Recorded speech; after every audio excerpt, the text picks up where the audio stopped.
Hello! Hi guys! Greetings, good afternoon, good evening, good morning, maybe, for some of you. Hi. Hello! How are we? How you all doing? I see Beth! I see my wife! Wait, Beth, have I confessed my feelings to you yet?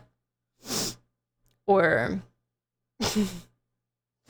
or do I still have cold feet? That was so funny. I haven't? No! What the heck? No, I'm nervous. I'm nervous. You just keep falling deeper and not doing anything about it. Accurate. Accurate. Real. Real.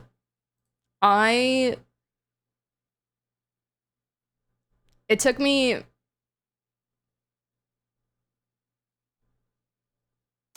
Okay, well, okay, we were friends. Friday and I were friends for like 2.5 years before we started dating. I would say I had like actual feelings for like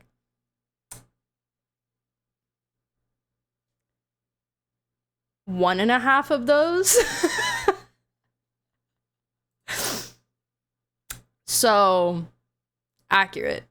Yeah. Yep. Took a minute. It took a while, but it's okay. We're 6 years strong now, so it all worked out in the end. It all worked out in the end. Who made the first move? I guess it depends on what you classify as the first move. It was very like it's kind of complicated. It's kind of complicated. It was kind of a situation of like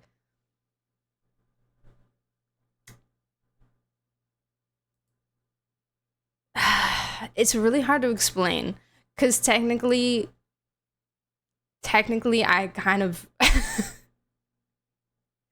technically I kind of rejected him first. Just a little bit, and he was like, oh, okay, and then I kind of came back and was like, actually never mind, and he was like, oh, okay, great.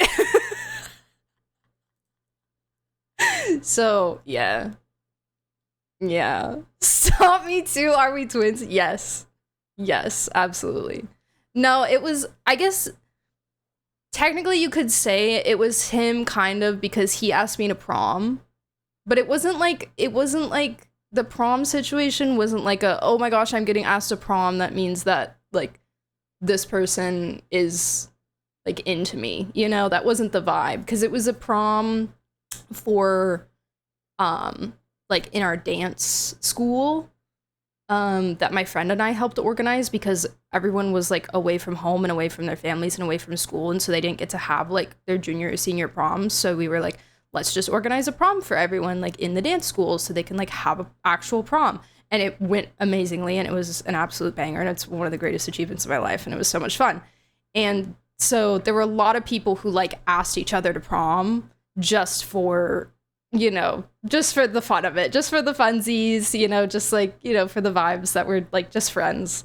And it wasn't like, ooh, they like me, you know. So I was crushing on him at that point in time, though. So when he asked me, I was like, oh my god, oh my god. But we didn't like acknowledge anything until a while later. It was like after the prom when I went to him and was like, hey, so I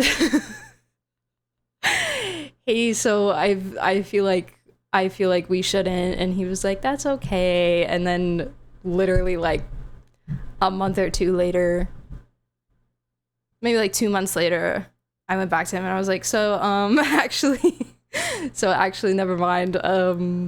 Yeah. And he was like, no, wait, me too. And I was like, okay, perfect, great. Perfect, awesome, sounds good. Let's do this. So yeah, it was cute. It was really cute. It was great. and I love him so much, and he's so awesome, and he's so great. So yeah, my me is being very accurate to real life. It is cute, yeah. Yeah, I look back on those times with much fondness. Much fondness indeed. Whoa. Okay, I accidentally had a Twitch homepage tab open. I thought it was gonna start blaring music at me. Anyways, hi guys. How are we all? Hello, Jamshi, Beth, of course. Naota, Hex, Sam, Sparrow, Dan, D. Hoverfloof, B, hi. Hi, Logic, how are you? Have you understood Denia yet? Denia herself, the character, I understand. It was the plot. It was the story, man. They lost me. They lost me. You know who I don't understand? The Grand Architect. What is their problem? Kind of lost aura for me a little bit, I'm not gonna lie. Just a little bit. Hi Dale, welcome back. How are you? Greetings. Hearing people tell their love stories is always so heartwarming, yet kind of sad for me. Aw, don't say that. You'll find your person. You will find your person. Not to fear. There is someone out there for everyone. Splendid! In fact, interesting trinkets for me. Remember to prepare all your astrids for 3.4. Yeah, if I remember to log in. Haha. Thanks for the $1. Actually, I believe I am of the personal belief that there are multiple people out there for everyone. I'm not really, I don't really believe in like the one kind of situation. Like, I think you can meet someone and it can feel like, oh my gosh, like they're the one, but I also feel like there can be multiple the ones for what. There's a lot of people on planet Earth. There's a lot of people on planet Earth. And so I feel like there can be, you know, there can be, it's more just like, I believe in more like circumstances like bring you with someone who's meant for you, you know, that kind of thing, that kind of fate. And poly relationships do exist as well. Yes, this is true. Yeah, so there can be multiple people that you can connect to. And it's not like, because I think so many people think about it as like, oh my gosh, how am I gonna find the one person that's meant for me? And it's like, well, I'm sure there's many. There's many people out there that could work for you, you know? You just have to put yourself out there, you know? You just have to, I mean, I was just in dance, so we met in dance. We met dancing. We were dancing together, doing the dance stuff. And yeah, I think especially in like the situation that we were in dance, you know, it wasn't like a lot of people there. I was one of the few people at the school that we were at that was there with my parents. A lot of the kids there were there without their parents. So a lot of us just kind of hung out with each other a lot of the time. And so it was very much like we were all very close, you know. We spent a lot of time with each other, and it was definitely like a family. Like we were very much there for each other. So, you know, we got to connect a lot in that way, and see each other a lot. So yeah, but yeah, he did like me first. He did like me for a lot longer than I liked him. It took me a second. Took me a second to lock in.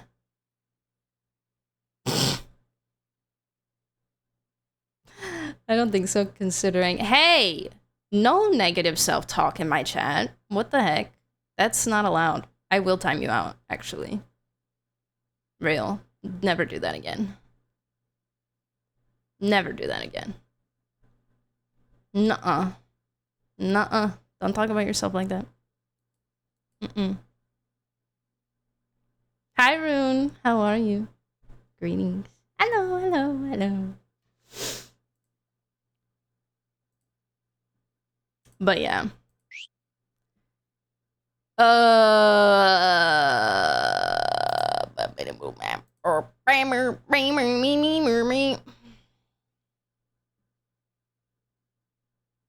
And for some people, you know, sometimes there's not a person for you because you don't want a person as well.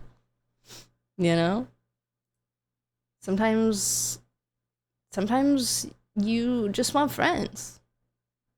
And you just wanna be you. And you just wanna hang out, and you just wanna be with your friends, and it's not important to find a person. A one person, you know? And that is also okay and great and awesome if that is the way that you wanna vibe.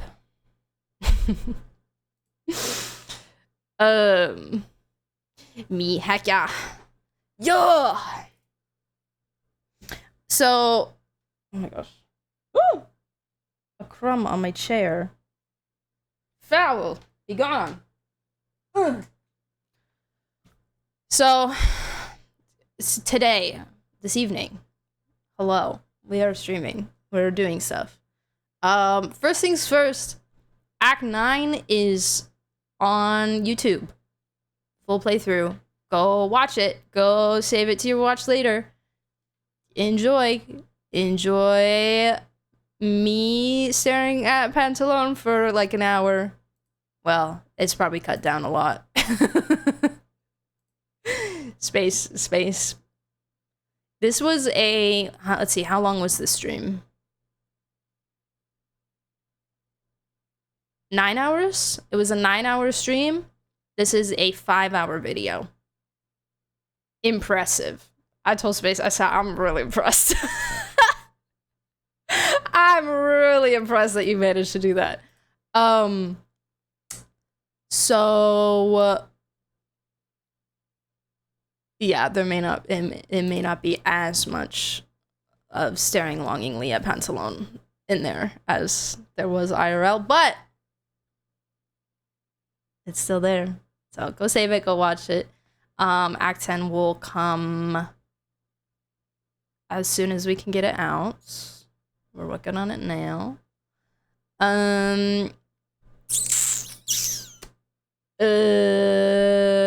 Let's see, is there anything else I need to like announce? Oh, yes, I made an agenda command for today because we're just kind of doing like a lot of different things, and I didn't really feel like putting it all in the title, so that's why that's there, so you can see the order in which I plan to do things this evening.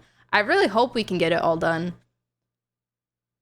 I vastly underestimated the amount of time we'd need on Tuesday to read lore. So we did not finish the second artifact set. In fact, we only read one artifact, and then I kind of gave up and was like, I'm going to sleep.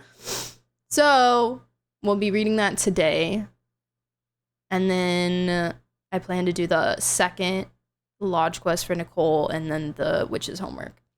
And then tomorrow, probably, I'm thinking I want a DPS test tomorrow. But first, I think I'm going to strongbox. I went through my artifacts this week, and I mass unlocked stuff. I went through every single +0 artifact that I had locked, and I unlocked so much. I have a lot to strongbox. So I think I'm gonna do that tomorrow before DPS testing, because I do want to DPS test Shao, so if I could get like a nice Shao set on Long Night's Oath, that would be super sick. If it's not great, then I'll just test on my Vermilion set, but yeah.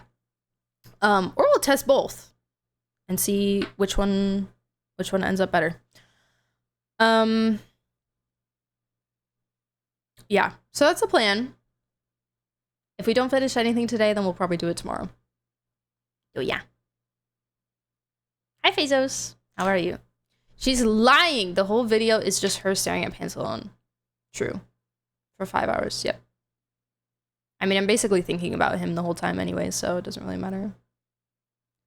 Out of 32 days roll, how many days do you plan to log in?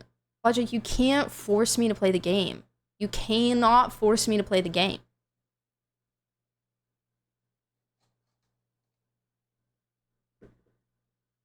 Ha! 2. Got him! Yeah, absolutely right. Me personally, I feel like everyone has multiple soulmates, but they may not all necessarily be romantic. True! I like to think of every relationship I have where we understand and know and love each other and want the best for each other as soulmates and family. Maybe with some that gets romantic, with others it doesn't. That is a really good and beautiful way to look at it, and I agree with you. Yes, platonic soulmates, yep. Yep. I'm sorry that I started to talk about love and stuff. You're good. I brought it up. I started talking about love and stuff. That was my bad.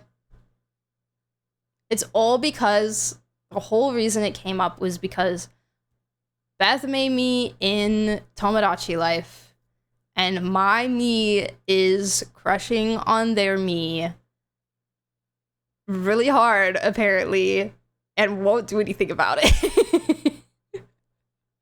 I won't do anything about it. Wait, can I pull up the pictures you sent me of the rehearsal?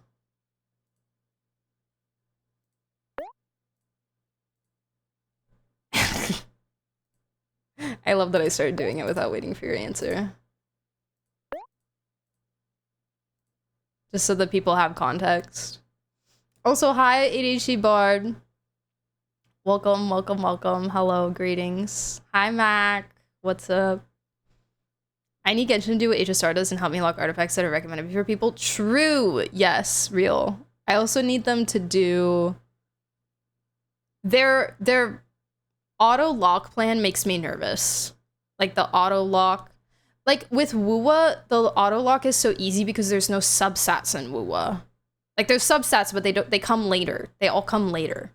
So it's only auto locking based off of main stats, and Genshin's substat locking is like the default auto lock for each set is so stupid and dumb and wrong.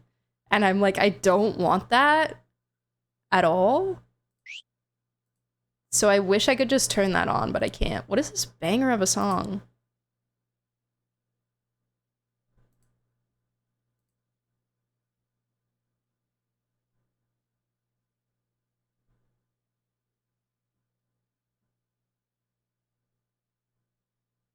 Absolutely mentioned. This is so beautiful. This is so beautiful. Can I make this into a Rhea song?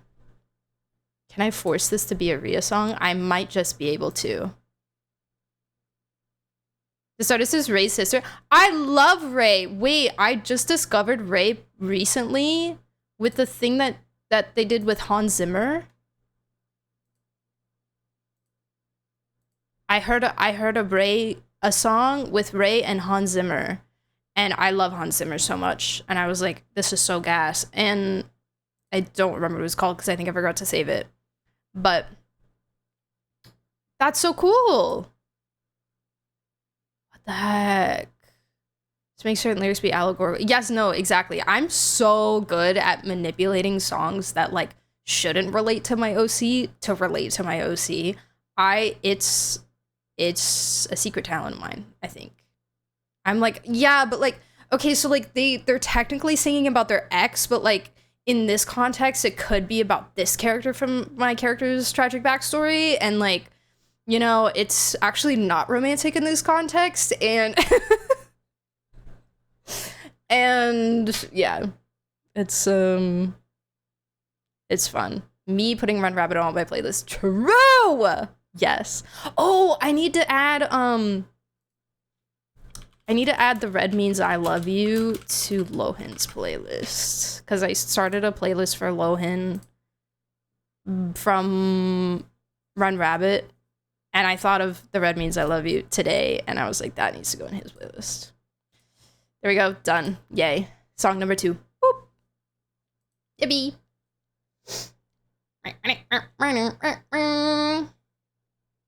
Especially when it's a support set that can be used by many different characters, right? Yes. Or like Mars so say, where it just locks it if it has HP percent. Literally, all it has to do is have HP percent, and all the other subsets can be absolute poop trash. And it's like, oh, you really want this? I'm gonna lock it. And I'm like, no! Stop! I don't want it.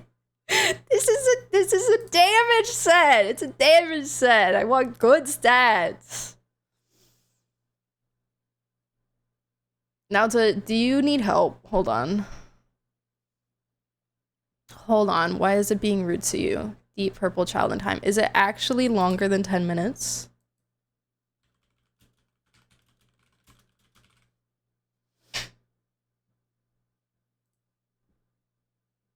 It's 10 minutes and 20 seconds.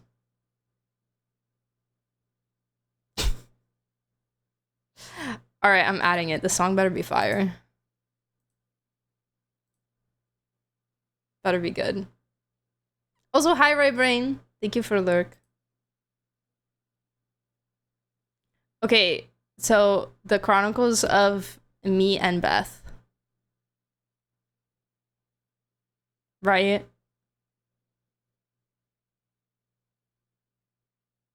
Okay, so here's me falling in love.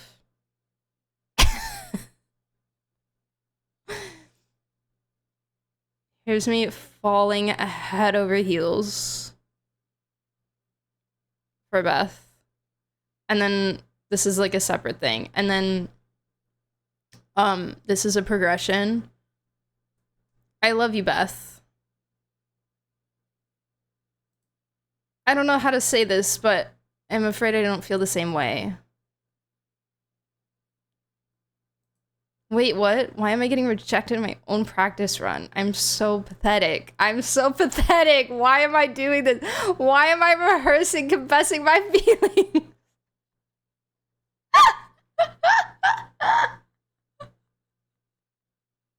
What is this? I'm so damn bad, dude. This is crazy. This is wild.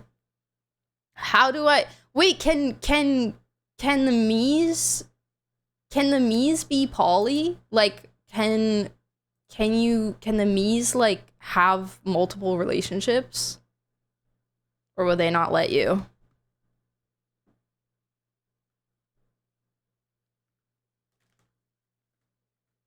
No, but they want to so bad. I think so. And get a screenshot after this. It panned out to you alone in your room, just pondering.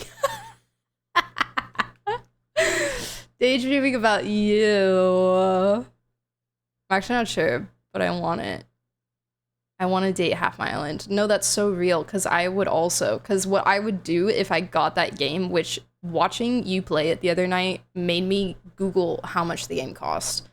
Because what I would do is I would just make me, and then I would make like all of my OCs, and then like all of the characters that I love in fiction, and then just go run around and kiss them all. Wah, wah, wah, wah, wah. Bro's playing Persona in me. If they fall in love with someone else, they make you choose which one to let them like.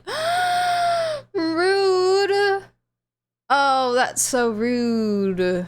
Oh, it's like It's like Baldur's Heartbreak all over again. That's so sad. That's so sad. If you did that, you could also add Sephiroth just for... Oh, I could. Because you can have up to like 70, right? That's so many. I don't have that many OCs. I only have... Let's see. 1, 2, 3, 4, 5, 6, 7, 8, 9. I only have 9 OCs. So that's 10 with me, and then I have 60 slots for everyone else. I don't know if I would realistically make all 9 OCs, but I would definitely make Rhea, and I would definitely make Kaito, and I would definitely make Odessa. And I would definitely make secret character that I have not revealed to the public yet. But some of you know them.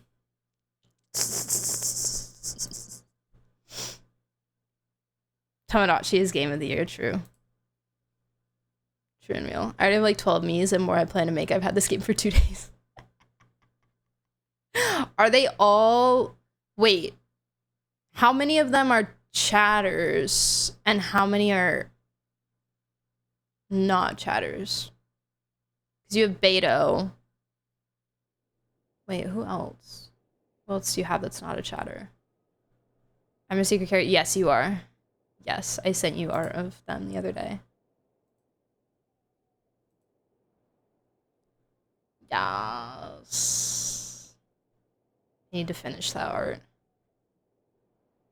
I just don't really know what I'm doing with that art because it's my first time doing digital, so I'm like literally learning digital as I'm doing the art.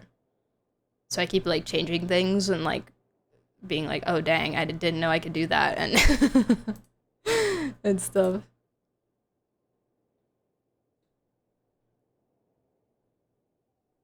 I beta Yelan and be you made beta, yay! And Juno Overwatch and everyone else is a chatter. Got you. Okay. I had a feeling it was them. I adore them. Me too. I'm so excited.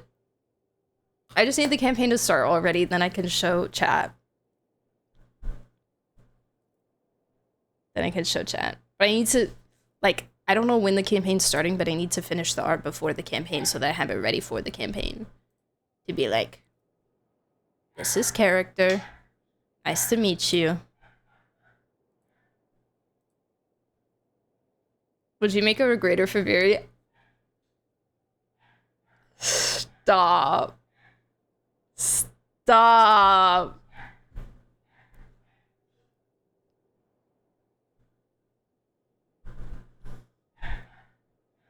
Oh my god. Oh my god. You could also make Shao. Or you can make... But then if you make Shao... Well, if you make any of the characters that I like, then Mikey will also want them.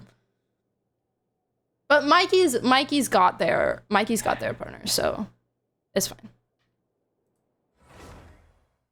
Shao would just look like you. This is also true. It would just be me and also me as well.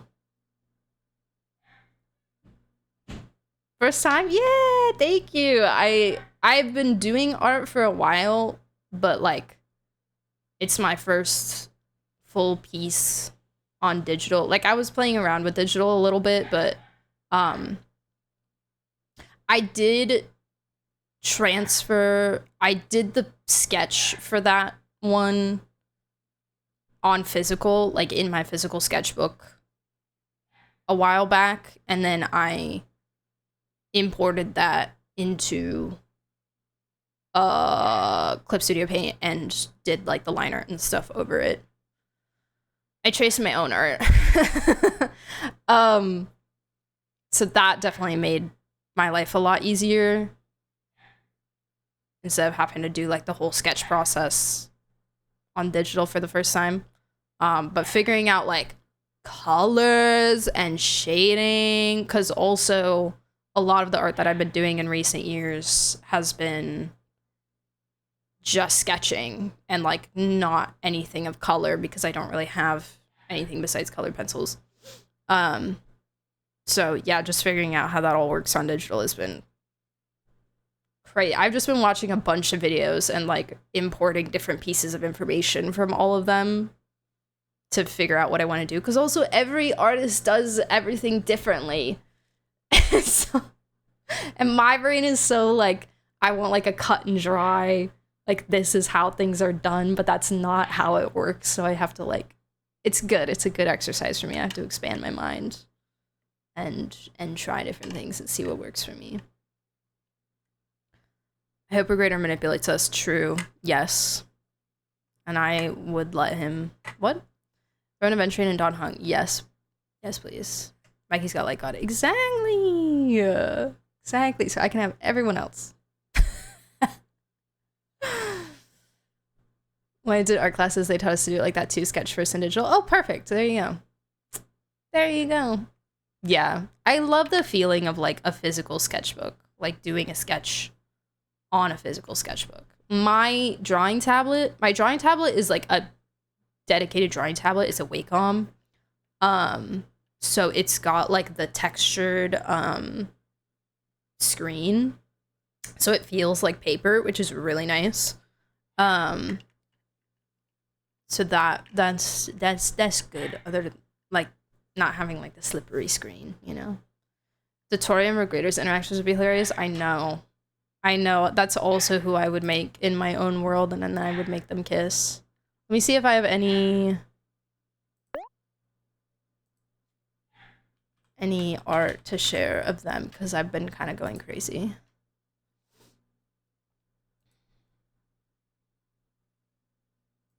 I've been bookmarking so much stuff.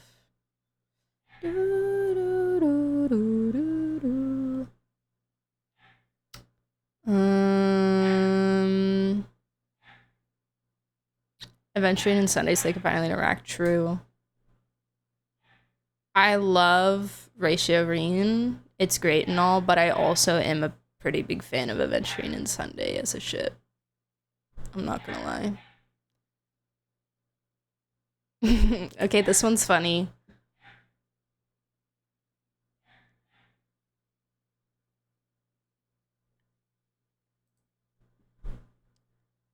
Look, I caught an Aranara.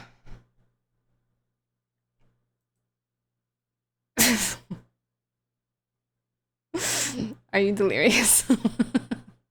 I can't see it. And he's so proud. He's so proud of it. Hide that from 18, true. Real. What else is there? Oh, I also really liked this one. I thought this was really beautiful. Look at him, look at how gorgeous he is.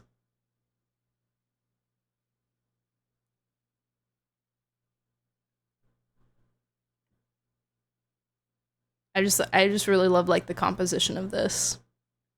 It's really good. I want to make Havatham, but I don't think I have the skills to make them everything they deserve to be. I say try it. Try it. Can you kick people off your island? Or do you, once you make them, are you like locked in forever? Stuck with them. Even Sparkle ships them? True! And she's so base for that. I love them. I also kind of could care less about Sunday Gallagher. Galladay. Because I don't really care about Gallagher. So, that helps as well. Hi, Stray, how are you? Welcome back. You can delete me's, okay. You can kick them out. You can lock them on a separate island. You've been banished to the jail island. That's so funny. Anyway, yeah, I think that's all. I have a really pretty Lohan as well. Wow. Wow. He's so pretty. Wow. My God. Gorgeous. Well, I guess isn't me and make that fanboy too. Oh, that'd be so funny. I thought they were interesting when Gallagher was acting kind of evil, but the second he stopped, I lost all interest. Yeah. Yeah, no, I agree. I was like, ooh, the tension, ooh. And he was like, well, I actually did this because it was the right thing to do. And also, I'm not even, like, an actual person. Bye! Peace out. See ya. See ya never. Ugh. I'm great, just finished dinner. Ooh, what was for dinner? What was din? What?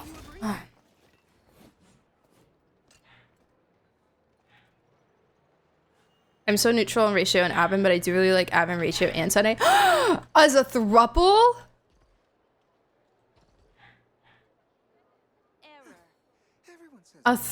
Wait, I've never heard this. I also, like, okay, I like Ratio Reen for the dynamic. I've always been very neutral on Ratio as a person. Ratio falls into my large category of man I tolerate because I'm obsessed with his boyfriend. So yeah. But I think that like Ratio Reen fan art and like interactions that I see are really cute. It could also be anyone else with like the same dynamic and I would still like it, you know? Hi, Space! Thank you. Did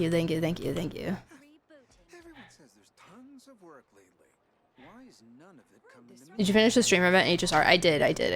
That scene where Ratio pretended to betray Avon to join Sunday, how Ratio called out their similarities and how he never betrayed Avon all along, but how Avon was still hurt by it and wondered that maybe Ratio wasn't acting.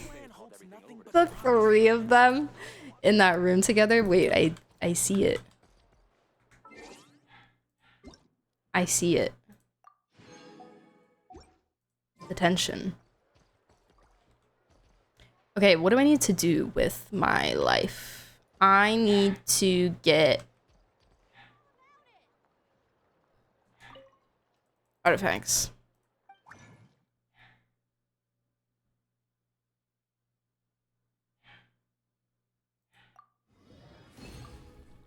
Off to Stygian I go. Yeah. Is Varka also a man you tolerate because you ship him with someone you love, or is he the rare beefy man that appeals to you? No, I'm not. I'm not attracted to Varka at all.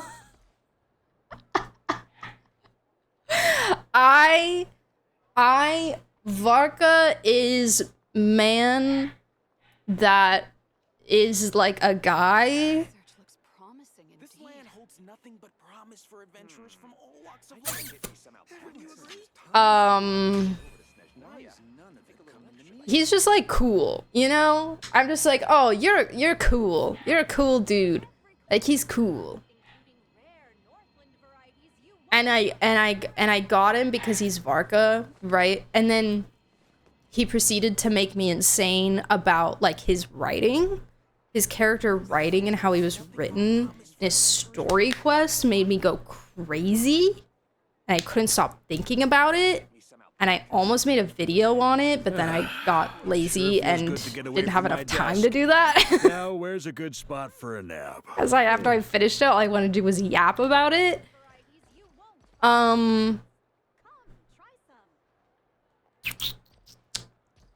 So that's why I like Varka. That's what I like about Varka. I really like Varka for that reason. But he is not. I am not down bad for Varka. He is not my type. He is not my type. I'm very attracted to his character in the animation. Okay, the only time I've ever been down bad for Varka is in that animation when he's in the all black fit. This land holds nothing but promise for Yes. all walks of life. Wouldn't you agree? That all black fit with the deep V-neck shirt. That was good. That was good. You like them the black? Yes, exactly. Exactly. That's it. That's it. That was the only time. That was the only time. There was a spark of something there. And then it went away. And then it went away. Oh, give me my friendship. Ad Astra. Nasakuma, thank you so much for the follow. Welcome in. How are you? Thank you Greetings. for Hi. completing today's commissions.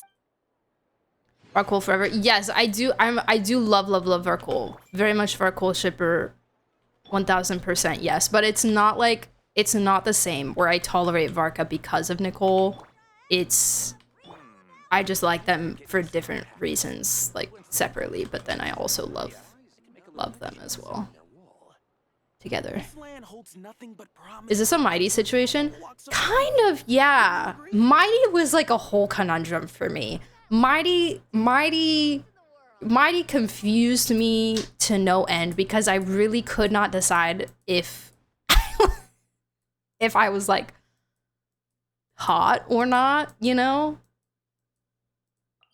I really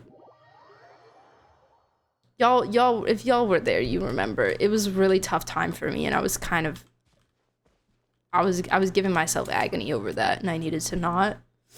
And I did just move on eventually, but I wouldn't necessarily put Mighty in the category of man I tolerate because I'm obsessed with his boyfriend, but it's like adjacent, you know? I love Mighty. He's not a tolerate. I love him.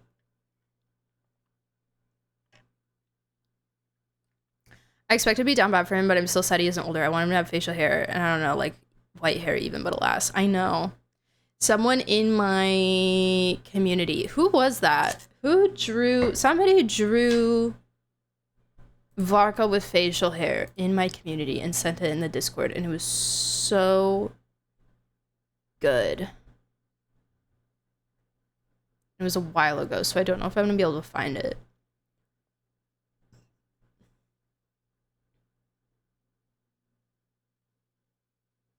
Oh yeah, here it is in the Discord. It was on, oh, they sent it on Valentine's Day. That's so cute.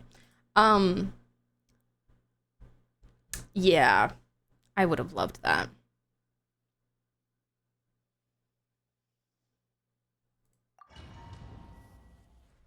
Why is Prue nearly dead?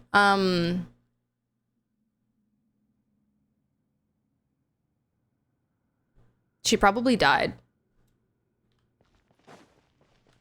I think. I don't really remember. And I've just been farming in Stygian, so... You don't get friendship in Stygian, right? I haven't been screwing myself over. Have I been screwing myself over? Maybe you do get friendship in Stygian. I've been screwing myself over. You know how some things give people cuteness aggression? Varka gives me annoying aggression, but also I enjoy seeing him, I guess. I guess. I feel like Mighty is an Alhaitham in HSR. See, Alhaitham's different for me because I fell for Alhaitham first, and it's not that I didn't like Kaveh, but I just, like, I was so Alhaitham obsessed that Alhaitham was the first one. And Kaveh also doesn't fit into man I tolerate. You know? Because I just love them both so much. You know? Hi, Jess. How are you? Also, hi, I don't know. I have a question for chat about Boss 3 Stygian if anyone knows for Dire. I'm not a knower. I'm not a knower, but chat might be a knower. Also, Discord might be a knower. They've been yapping about Stygian in there. A little bit. I'm so surprised by how much I love Mighty. I know, I remember you, like... I remember you going from neutral to, like, insane in real time during the quests.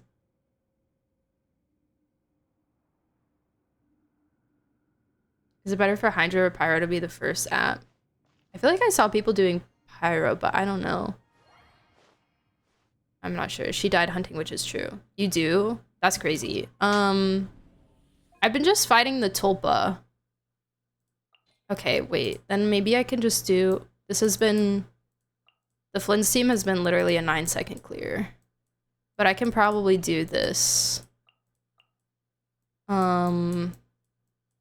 I mean, it's hard. Like, are we stressing? No, not really. You read about TOA? I can't even beat 1 star in the last floor. In the middle? The middle? Or I could also fight a different boss with this team if it would be easier. Like, isn't this Varkashil? This is Varkashil. I could do this instead. Oh my god, I'm so mad at myself now. I could have been getting... I've been doing so many runs. Why did I think that I wasn't getting friendship? Yeah, blah, blah. No, I want my Nicole to be 6. I loved how Hatham for his looks alone, and then Kava came out, my world changed. Now Hatham is man I tolerate, but also he's so attractive, which makes it easier to affectionately tolerate him. Yeah. That's understandable. I think some of my top 3 man I tolerates are Ratio in Ratio Reen, Risley in Riolette, and Jace in Javik.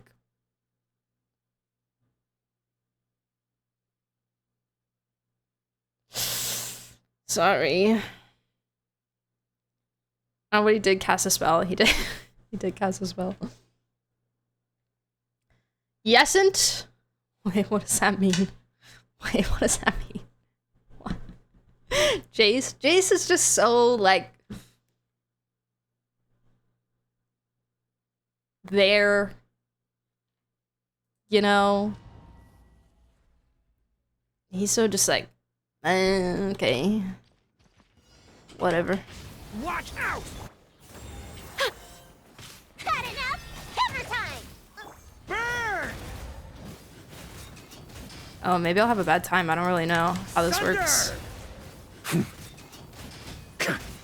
Up the ante! I don't really know what I'm doing, guys. Oh my god! Okay. Watch out! Decay! You I have fought this guy IRL. Secret. Bonk! Nowhere to run! Ring-a-ling! charge! Burn! I win. IRL. Is that what I said? I meant like before this. I meant like in the in the quest thing. I meant in the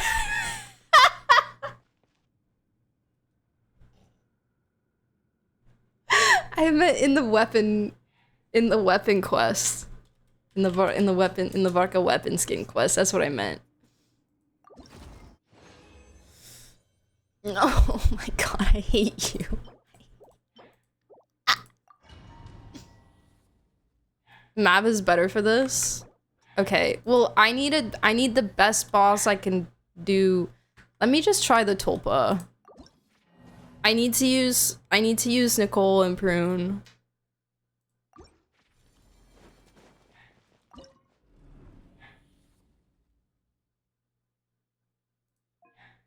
Let me try this. Hi, Lavender. Welcome back. How are you? Also, hi, Sid. Such defiance. Gotcha! Hammer time!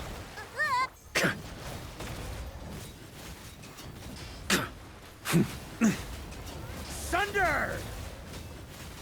I just finished Amphorius. Bro, what the heck? You started playing that game like a month ago. Are you okay? That's gonna leave a scar. Oof. Maria sweeping in!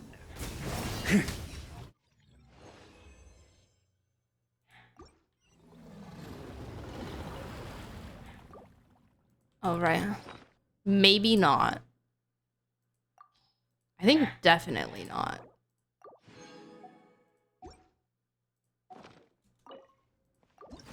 Jesus. And for this is like 60 hours on.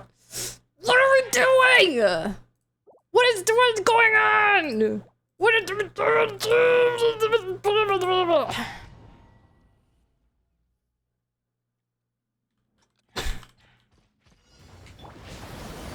Begone! Boss, nowhere to run!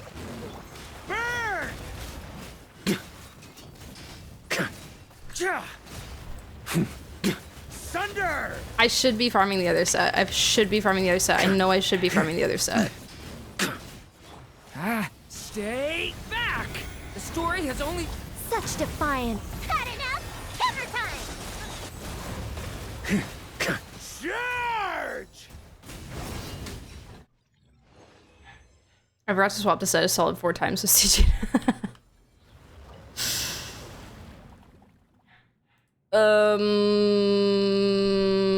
Actually, I'm just gonna use the fragile. I will be, oh, right, of course. I will be here again tomorrow.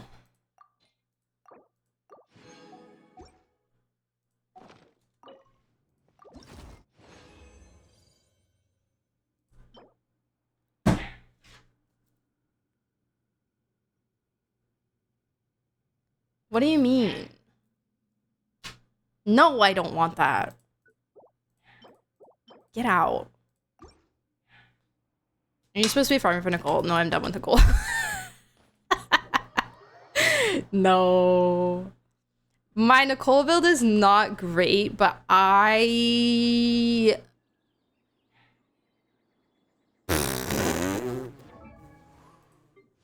this is it. I have 3.8 in double pyro. I have 173 ER.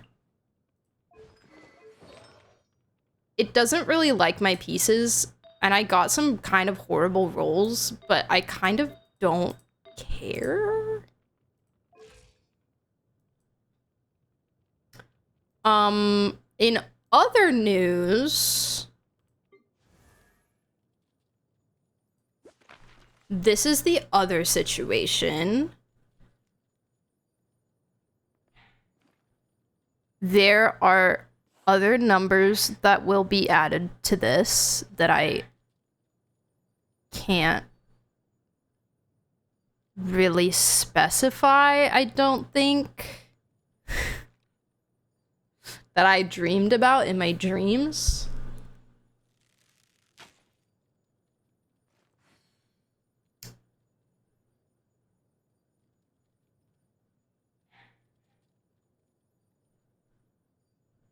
But yeah, it's very close to a 1-2 ratio, all things considered. Hi Pook, how are you? Welcome back. I have 4K with Pyro Resonance, it's enough. Yeah, like, I will probably get some more stuff. The only other thing that I want to go back to the other set for is just getting, like, Sandrone pieces. But I also, like, there's a very real possibility that I might not be able to get Sandrone, which would really suck. It would really, really suck. It just depends on how Lowen treats me.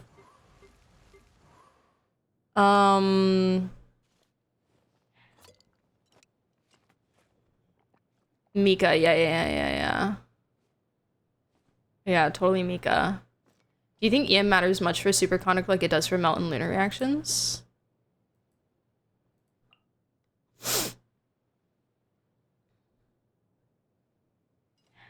No.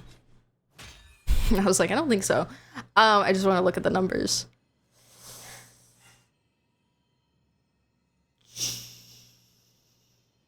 Oh, wait, but it's with these. I don't know. Chat, do you know? I mean, if Stellar Linchpin means we're doing the same thing that we did with Lunar, then maybe.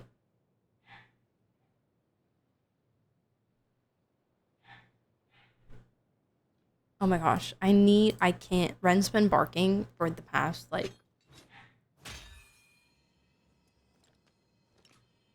hour.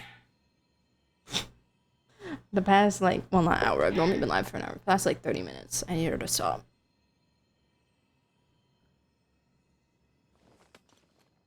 You might consider more crit rate. The other one might or might not have crit damage ascension. I don't need more crit rate. I will be fine. Trust me.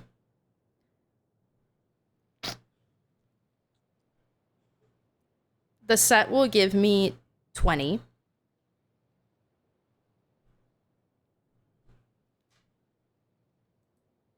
Okay. The set will give me 20. The hex set will give me 20. An unnamed source, like, I feel like maybe will give me, like, maybe around, like, 22 will come from a random source that, you know, is just, like, a place that I feel like will happen. And then Cryo Resonance will give me 15.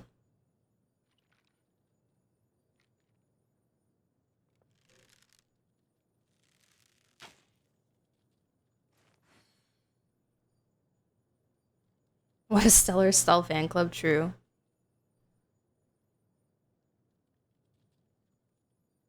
EM nice, but not priority over attack and crit. For superconduct?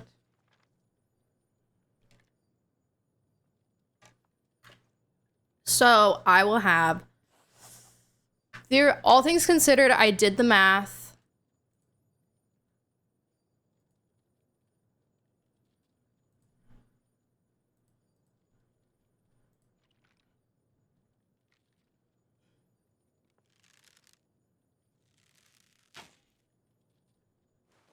$94.7 over $217.4.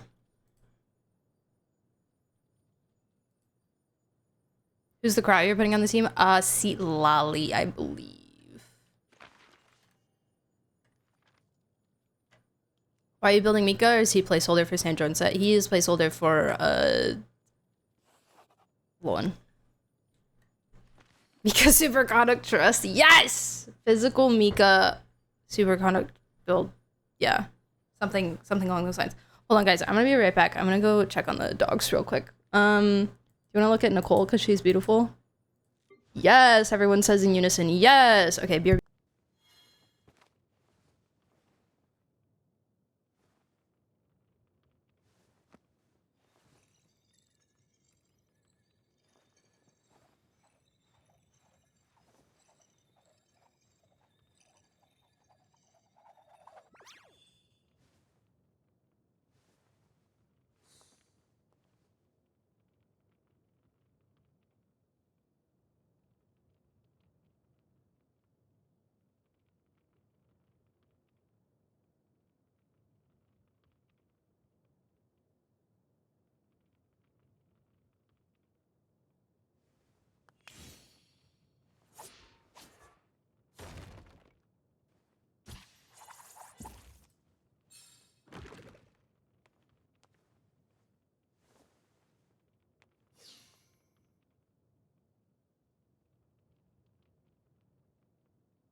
Hello.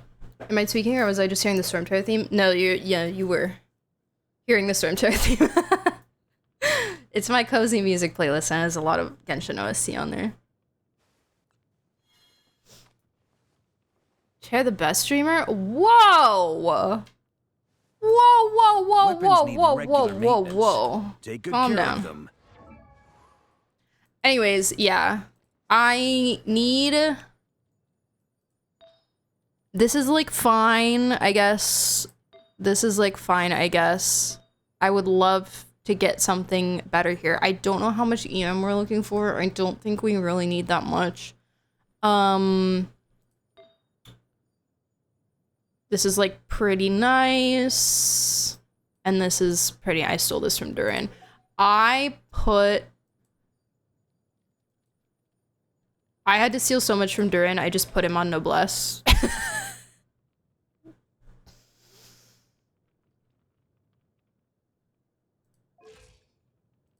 So, yeah. If I get anything else, then I might put him back, but we'll see. This set really, really hates me.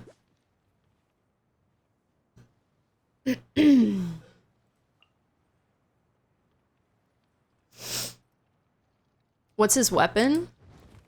Are you saying like what does Mika have right now? Nothing. He has poop trash because I don't have a weapon that's gonna be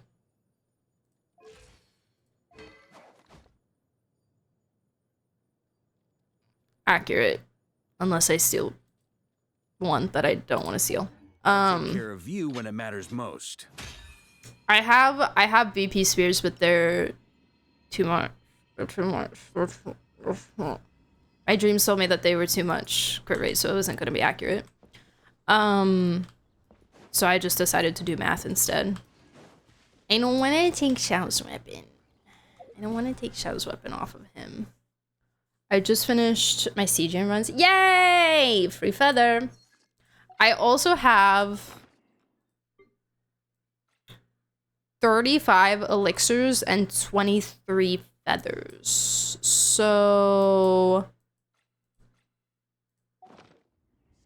yeah, we can go there if we need to.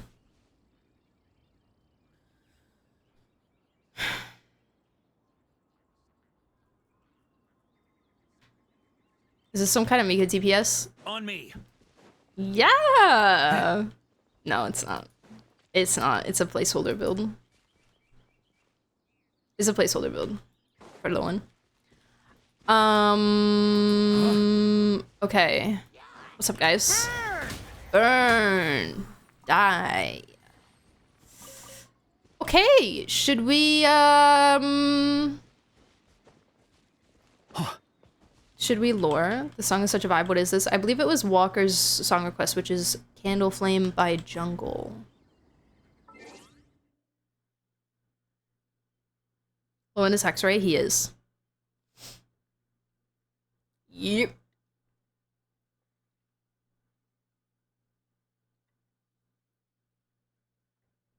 Yep. When do we, oh my god, when do we get early access, Lowen?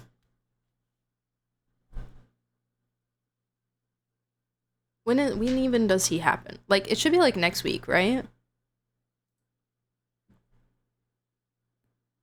He happens on the 9th. So it should be next week. Yeah. Okay.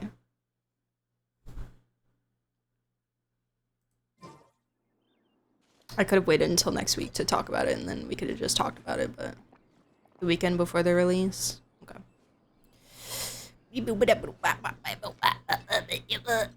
I'm just really trying to be super ready. This is one of those characters where I'm like, I have to be day one ready. Giga ready. I have to be so prepared. I have to adequately express my devotion, you know? Speaking of, before I read lore, I'm gonna go see if I can look at him. I'm gonna go see if I can find him. Oh my god, guys, I got the Apple one the other day. Off stream. See if he's here. No! You stinky. Huh? You stinky. Isn't he supposed to be around here somewhere? This was one of the spots. Okay, maybe he's...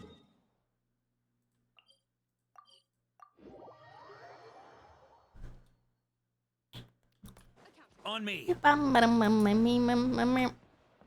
Where are you? Here. Oh, Parka.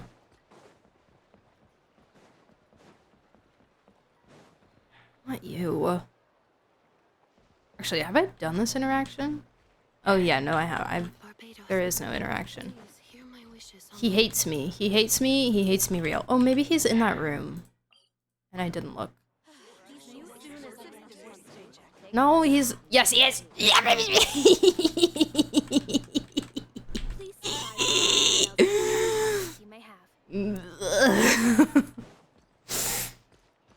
Hello. Please be nice to me, okay? Please, I beg of you, please be nice to me. Please be nice. The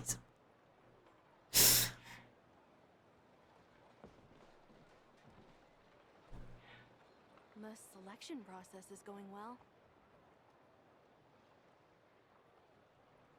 He's so tiny next to Marka, I know.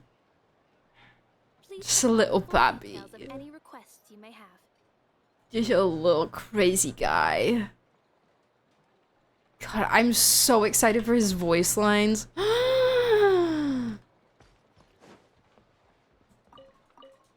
We will be listening to all of his voice lines on the night of his release.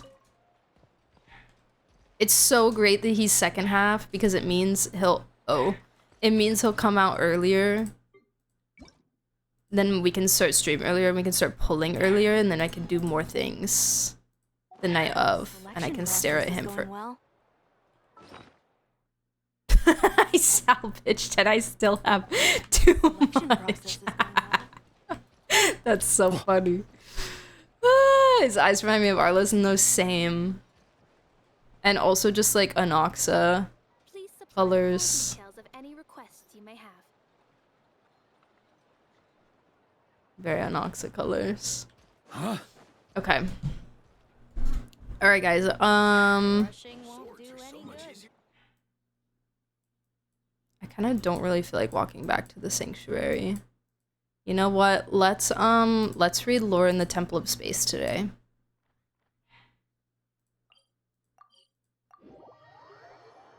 We have Levi at home. That's crazy. Kenny! Matthew Mercer mentioned? Did I tell you guys that Matthew Mercer was in my dream the other night? I did. I think I did. Yes, I did.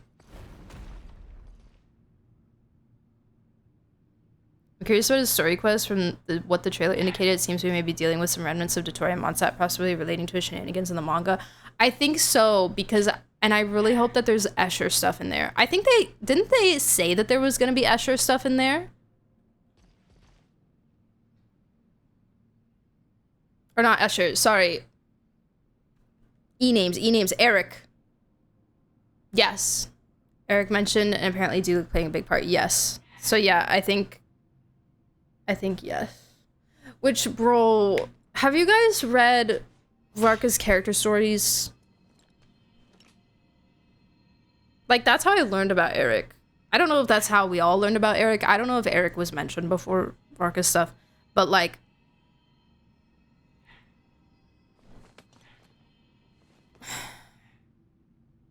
it's so sad, dude. It's so sad. And it's also part of what made me start to go insane about Varka after his story quest, because like of how because of Eric Good to get away from my desk. Now, where's and a the good interactions spot in for a said nap? quest. If Eric's stuff is there, I hope Diluc and Kaya are true. Kaya X Lohan ship real. I've been seeing a lot of Lohan eat Lua.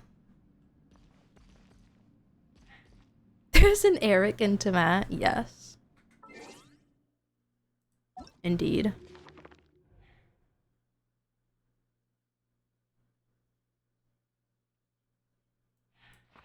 Oh my gosh, she's still barking.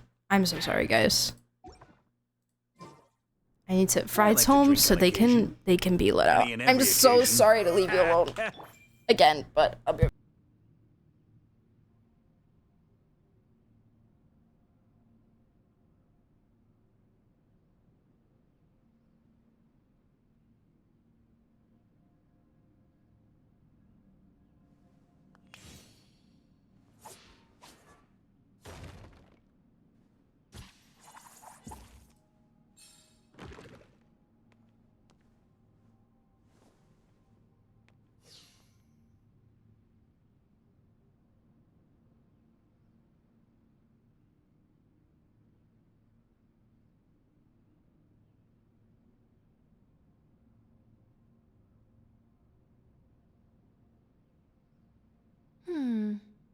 Metaphors speak for themselves.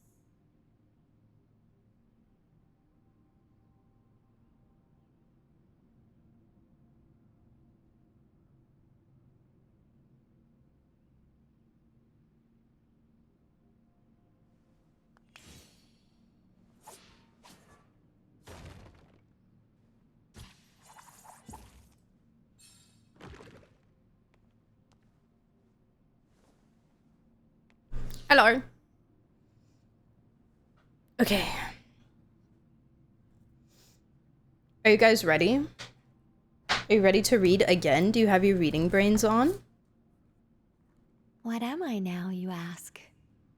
Just a human who's lost her voice.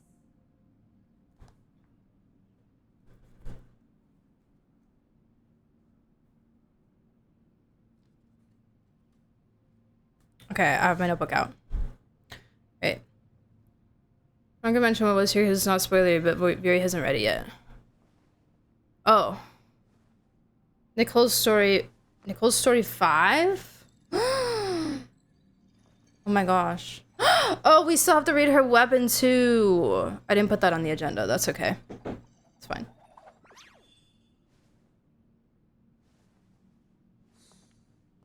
Okay. We have a lot to do. Let's get started. We will read, once I get Friendship 6 Nicole, we will read it. I'll read it all. I'll read it all on stream. I'm gonna be a reader, guys. Listen, I'm logging in on Genshin Impact, and I'm gonna be a reader. And I'm gonna actually start, like, reading things with you guys more.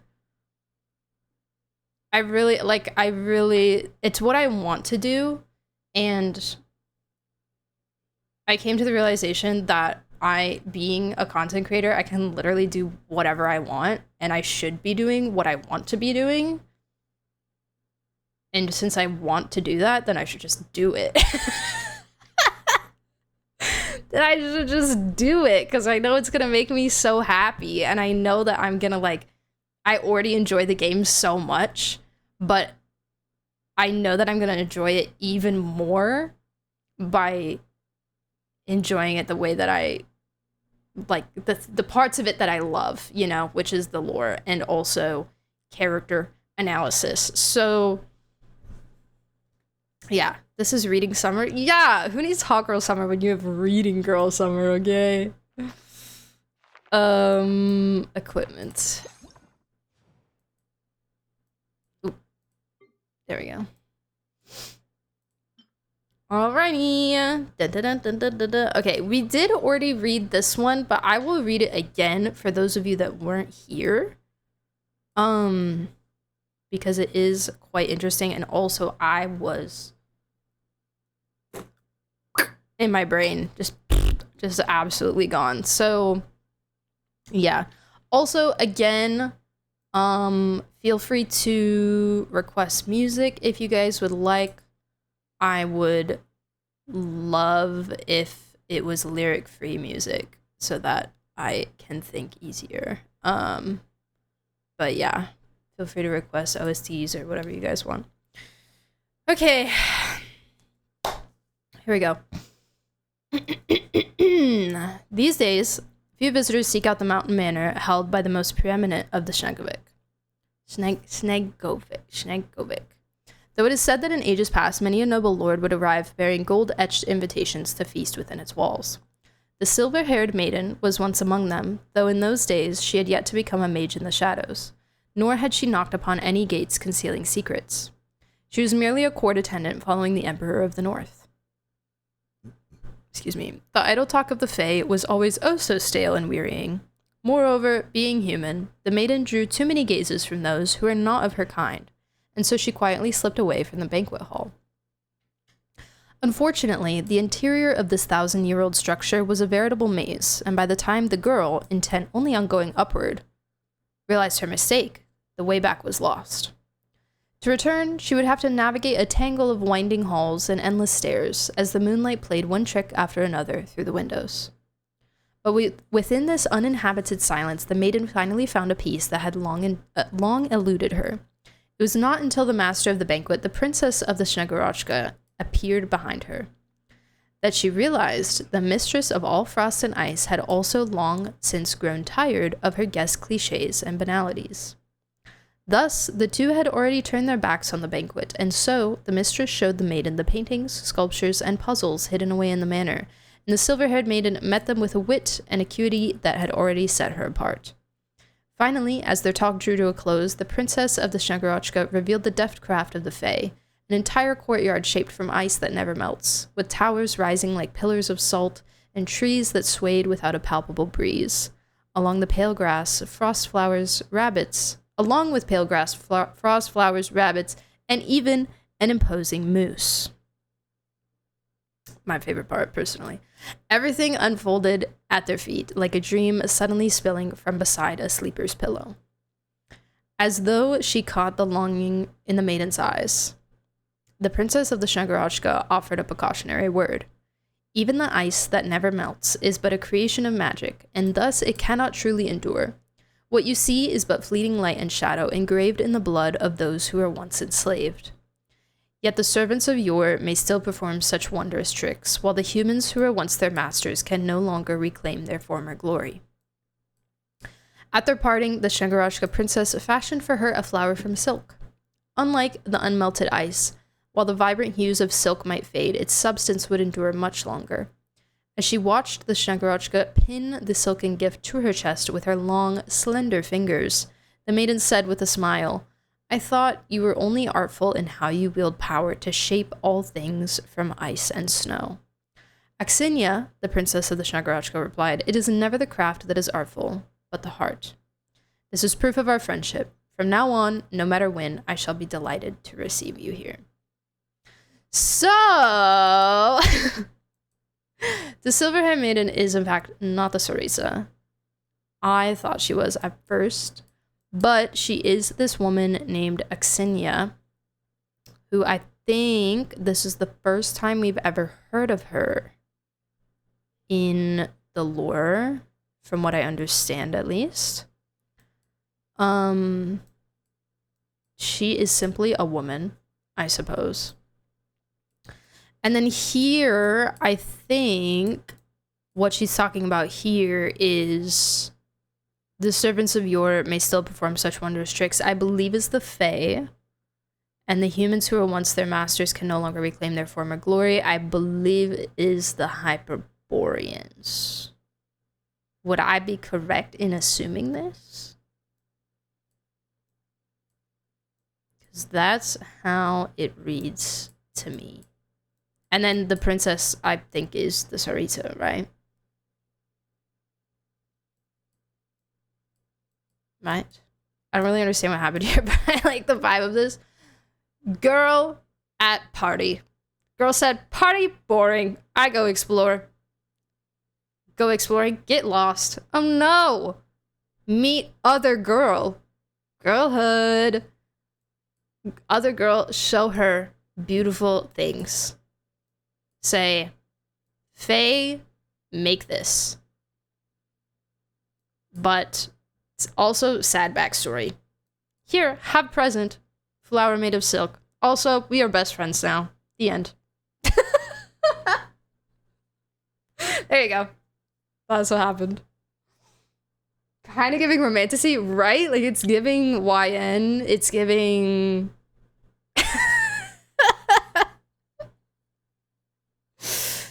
It's giving Dementia Ravenway a little bit. That was kind of the takeaway I got from it. Princess's Death Tsaritsa also confirmed she's a Fae, specifically a Shnagorochka. Right. Wait, that wasn't confirmed before?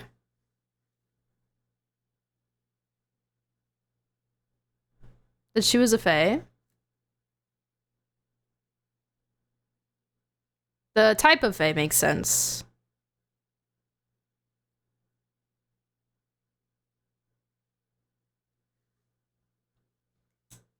Fae 2, right? It's giving ACOTAR, even though I've never read ACOTAR.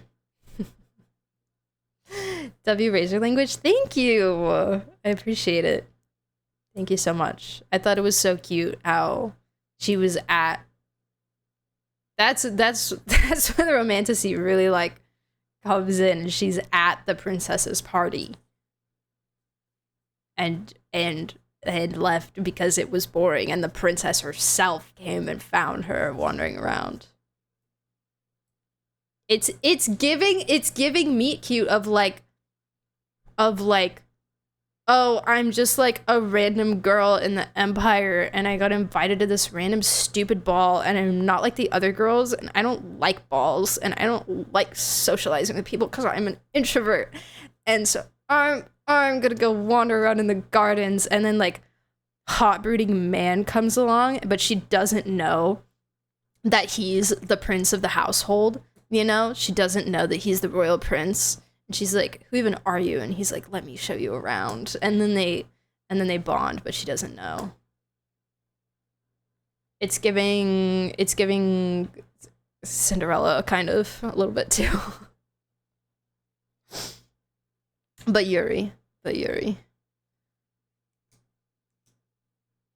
don't think it was super clear if the Belisar was a fae or someone who just conquered them, but the set seems to confirm it and by extension the story. So, okay, cool. Cool. This is Mariposa. Stop! Mariposa defined me as a person. Actually, no. Mermaidia defined me as a person. More so, I would say. More so. That blue mermaid, I wanted to be her. I loved her so much. Okay. Let's move on to the feather. The feather is called... Oh, let me swap pens. I don't want this pen. I want...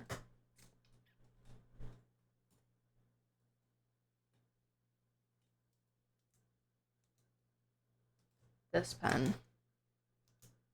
Also Diamond Castle. I don't think I ever watched Diamond Castle. Unfortunately.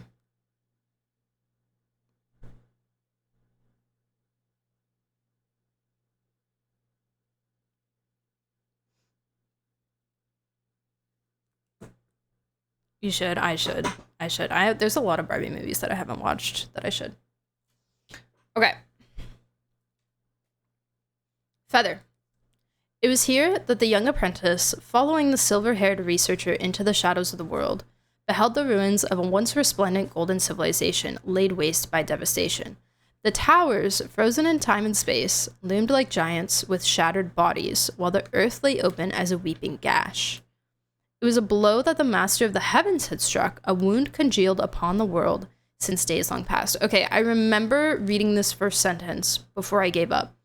Now, my question then, and my question now still is, haven't we heard of this duo before in some lore somewhere of a researcher and an apprentice? Was it Skirk artifact set? I can look. Ah! Yeah. Yeah. No? Maybe? No.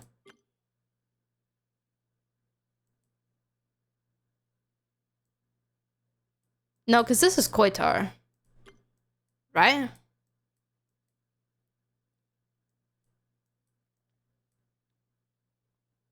Oh my god, Fiction's here. Hi, Fiction. Skirk was alone. No, I'm not talking about Skirk herself.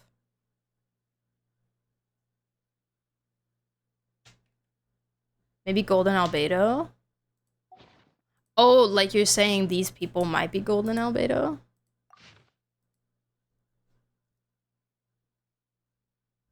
All the silver-haired talk has to lead back to Paimon one day. They call her a silver-haired fairy multiple times. They do.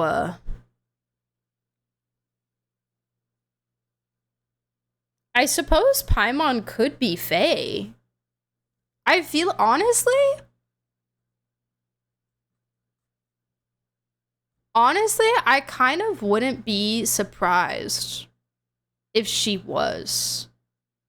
Like, it would be a really cool reveal if it happens, but like, it kind of would make sense. I feel. The artifacts have lore behind them? Yes. So do the weapons. So do the weapons. Most of the lore in this game is in the artifacts and and the weapons and stuff. Another Paimon theory arrives. I'm sure somebody's thought of it already, but it would make sense because there are a lot of different types of fae.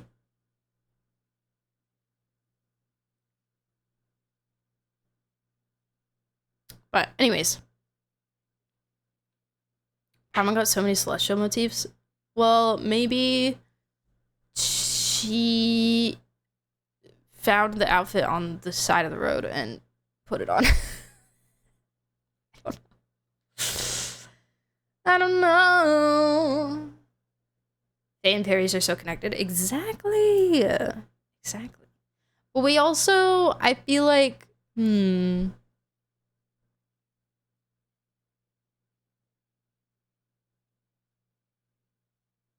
don't know. I had a writing project for my English class, and it was about a hobby I was recently into, and I was like, Shania lore, LOL.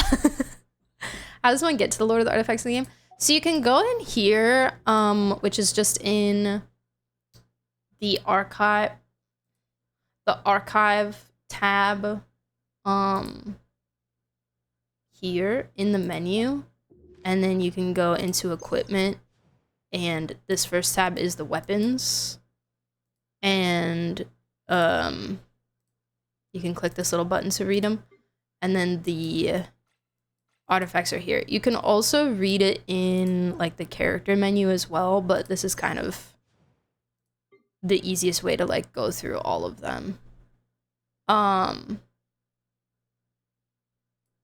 You have to own the artifact to read it though. So like, I think you have to get the whole set actually to read them. But you can also find it on the wiki. Like if you know the name of the set, if you look in here and you can like see the name of the set and you want to read it, you can just look it up on the wiki and find it there.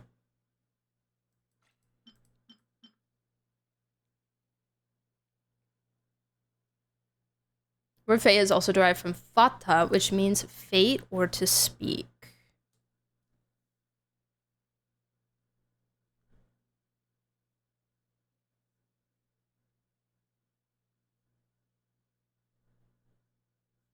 Latin?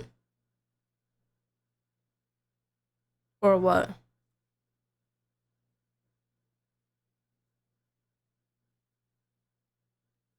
Yes, Latin. Okay, thank you.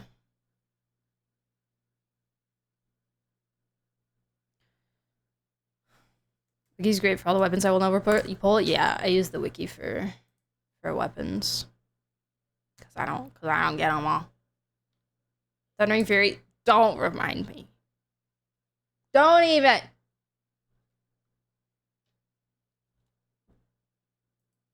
Don't. Anyways. Let's keep going. Okay, so I only read this first thing.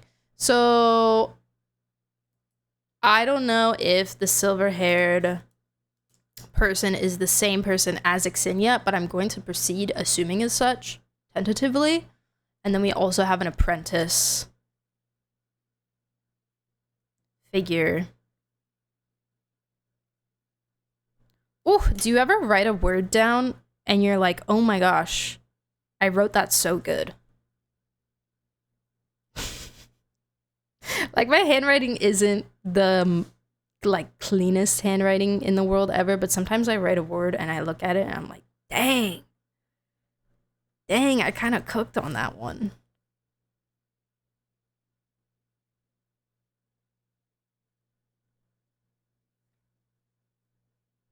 Apprentice. Okay.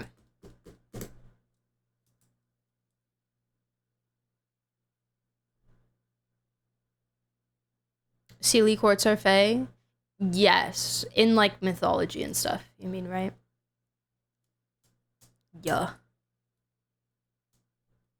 Which the fae have a connection to the angels in Genshin because the fae were created using methods of the angels, I think, something like that, and also like some bones.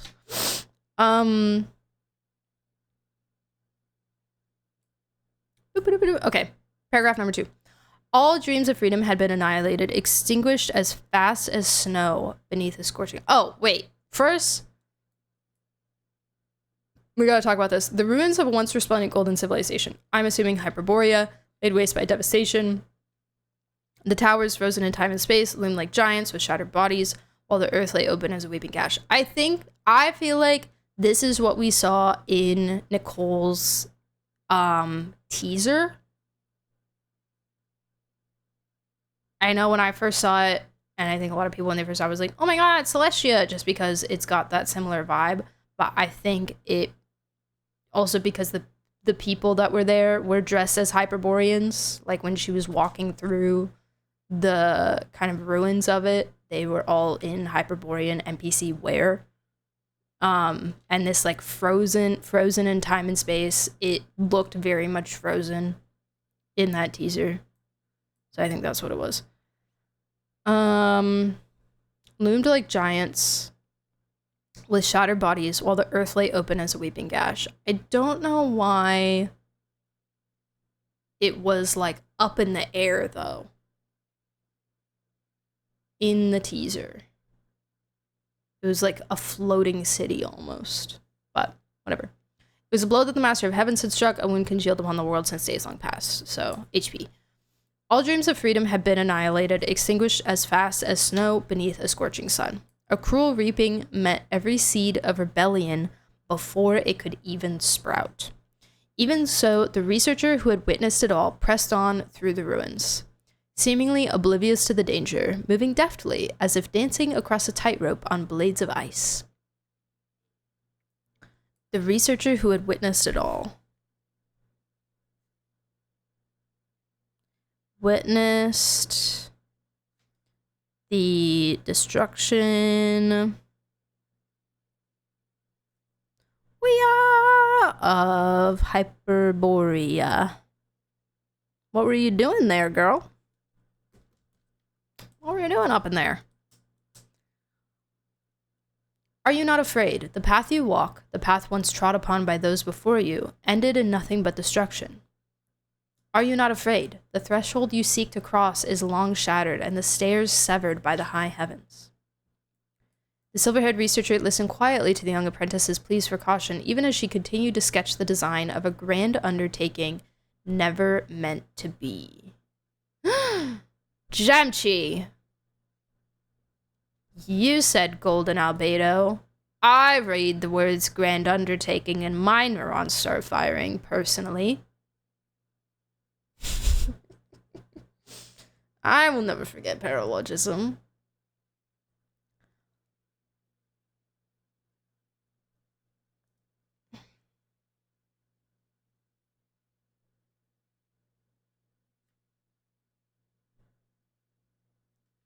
Peak. O sages, witness my grand undertaking. One of my favorite lines in the whole game ever, I think, actually. As they spoke, the researcher recalled that the Domovoy before her was actually slightly older than herself. Oh, so the apprentice is a Domovoy. That's a type of fae, right? Boop, boop, boop, boop, boop, boop. Let's page back. Let's page back. Obeyed set. No, I need brief history. No. Yes. Wow, it's not in my notes. That's crazy. But it was in like Linnea stuff. Okay.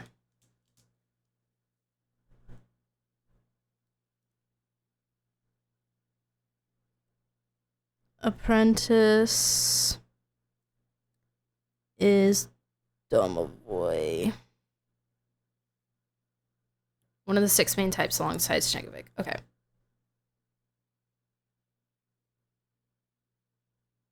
And slightly older. Slightly older.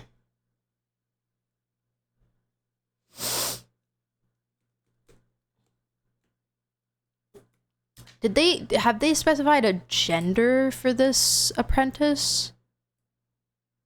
Young apprentice.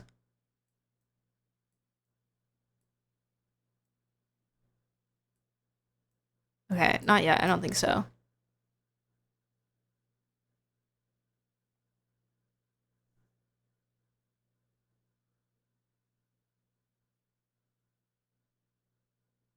In Slavic mythology, they're like house fairies. Okay.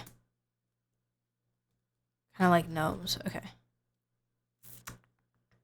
You two should get along well as siblings. My favorite quote from the game. Wait, I don't remember that. When... What was that? Was that Rag Bros? I hear the word siblings and I immediately think of Rag Bros. Oh, Cory Bear! Oh! In Bedtime Story.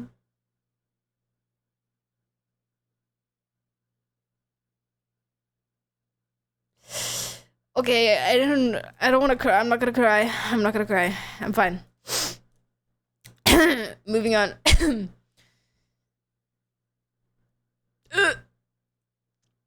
But she did not sneer at the fear born of witnessing the collapse of a grand civilization. On the contrary, she looked straight into those trembling eyes, into the doubt at the very core of the other's being. The fire may have been lit, but what remains today is but its long-cooled grave. We do this not to take on another's legacy, but to see clearly by the fire's light.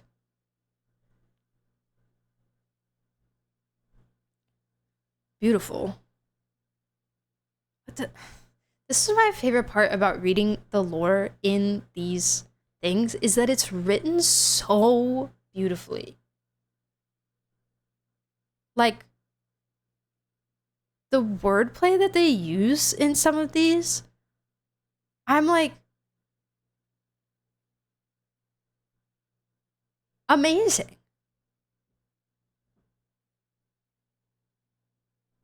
Like, who wrote this? Give them a raise. Give all of the funds that I've ever spent on this game to this person. I want it to go directly to them. Kryber's and Albert, true. Indeed. Remember when everyone thought that Cory Bear was Gaia?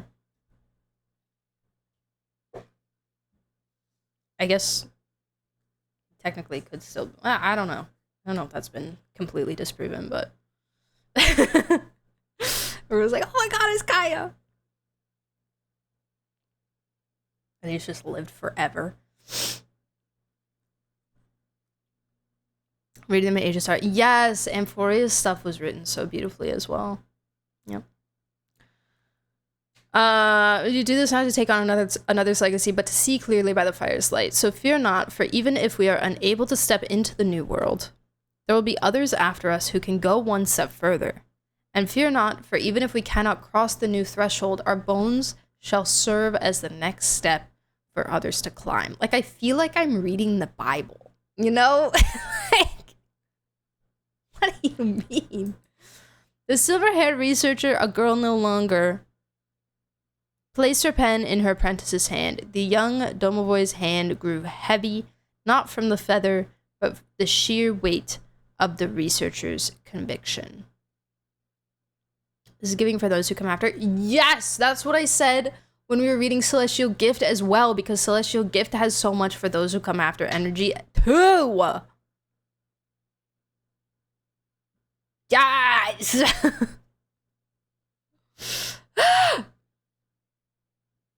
Very much so. It's like reading the journals. It's like reading the expedition journals, you know? And like the things that were left around by the expeditions.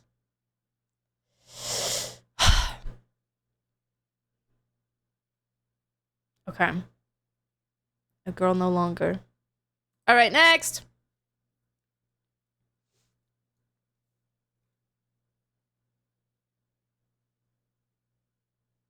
Gotta leave a couple lines empty. Just in case. Okay.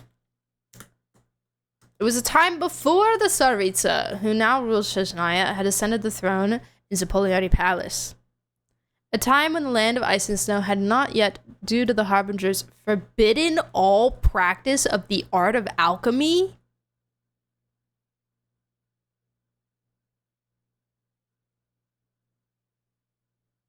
What?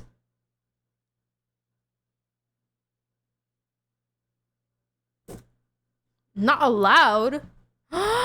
Wait, that's so fascinating. Somewhere beneath the long shadow of the Snow King, a young alchemist with long black hair was finally being unshackled so he could conduct research that would defy every single taboo in existence.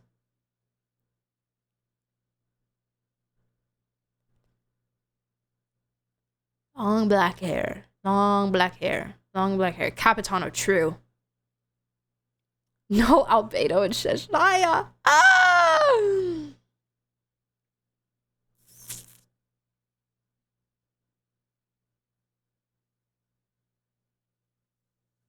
Rotwang? Wait, I know that name. Who is that?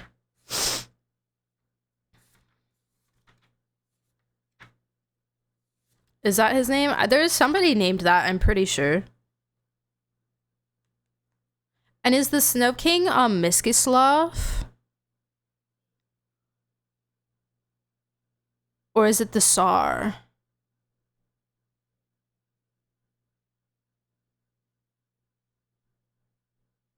Rasputin. Rasputin? Tar Taglia.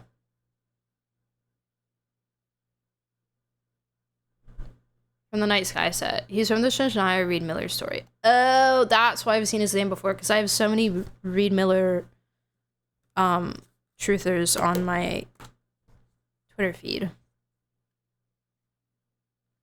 I follow a couple, like,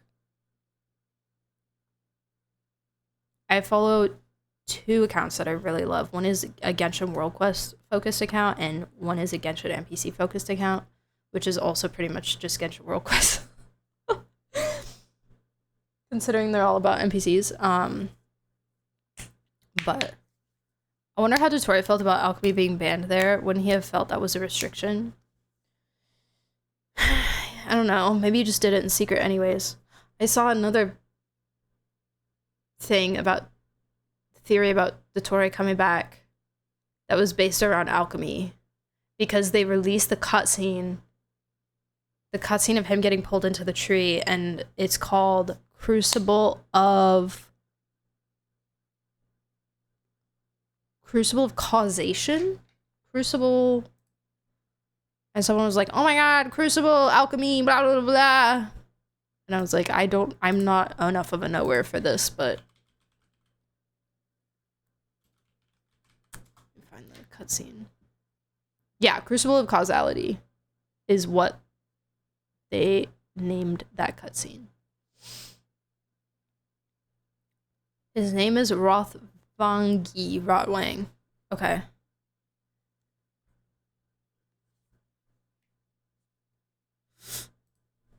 I think the Snow King is the Belisar. Okay.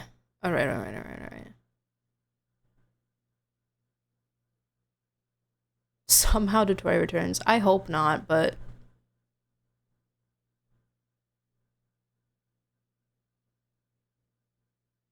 if they do it, I suppose I trust them to do it right. I don't know.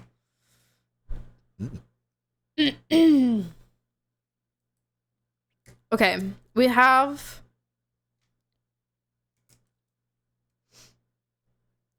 pre-Sarita time.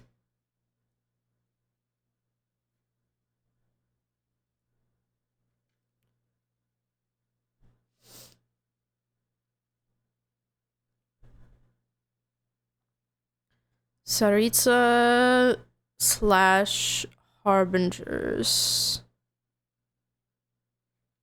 banned alchemy, or it wasn't them who banned it, but it was like it wasn't the well, I mean, she's the queen, so I don't know. She's a Saritsa. I don't think the story would come back. They already gave him all kinds of goodbye scenes. The combo between Nahida and Dottore just cheapened them. See, I agree. I 1000% agree with you. Yes. I just hope it doesn't cheapen everything that has happened with him so far. If they bring him back in the same way, it would just feel weird. Exactly. I think if they did, I would want him to be a completely different person. And I know that would probably, like, upset a lot of people because they would be like, oh my god, this is not my Dottore. But like,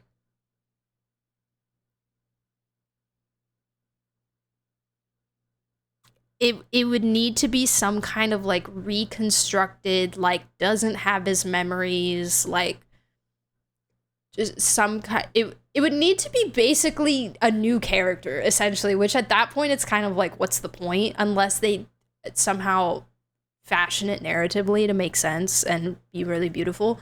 But Winter Nights Lazo.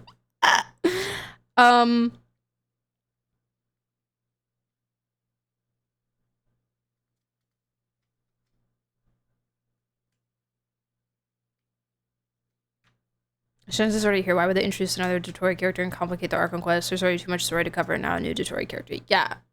Plus, I think we should completely shift the focus to Pantalone, please. Thank you. Thank you. More Pantalone content. True. Yes.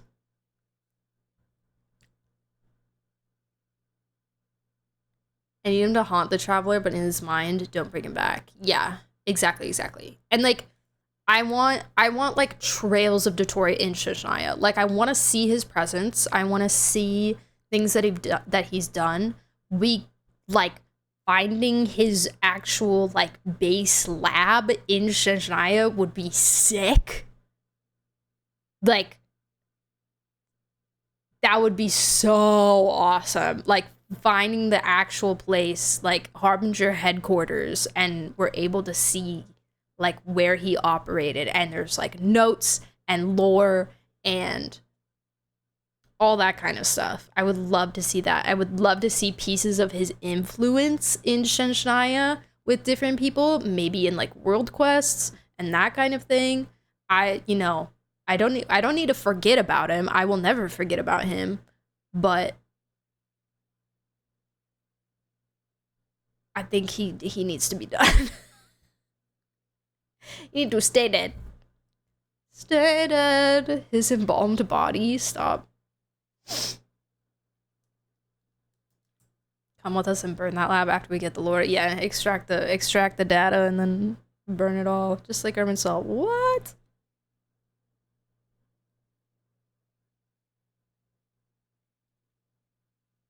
Isn't Signora coming back? The Signora fans certainly hope so.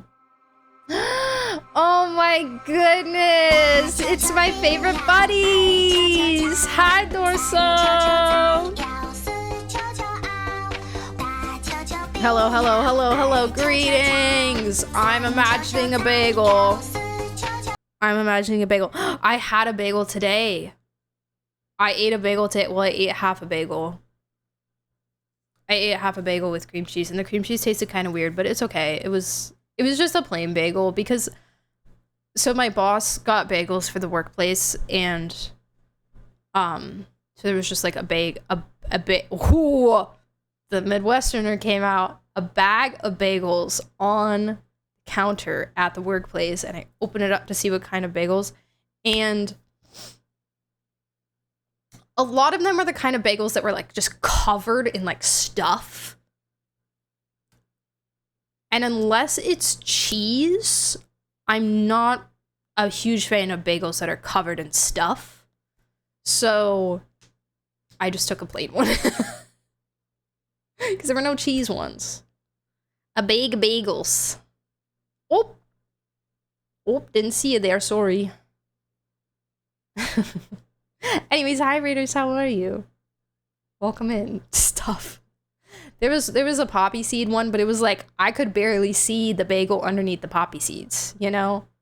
It was a little scary. I don't really know if that's how they're supposed to be, but I was scared personally.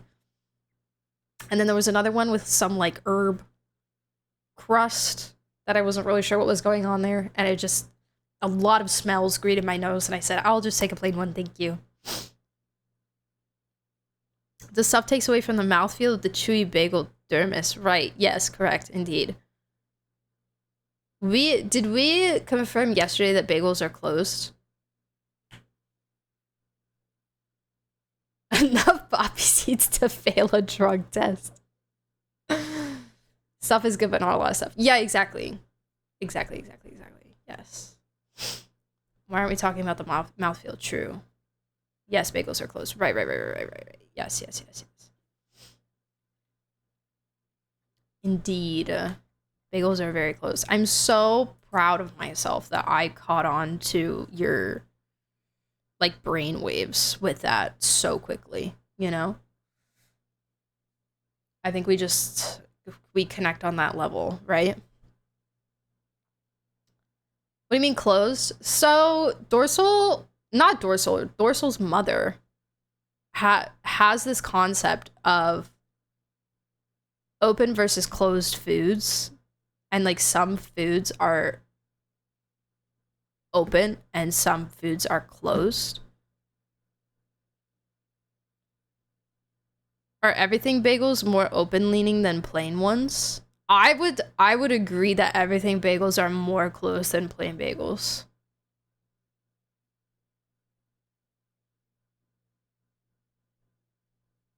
It's actually my concept, but I've taught her. Oh, I'm so sorry. Then I misunderstood what you said. I thought you said that you heard it from your mother. Okay, my bad. I take it back.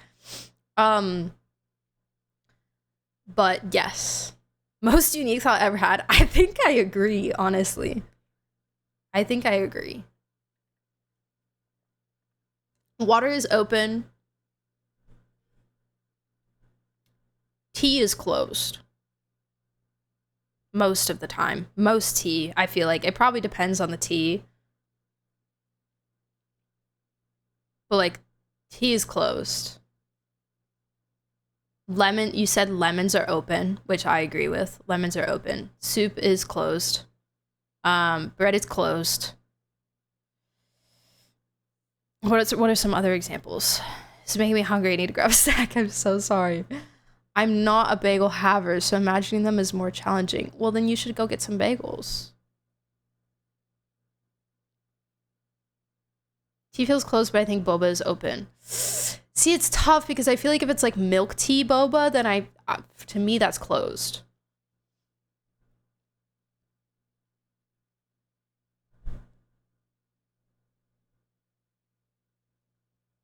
You know? If it's like black tea, milk tea boba, that feels closed to me.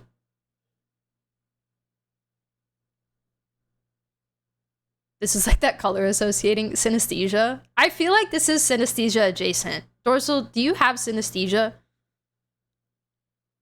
And if your answer is I don't know, then you might want you might want to look into that. Croissant versus bagel. Ooh, croissant is tough. Croissant is tough for me personally.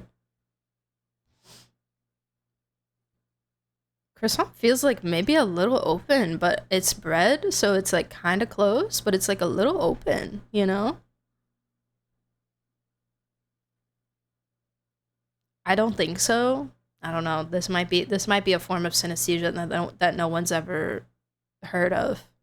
Whatever vibe I get from a food open versus closed, Dorsal says it's the opposite every time. Well, that means it's time to start your own open versus closed food conspiracy cult religion, and then you and Dorsal can be rivals.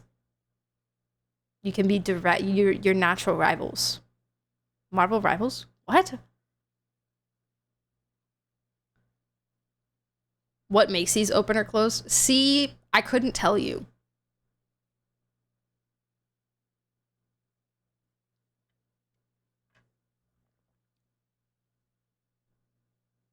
Vibes. Chocolate is closed. I think what food do I have in here? I have Cheez-Its. I feel like Cheez-Its are closed.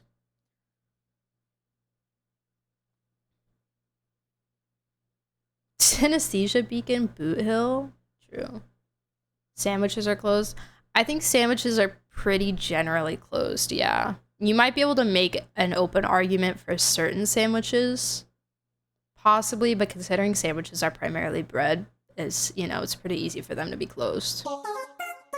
Himaka, thank you so much for the Prime sub. What the heck? Thank you, thank you. Also, I'd never introduced myself. I just started going into brain rot. If there's anybody new here from Dorsal's chat that doesn't know who I am, and you're like, who the heck is this crazy lady? My name is Viridian. You could call me Viri. Or V, also works. I mostly play gacha games, primarily Genshin Impact. I like that game. But I also play HSR and Wuthering Waves on stream occasionally, and I also play variety sometimes. When was the last time I played a variety game? That's a really great question. And I do play other gachas offline as well, too.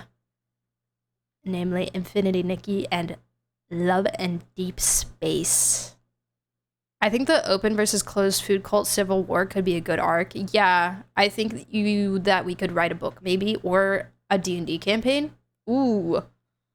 Imagine. Who the heck is this crazy lady?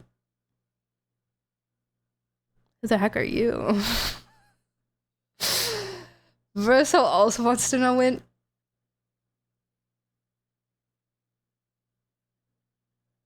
I'm sorry, Verso. I have not gone to your drafts. I'm really sorry.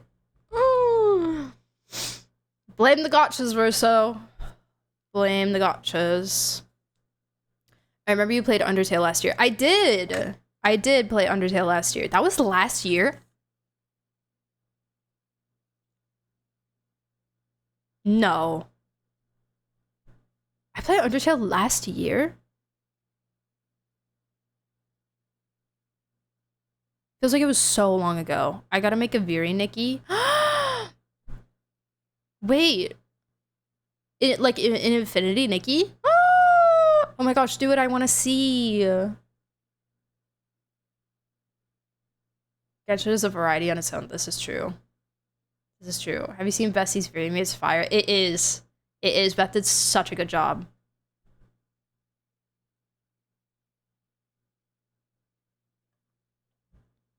I love my Viri me. She's like the me I want to be, you know? She's like the girl I look up to, you know? Diva. This last year, it's messing me up. Yeah, it's messing me up too now. Thank you. Thanks a lot.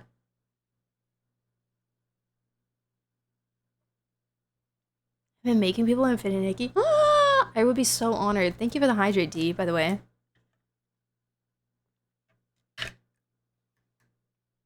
IDK, why? But Twitch is not letting me share my 3-year mod anniversary. 3 years? Wait, yeah, I'm wondering the same thing. You can share mod anniversaries? What? Crit Rate Lord, welcome in. How are you? Greetings. Hi. I guess I just started recently. That's so cool. Well, happy 3 years. Thank you for being my mod for 3 years. What the heck? What the heckies? 3 years of fire modding. You're awesome. I wonder how long everybody else has been a mod for. I'm so curious now. I'll have to ask Space if he can see his. 6 years, still waiting for a skip button in Genshin. This is correct information.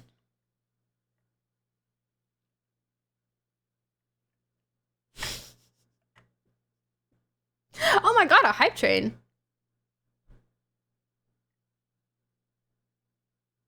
That's crazy. Thanks, guys. Record 0 years here. Listen.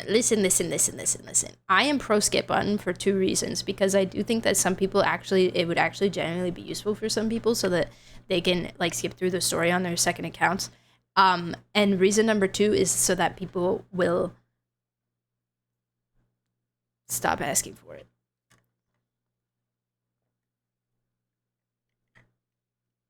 I have one nice very reason and one evil very reason.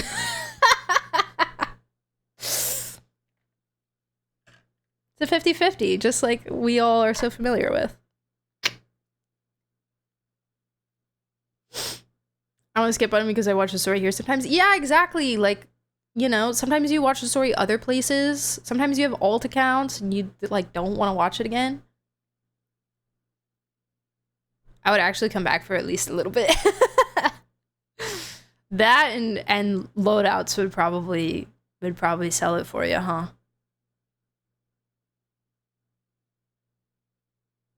Pro skip button because I want to play with my friends who quit because they don't like the story and they can't skip it. There you go. See, exactly. Like you know, I love the story. I love the lore.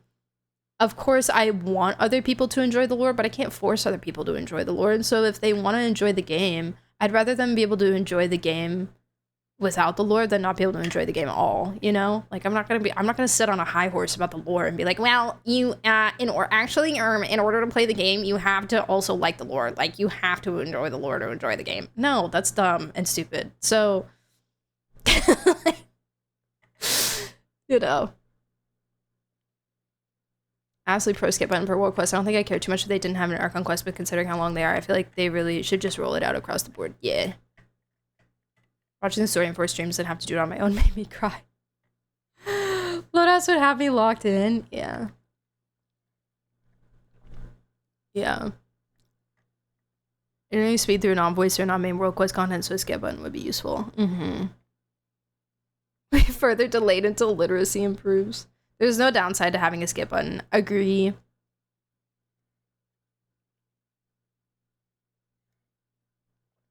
Agree.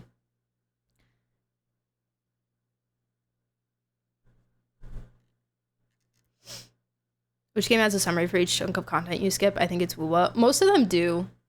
WUWA does, HSR does, ZZZ does. Most of the ones that have skip buttons have a summary.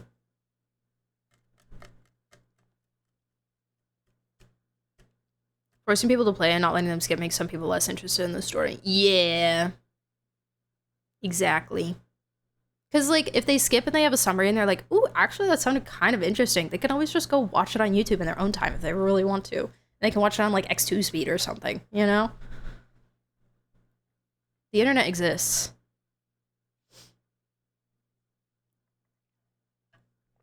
Anyways. Thank you again so much for the raid, Dorsal, by the way. Sorry, we yapped a lot. But great to have you guys here. Appreciate you. We are currently reading artifact lore. On the topic of deep diving into the story, we're currently reading artifact lore from the Superconduct set. So yeah, that's what's happening right now. You can use the agenda command to see what else we have planned for the rest of the stream. Not included in there is reading Nicole weapon lore. I kind of forgot about that. Also, fair warning, we're probably going to be discussing Archon Quest spoilers for the Archon Quest this patch. So, spoiler warning, because we've kind of brought it up a couple times already. So, yeah. Every time the game is skipped, Dawei loses a second of his life. That's why there's no skip button. No! Not Dawei. Me when I was in the raid, but I was tabbed out of both streams because I was stressing in combat, so I needed to eliminate the auditory overstim. Me as heck. I gotta finish that quest. Girl. Girl! Please don't yap ever again. I only watch Twitch streams expecting deep silence and ideally a blank screen too. I'll just go cry. It's fine. It's fine. It's fine. It's fine.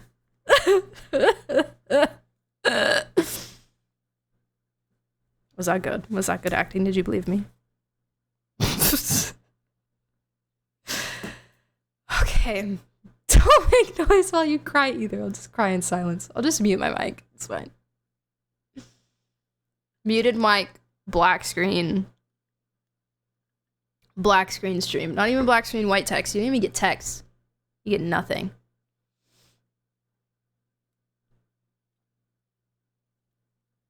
Nope. No white text for you. No. Nope. Just absolute silence. And for maximum immersion, you are required to turn off all of the lights in the room that you're in and also have blackout curtains so that it's like sensory deprivation, you know? Like, and then you just have to like lay on the floor. And that's the intended experience of the stream. We just have to trust you're playing the game in the background. Or maybe you'll never know. Like, is that even the purpose, you know? Or should you be thinking about deeper things? The wall is over there. But then the voices come back. Oh, you guys are so funny.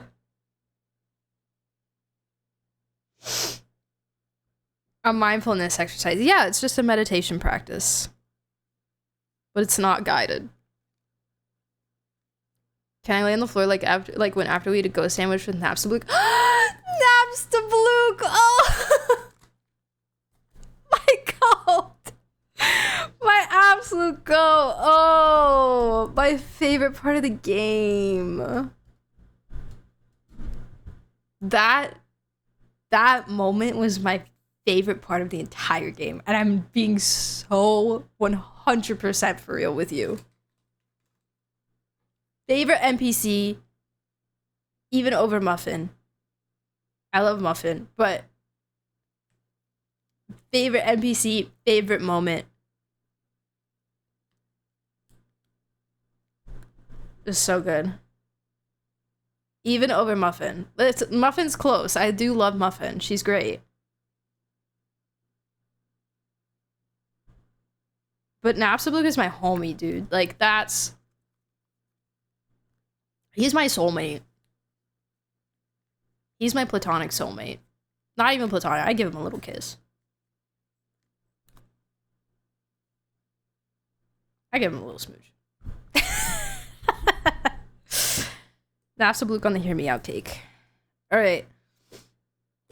I'll give you good luck if you roll an artifact, you will get crit rate.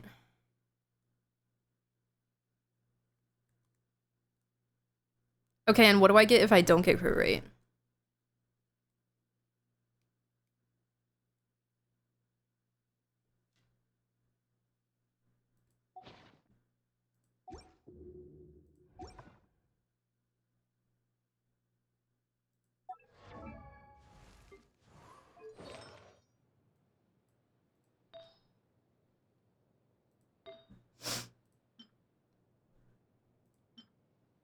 I don't know, it's too good. I can't roll that. I don't even think I have anything good in here.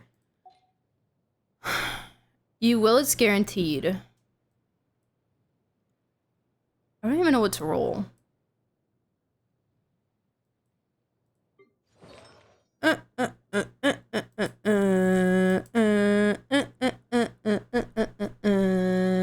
rate for the Fab saleswoman, good match. True. Just open Woowa and get the crit rate there. Open Woowa. Are you crazy?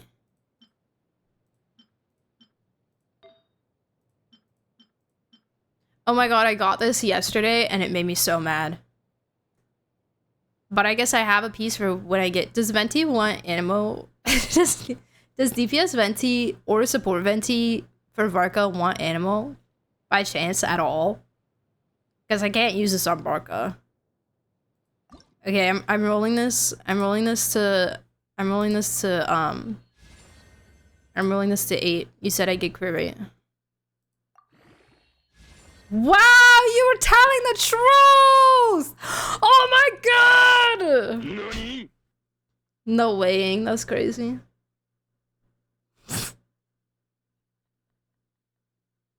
Ava Wivacord, thank you so much for the follow. Welcome in. Hi. Wow. Wow, Grape. Please, someone tell me you know that reference. Please, someone, please.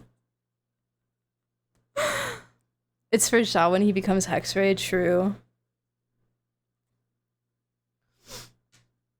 I gave my Venti TPS and support attack because I don't have Animo. Okay, I'm gonna keep rolling this because it also gave me a bonus. Oh, it's okay. You only promised me 1 crit rate, so like I like forgive you for everything else. Hey, pretty good. Okay, like unironically kind of a banger venti piece, maybe, if he wants it. Kind of eats. Let's starve it for a day. In the future. Alright, let's go back to the lore, guys. New Varka Farazan Venti Sucrosi.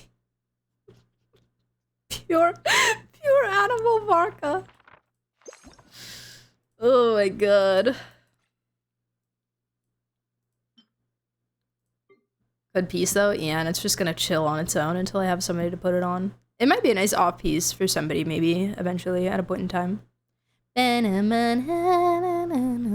Look, boss, my factory is in shambles. The 6 a.m. bandage needs addressing. What? Okay, Oracle, have a good look.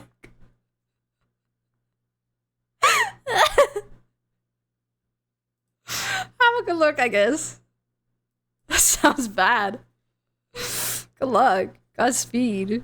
May the goddess try out guy. May the goddess Gaia thrice close her eyes for you, or however however it goes. Man, I'm a fake fan. Shut up. I'll send you before and after, you surely understand. Oh god, I'm scared. Okay. Alright, guys. Class. Log back in. Log in. Order in the classroom. Please.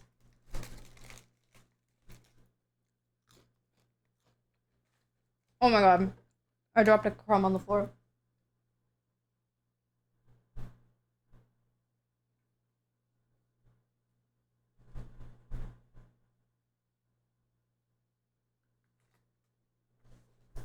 Okay, I got it. I'm a mess.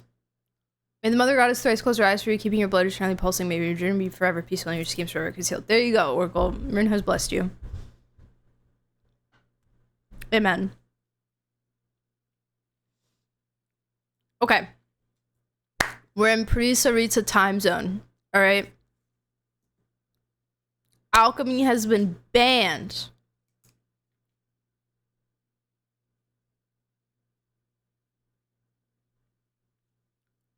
Banned. Not allowed. There is a young alchemist with long black hair.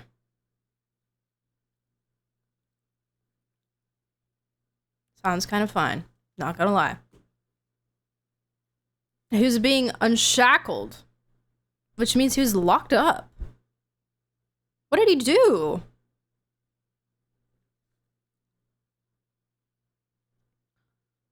So he could conduct research that would defy every single taboo in existence. Hi, Staker, how are you? Welcome back. To the young man, the world was but an assemblage of elements. I mean, he's not wrong, and the meaning was something that could only be found on the material plane.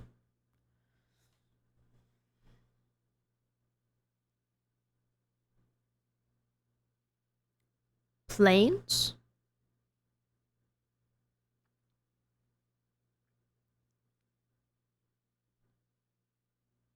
Has there ever been previous mention of the concept of planes in this game?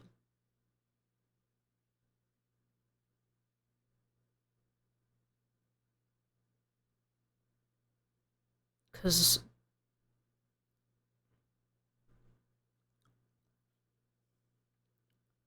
that's the first I've heard of it. I mean, it's a pretty standard fantasy concept, I guess.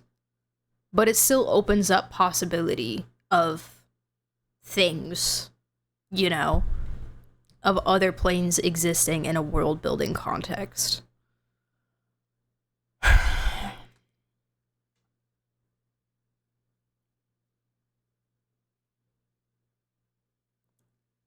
We have rocket ships, but I don't recall planes being mentioned before. Thank you so much. Thank you.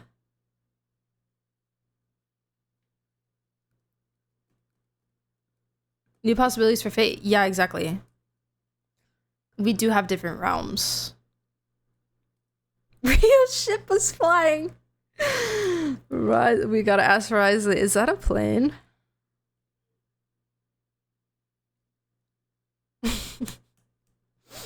Okay. To him, life was but an accidental puzzle assembled by nature over millennia. He's an evolutionist.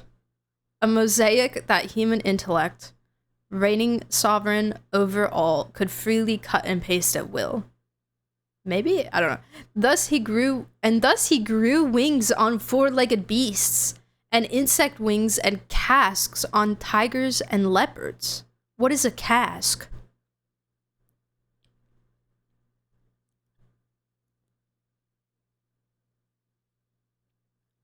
And thus he grew wings on four-legged beasts. Okay, sure.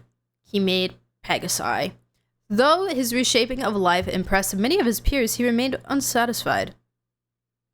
After all, beasts were but lives governed by witless souls, whereas the vessels of those possessing intellect should be far more complex and fascinating. Oh, this guy is so interesting. Finally, in a move that was all but suicide, he turned his hands toward the Fae, who still held power at that time. To traverse the mortal plane was the name of the second part of Ryan's Story Quest 1. So planes were mentioned in a way. Okay.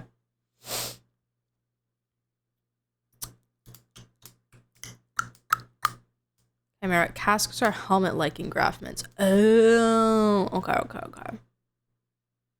Anatomical feature found in some species of birds, reptiles, and amphibians. Bony stuff. Okay, got you. Thank you. This is fascinating. Beasts were but lives governed by witless souls, whereas the vessels of those possessing intellect should be far more complex and fascinating. This guy's crazy. I love him. The plane of Euthymia. True. How could I forget that? Lord Larper. Ding, ding, ding. Right here. That's me.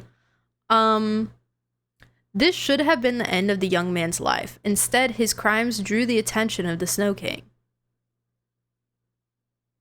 So this is before alchemy was banned. But, like, this is giving me the impression that alchemy is not banned, right? But what this guy is doing is still so crazy that it's still considered criminal. He's still getting in trouble. It's still a problem. Even though alchemy, the craft of alchemy itself is not a problem. This guy's doing some crazy stuff. He's pulling some Dottore up in here.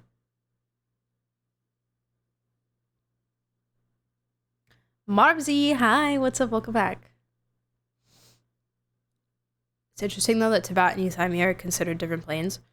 Right, which I always viewed the plane of Euthymia as more of like a pocket dimension kind of situation, which I suppose pocket dimensions can also be on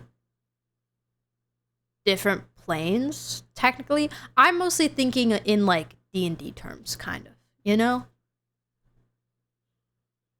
There's a problem when he tried to presumably experiment on the Fae. Yes, but also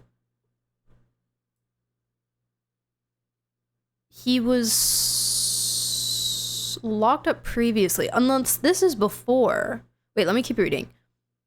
This should have been the end of the young man's life. Instead, his crimes drew the attention of the Snow King, who sent him to labor at the Institute, where all taboos are touched and where lines were mere suggestions and the basis for further experiments.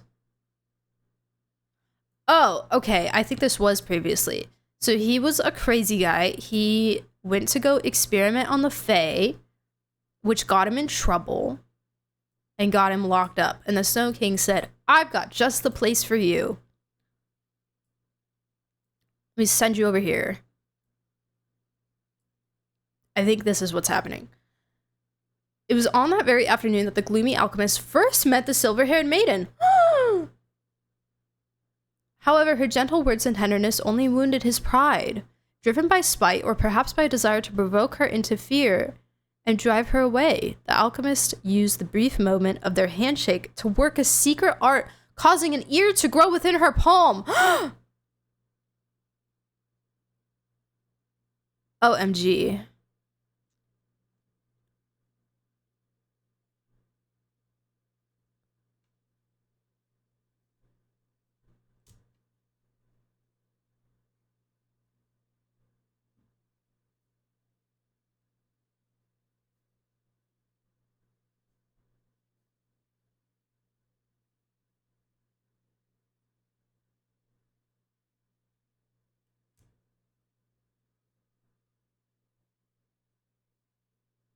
I'm writing.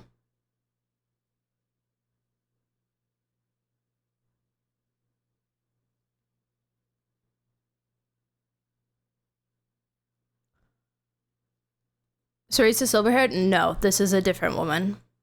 In the flower, we learn that the silver-haired woman and the Sarisa are two different people. This is also pre-Sarisa time. Her dad exists because her dad is the Snow King. I don't know if she's alive yet or not, but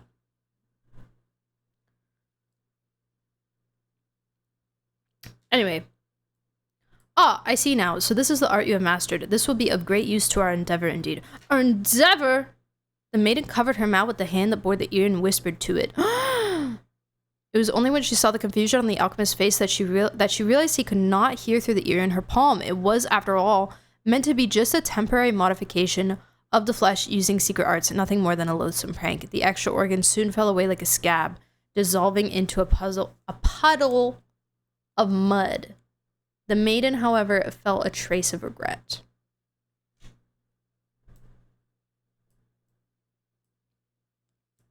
It was quite fascinating. However, you should understand that there are strict rules and procedures in this place. The next time you intend to attempt such a thing, remember to submit a request to me beforehand. A request. Also, time is short and your schedule is written here. The encounter left the dark-haired young man in a trance-like state for the rest of the afternoon. In this daze, he perceived something invisible, something intangible, that rose above material life, and the world was no longer a mere puzzle of countless accidents haphazardly pieced together. Within it, he found something that stung, yet also stirred yearning within him. He found some meaning. Interesting. Okay, so the silver-haired woman is like some kind of authority figure at this institute. It's giving Narcissus. Like, I'm not saying that's what it is, but it's giving that energy, you know?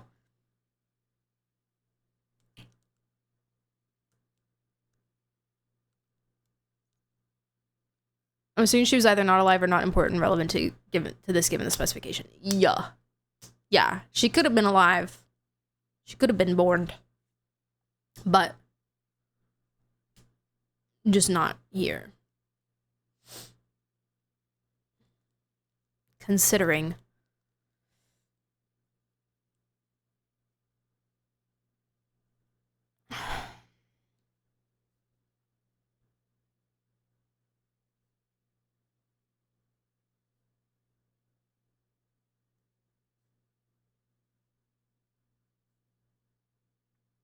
who is this woman?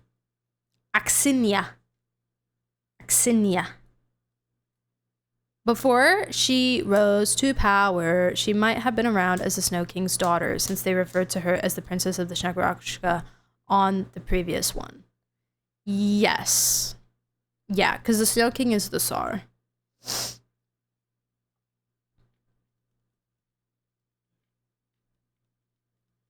Assuming she's the same person as the princess in the flower, she just hasn't ascended to the throne yet. Yes, I believe so.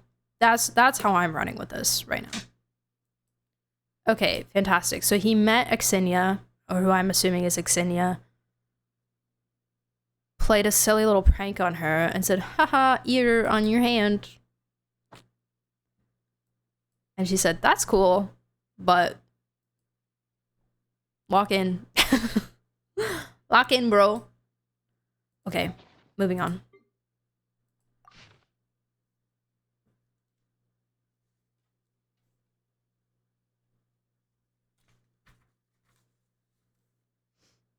New page. Ovations.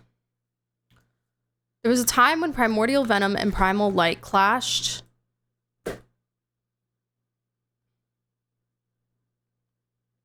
In a corner unseen by the heaven's gaze.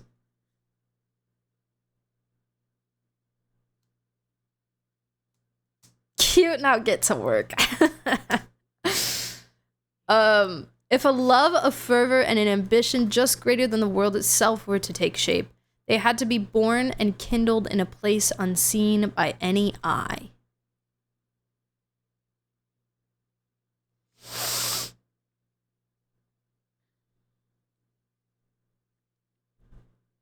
Bars. It was a design that could not endure the slightest deviation in its course, and an experiment that stood but a hair's breadth from world-spanning madness. It was almost as if someone had stayed the hand of fate itself, forcing coin toss after coin toss until the desired outcome was reached. Or perhaps only through upheaval at the periphery can certain possibilities pass through layer upon layer of constraint and be captured and brought into being by a plan most absurd.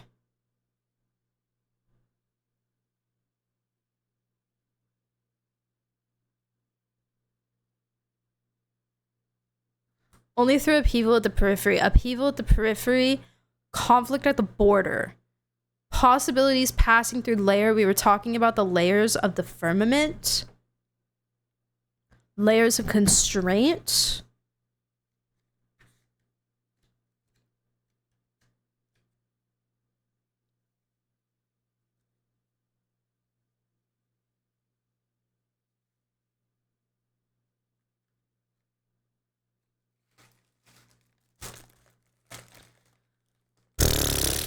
This is also Dotori to me. Yeah. Yeah. Yeah. Once upon a time, at the behest of a snow king burdened by sin and remorse, a group of people was assembled and tasked with a single purpose: to seek the stairway leading to the vacant seat in the court of the stars.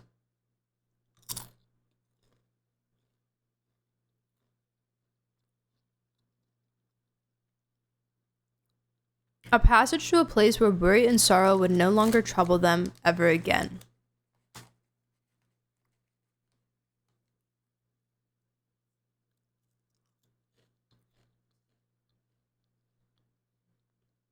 Countless days and nights of toil passed as the Snow King's company was driven through an unending succession of forbidden acts and descents into the ruins of ancient civilizations, all to trace the faint outline of a dream once shaped by a primordial golden realm and to bring forth a vast embryo long hidden in shadow.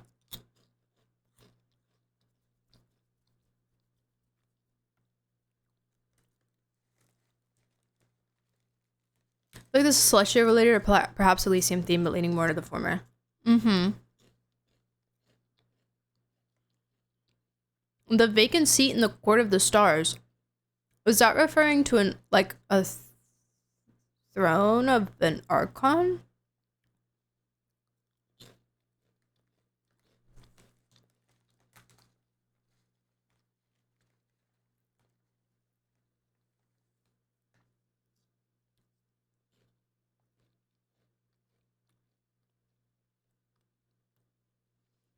It's also just, what's so interesting to me is that Celestial Gift artifact lore was all about, it was also very for those who come after, but in reference to the angels, right? In reference to the angels, Koitar, the Voyager, their destruction, and how their impassioned speech at the moment of their destruction was like, don't be disheartened. This is for those who come after us, basically. Like, our dream will live on. That kind of energy. And this one has the same kind of energy, but in reference to Hyperborea, which obviously Hyperborea and angels have connections.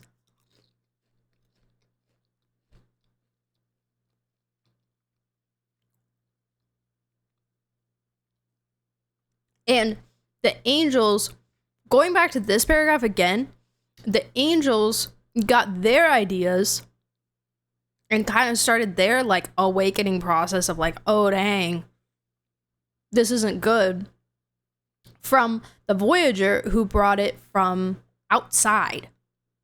Like, it was implied that the Voyager came in and started talking to the angels about the knowledge that they had from outside, from their people out in the universe.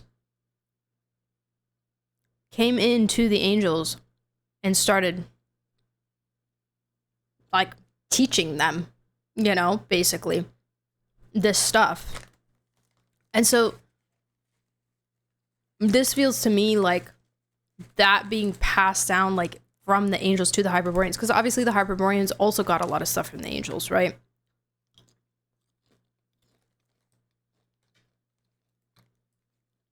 And then the destruction of Hyperborea happens, and the Tsar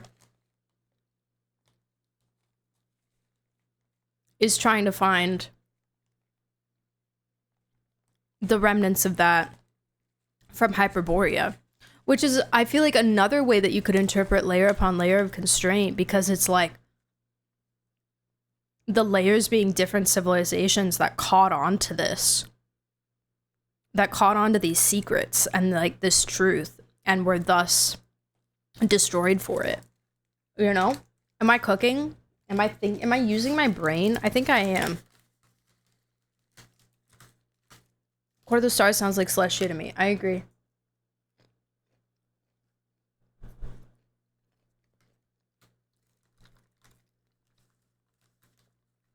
Yes, thank you. I'm just curious about the vacant seat. Because would that mean this is like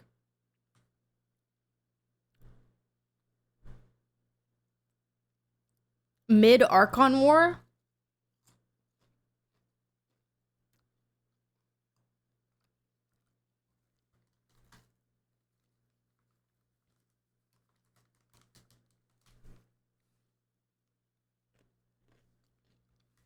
Also, can I just say I love how all of you in chat are purple right now. Hex is the only one that's slightly different, but there's 1, 2, 3, 4, 5 of you on my screen right now, and you're all purple.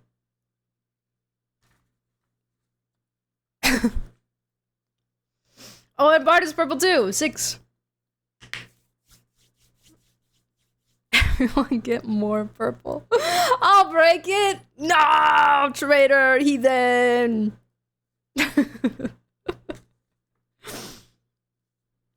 Anyways, I want to write this whole paragraph down, but it's gonna take way too long.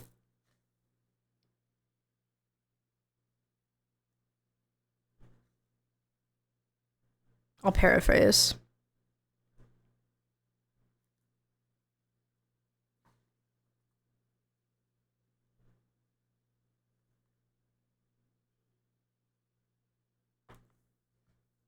Hey, first time chatter. Welcome in. How'd you do that? How did you do that? I hope you're well. There's a constraint. Blah blah blah. Okay. Yeah. Okay. I know what I'm talking about there. I'm gonna write Voyager to angels to Hyperborea to SAR. And I feel like the fact that, like, thinking about all of that, is that's probably related to what the Saritz is trying to do, like what she's doing. And maybe Project Stuja, I don't really know. We don't really know exactly what Project Stuja is, but like whatever purpose she's trying to achieve, whatever things she's trying to accomplish, is probably related to this knowledge that's been passed down by like years and years and years and years and generations and generations and generations and civilization after destroyed civilization, dating back all the way to the Voyager. All the way to the Voyager. Like, this is probably inherited knowledge all the way from the Voyager, what the Saritsa is trying to do.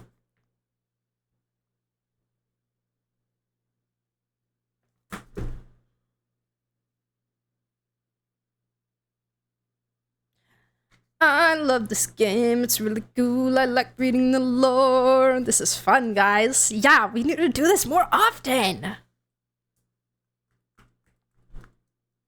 That one line in the Tibet chapter, that throne in the sky is not reserved for you or something like that. Ooh, true. True. Just browsing around the Genshin tab. Well, welcome. We are not really playing the game, but this is playing the game. This is part of playing the game. We're lowering out. I think this is related to Project Suja. Yes. It just like makes me really excited to think about that. Like obviously we know she's trying to like mock the heavenly principles, right? For extreme lack of a better word, but this gives kind of some crazy context to it of like where that could have come from. It's not just something that she like, you know, started cooking up herself of like some kind of plan or whatever. This is generational inherited knowledge from outside Tibet, you know? From the Voyager to the Angels to Hyperborea to the Saritsa. It's a legacy.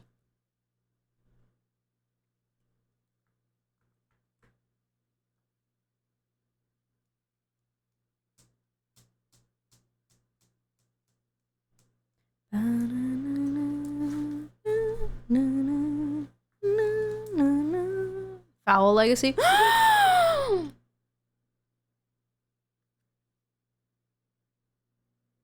Tartaglia, wake up! Where are you? Hello. Seems like her dad started this endeavor and she inherited his undertaking. Yeah. His grand undertaking. Yeah, continuing what her father started. Yes. And he was continuing what he's looking into the Hyperboreans to continue with it. And he has an institution in which there is a researcher, Axinia, who is being sent to Hyperborea to go look and see what they were doing and what beliefs they held and what truths they held in their civilization to work upon that.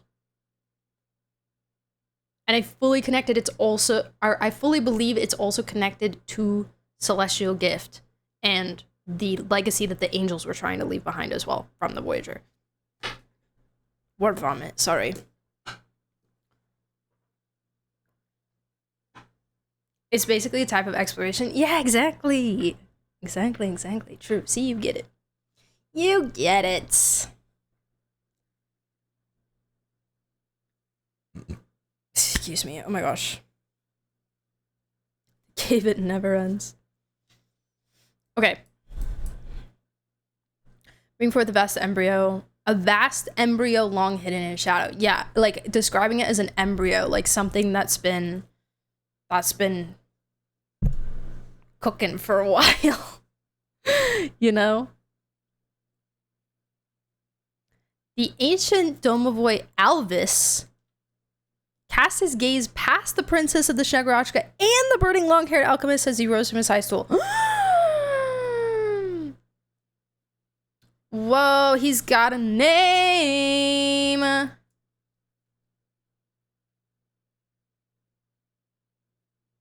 Domovoy assistant is Alvis.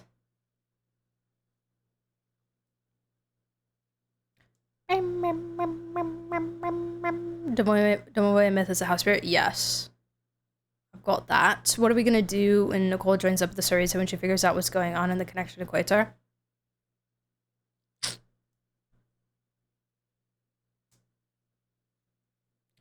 We're gonna join with her, duh.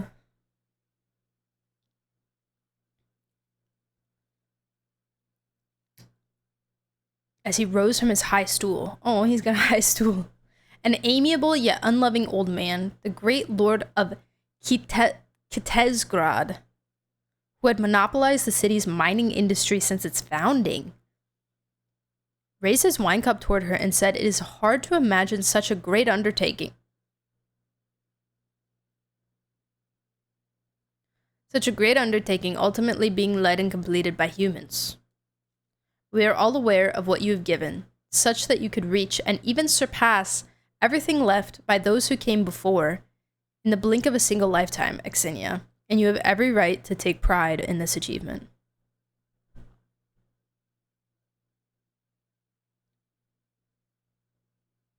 Why are you calling them humans? Maybe Xenia is a human?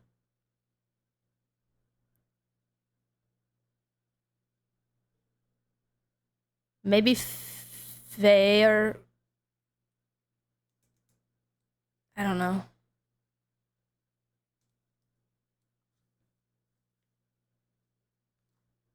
He is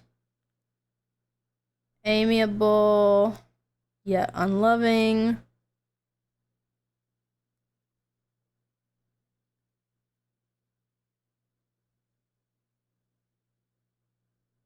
Lord of Kitezgrad.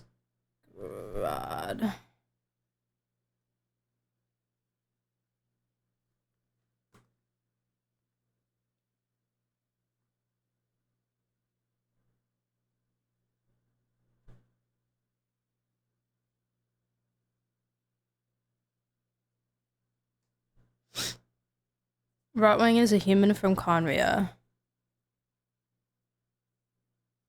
Did we confirm that the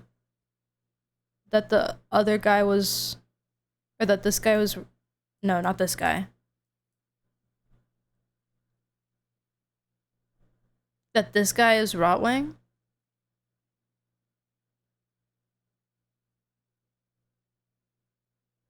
Mr. Wang is indeed from Conria. I know, like, nothing about him.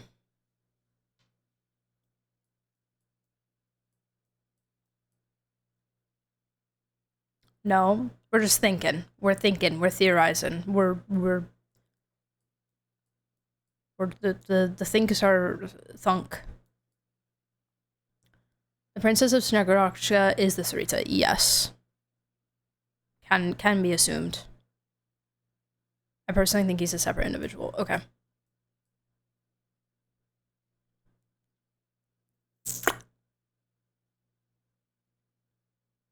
It seems most likely though he gets close to the star and does a bunch of crazy stuff. Okay. Okay. Noted.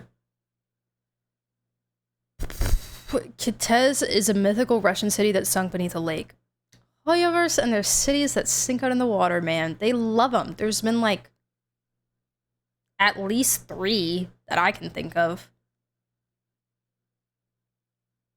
Seeks to protect itself from invaders and has become an invisible city that's only seen to those who are pure of hearts. Interesting. Okay. Noted.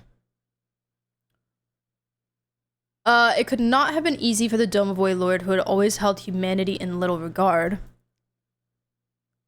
to make such a pronouncement. The girl recalled their very first encounter, the deep disgust and fear of humankind barely concealed in his eyes.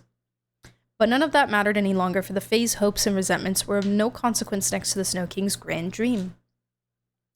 Besides, this Domovoy, who had appeared time and again throughout the history of the Snowbound Kingdom, had all along freely imparted all he knew to her, and he had also provided counsel on many a matter. In some sense, he had already become both mentor and friend to the silver-haired girl.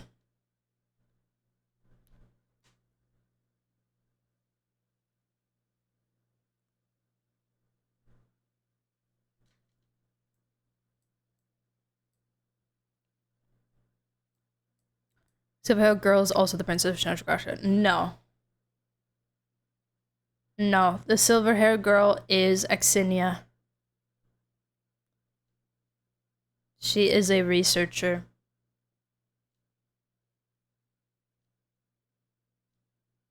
I assume.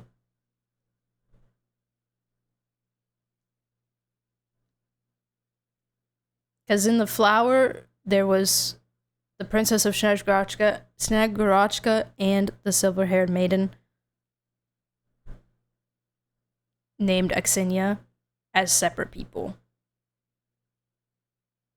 So every time they mention silver-haired girl, I'm assuming they're being intentional about it, and that's just Axinia.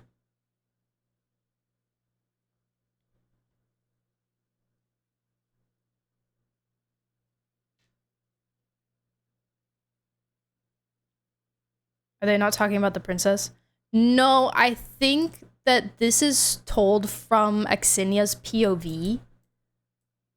I think this entire set, I believe, is centered around Axinia. They're all items relating to her.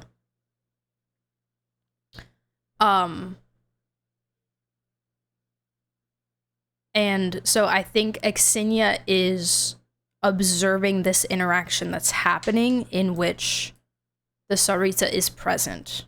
The Tsaritsa, this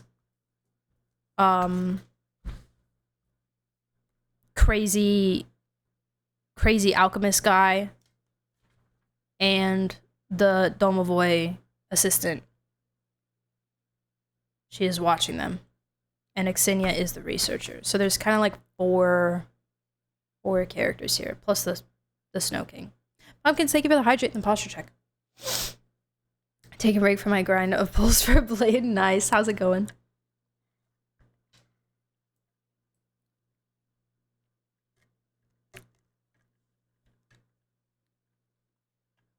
And so she too raised her goblet, spilling a little of the bitterness that had been poured into it along the way. In the Domovoy's eyes, Axinia saw a warm, earnest affection, one an elder might feel toward a younger.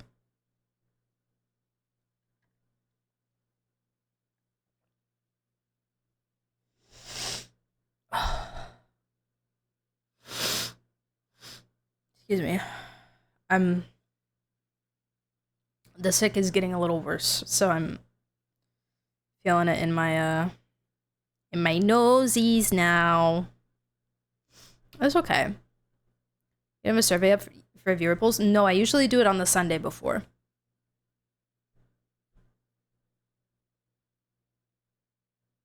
Typically.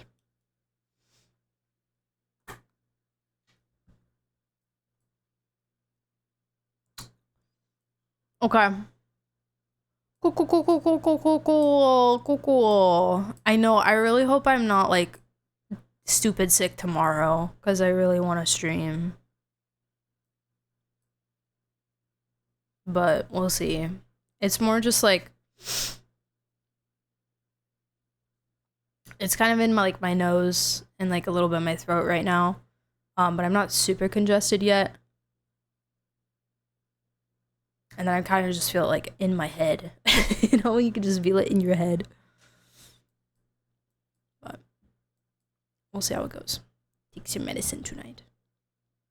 Okay, I'm moving on.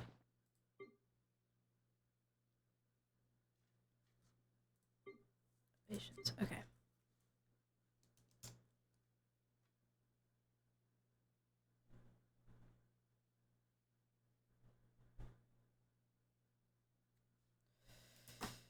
Water and sleep does wonders. Yep. Got my liquids. Alright. It was a gift from the towering man upon the throne, given in celebration of her birth. To the Lord of Ice and Frost, whose years span the long ages, the blossoming of a human life passes in a mere blink of an eye. He still remembered wandering in that world of shadows. There, he recalled, lay the shattered golden homeland, the mother he had never met.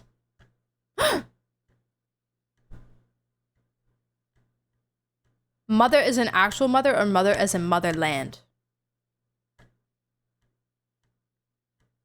It's time for me to bed. Good night, Phasos.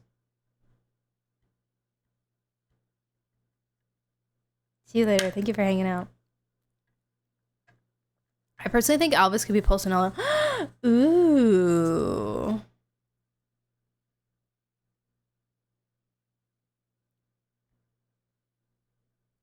Oh, that would make so much sense. Yeah.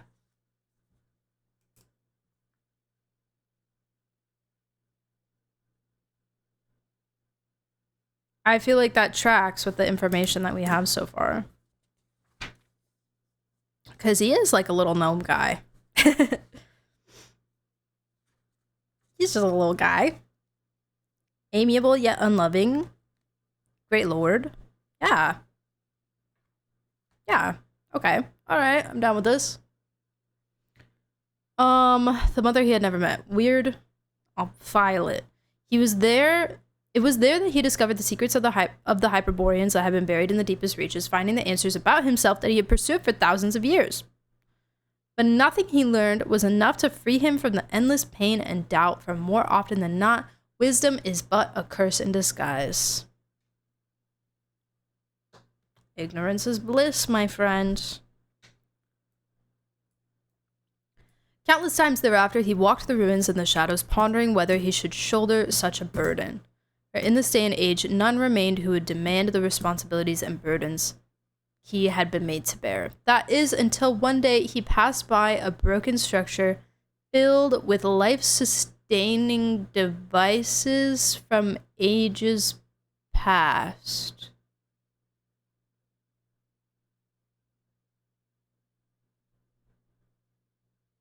Okay. Those must have been the efforts of the ancients to endure into the future, he thought. Cryopods! As the blade of the heavens hung ever lower over them. Right. Though he had seen such devices in the distant past, the ones he encountered then were either broken or had otherwise failed. Oh, but these ones are working? This time was different. Among the darkened devices, one suddenly flickered to life. As if it had sensed something. It was like a random number appearing in a cold calculation. A small, otherwise insignificant blip suddenly magnified beyond all proportion. He opened the fragile hatch as if opening a treasure chest, and inside he found, unconscious yet still alive, a silver-haired infant.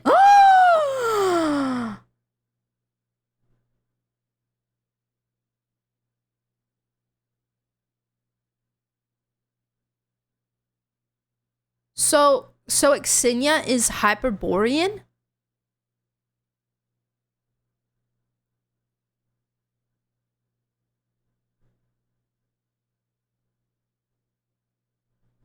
Oh my god, she's so cool.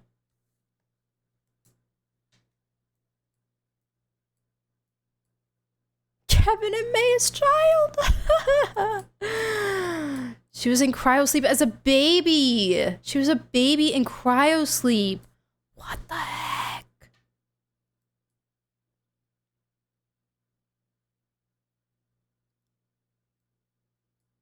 Oh my god, so she's like another daughter to him, basically.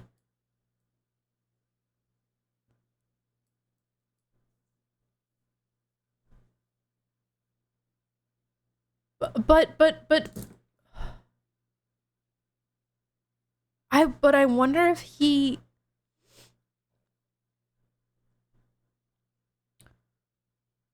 he didn't really raise her like a daughter, because like she went on to like work / lead at this institute. Maybe he kind of raised her, but then she started assisting in like his great undertaking by helping with the institute stuff. But then like the flower kind of reads as her and the Tsaritsa's first meeting, so I'm kind of wondering if he kept them like separate in some way, shape, or form, you know?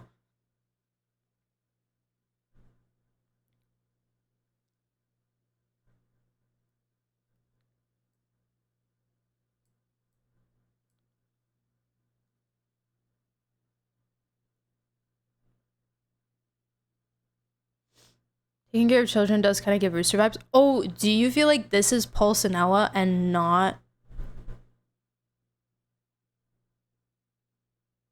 The Tsar? I assume this was the Tsar.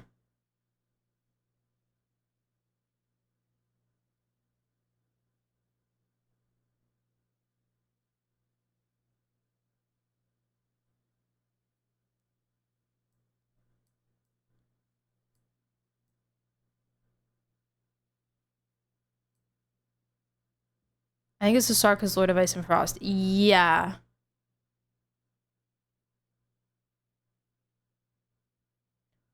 Also,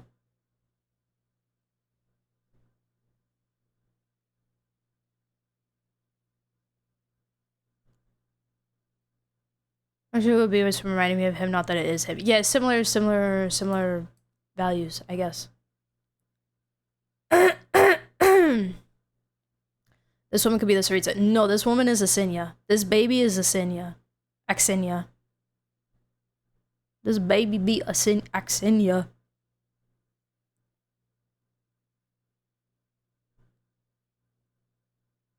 Unless they were like switched. The baby switch. Or something. I don't know. Crack theory.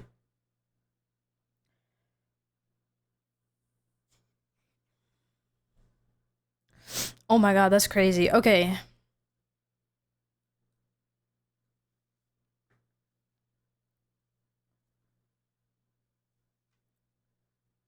Sar found Axinia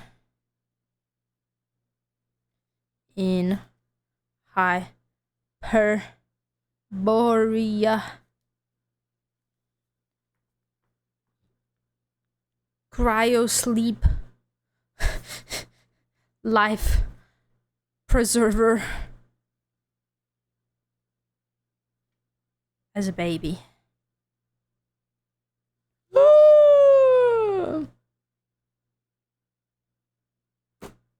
If she's just human, probably not. Maybe she got some of that elixir of immortality too. Maybe she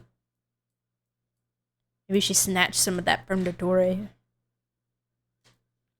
He takes care of a child and his siblings, but also helps him rise in the Fatui, which is also a dangerous position. Right. Yes. Yep.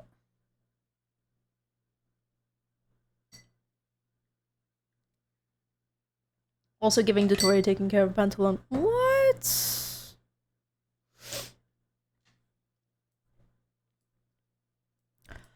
The silver-haired infant. Okay, thank you for the gift, said the young lady as she sat upright and touched the fresh piercing in her ear.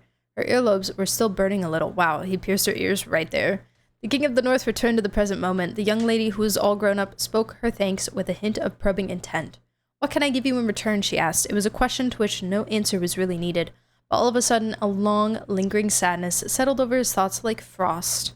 And in the end, he relented and told the young maiden of the vision he had once held, or perhaps had held for far too long. Oh! And then that's probably what inspired her to help with the dream and become a researcher for him.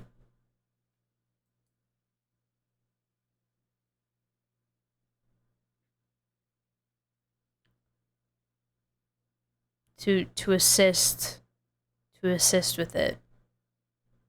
And then she either went on to be part of the institute that was research institute. Ah, NARS PTSD. Or lead it. The stars Jon Snow confirmed true. Transactional relationships, again, where kindness or help is met with giving something back.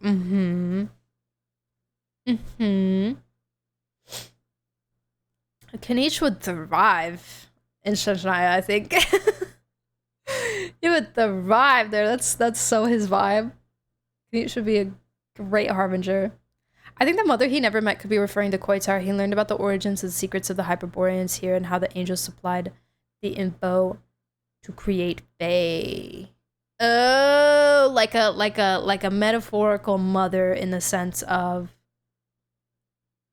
the angels being like a mother figure since they Yeah, okay. I get what you're saying. Mm-hmm. Inherited her rebellion against Celestia. That makes sense. That makes sense. Okay.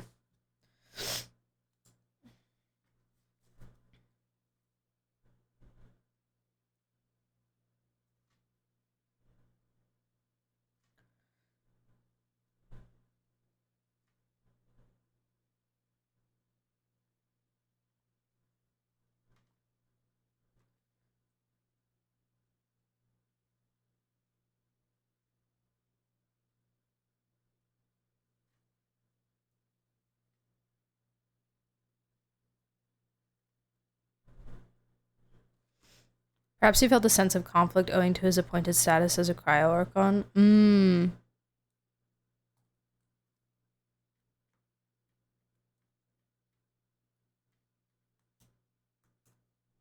Yep.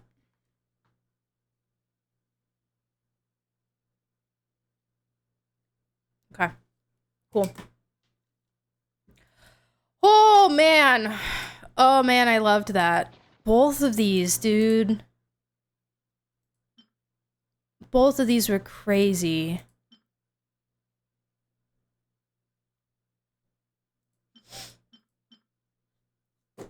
Really cool stuff, really cool information. Like, I'm so glad that I'm reading these before Shoshnaya because now I feel like I can go in with this information in my head, you know? Like, I feel enlightened. I feel enlightened and duly prepared, you know? Okay.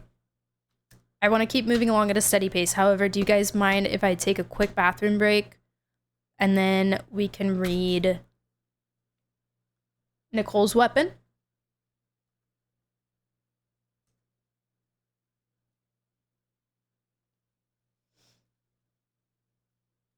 Unless you guys would rather save Nicole weapon lore for like tomorrow or something. And we can just move on to quest, but I'm kind of down for either. What about you guys want? Probably gonna head to bed now. No worries. Yeah, get some rest. Do whatever you have to do. Yeah, thank you for being here, Jamchi. Appreciate it. Thank you for being part of the purple cult. I'm curious about the weapon. Me also same. Me also same. I think it's gonna have some good stuff in it. Okay, I will run in bathroom real quick and I'll be right back in a second, okay? Don't forget to bookmark the video, guys. Don't forget. Okay, see you in a second. Bye.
All right, hi guys.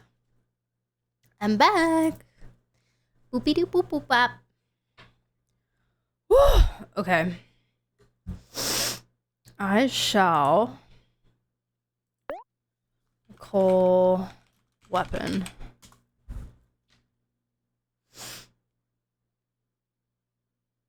No, just give me, what is it? What is it called? What is it called? What is the name of it?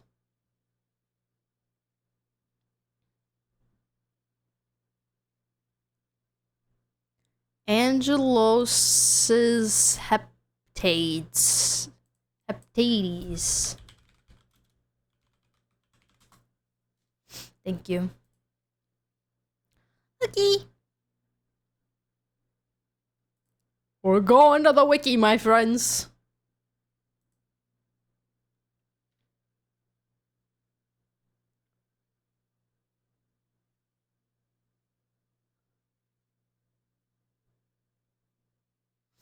Here we are, we're in the wiki. New page.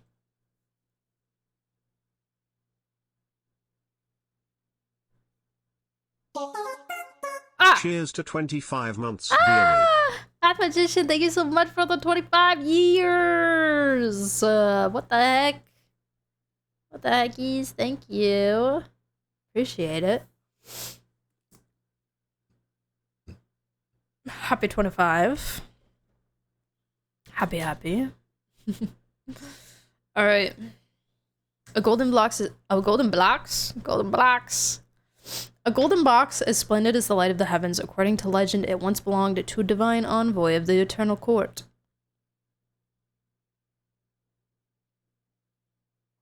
Herm. What does it look like? Hold up. Whoa, cool. It gets like different purple. Sick. Okay. Alright. Once upon a time, the mother of roses and lilies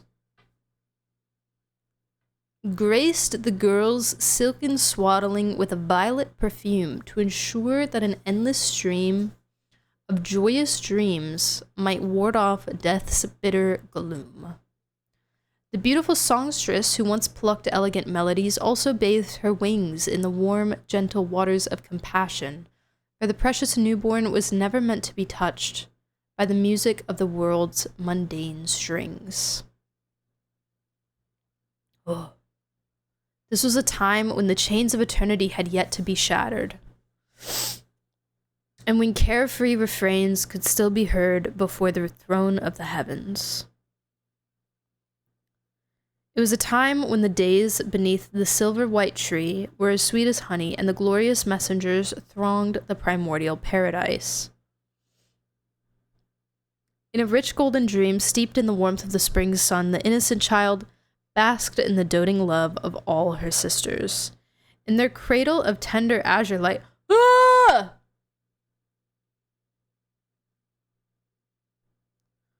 Skirk mentioned. They shared laughter with the morning dew and new-blown buds. And by the black stone that had yet to fall, they sang soft tunes to the fading sunset and quiet evening breeze. Their bright eyes had never witnessed the spilled crimson in the world below, nor had their slender hands ever touched the sad pain of injustice. Dude, the angels are so sad to me. I can't.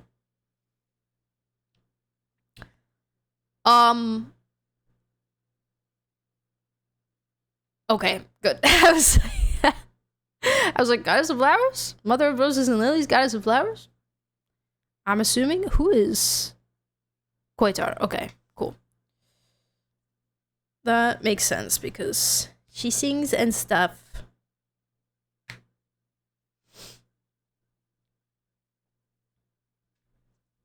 And okay.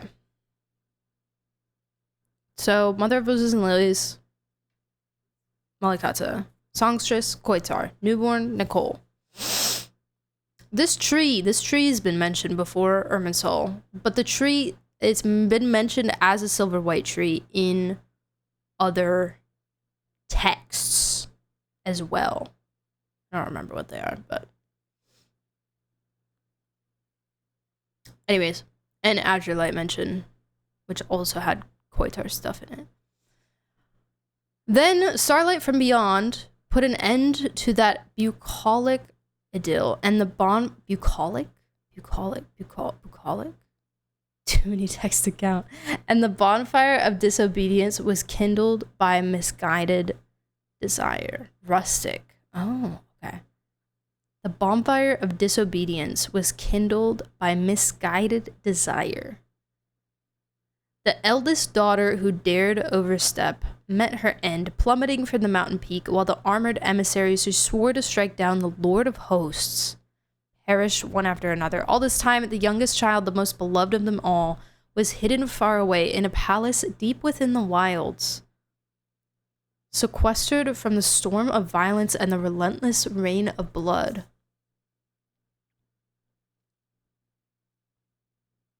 I shall overthrow the throne of the Most High to set the oppressed free and to avenge the afflicted.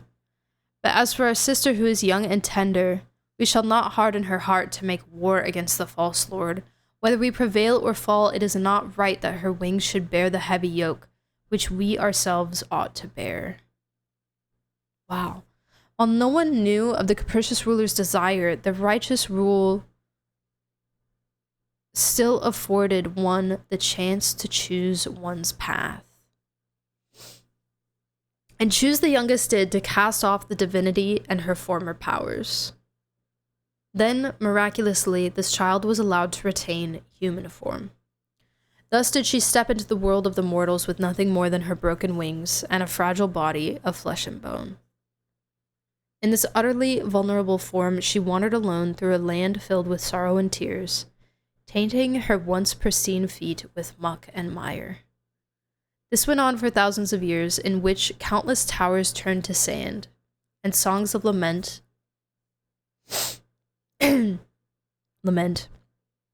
dissipated into the night breeze.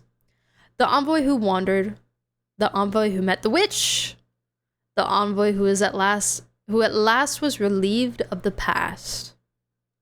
Through the journey and memories that belonged to her alone, she found her crown irreplaceable at last. The world she had never once deigned to behold was now etched forever in her eyes. The eyes of one who can no longer sing. And so the solitary guide now stands, her crown wrought from the countless joys and sorrows of men, and the grand adventures of mortal heroes.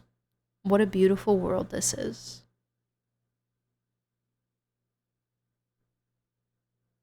Oh.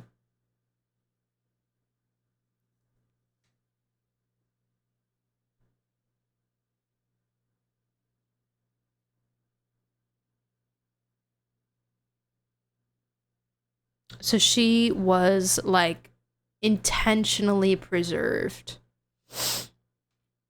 Because I sure as heck was wondering, like, how she, like, oh, okay, you're the only one that made it out. Like, how did you do that? How? She was intentionally preserved by all the other angels. What is a palace deep within the wilds, sequestered from the storm of violence and the relentless rain of blood? Where do we think that is? You're so special to me. I know. Sweet girl.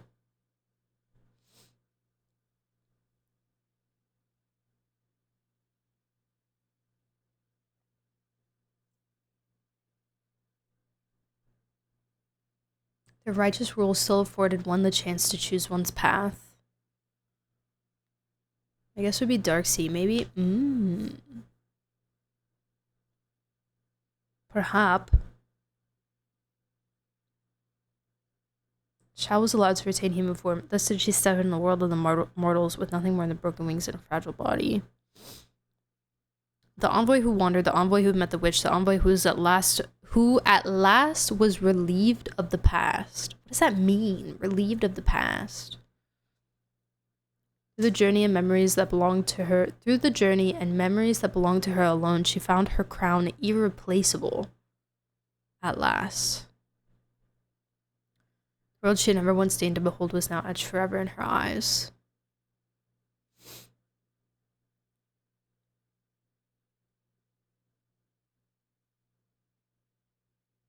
She took a pass, Duke.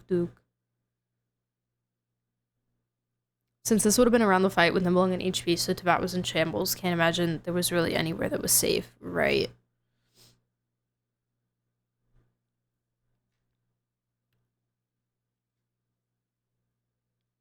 Far away in a palace deep within the wilds. The wilds. Yeah, that could be the Dark Sea, I guess. I suppose. Unless there's just some place we don't know of that would have been, like, especially safe and protected, you know? Soldier, thank you so much for the follow. Welcome in. What's up? Greetings. Hi.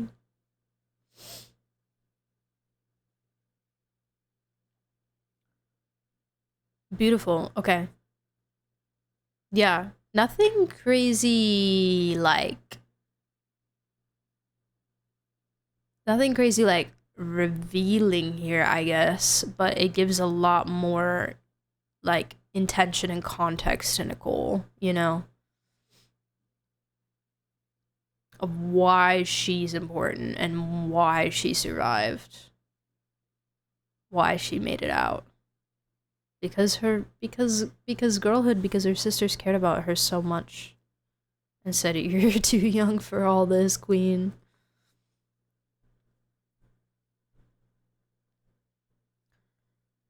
Not the Temple of Space. True, you cannot die there, technically, so...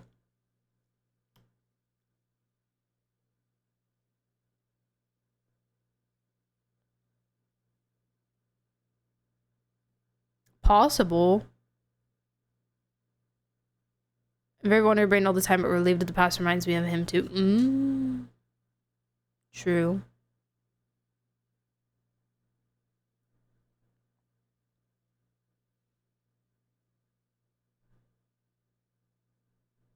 Erminsoul tampering.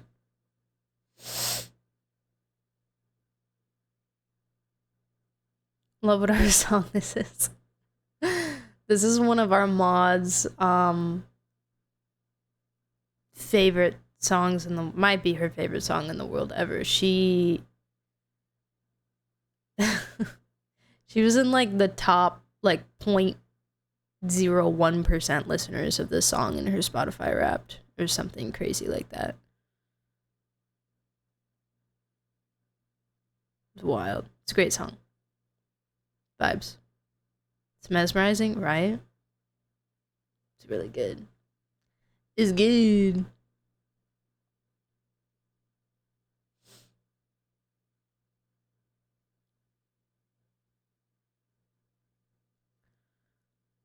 Relieved of the past. I'm so curious about that line.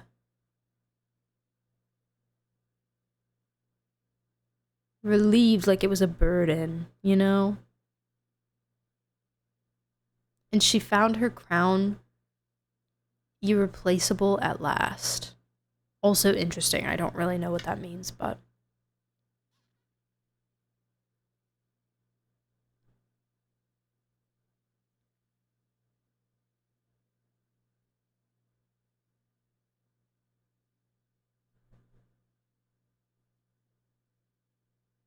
Fascinating. It's so interesting to me that, like,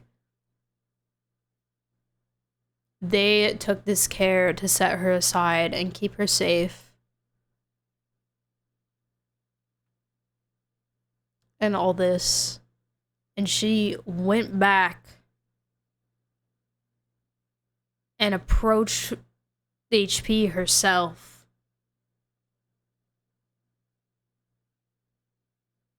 to tell them what her desire and what path she wanted to take. Power move, honestly. Power move.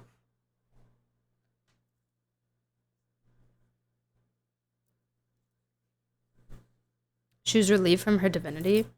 Oh. Maybe. That could be what that means, yeah.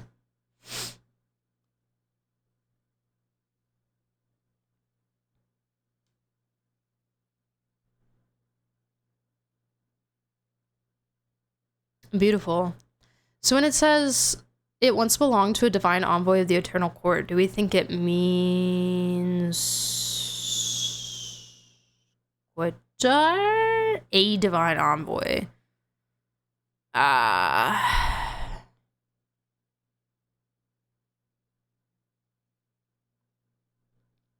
feel like the name doesn't really match its description. Angelos is Greek for angel messenger, and a heptad is a group of 7, and the literal translation of the Chinese is something like the 7 edicts of dust and light.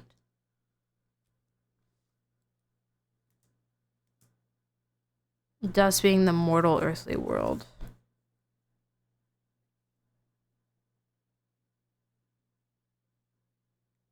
Okay, let me write some of that down.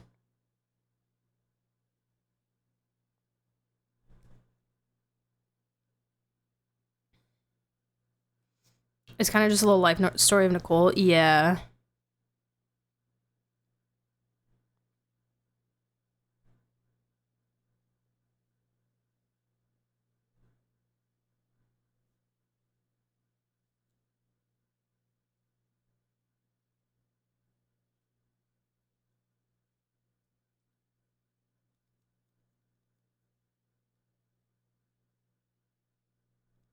The 7 edicts of dust and light, dust being the mortal earthly world.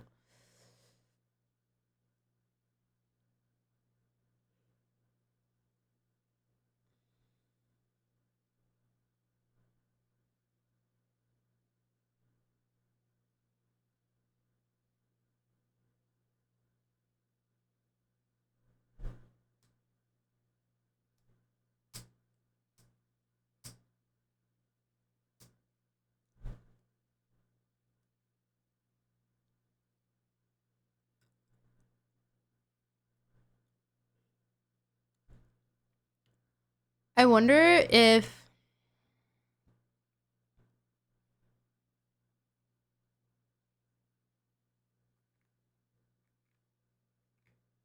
this is like just me reaching, but Angelus Heptades, angels group of 7 edicts of dust and light. I wonder if, because there's been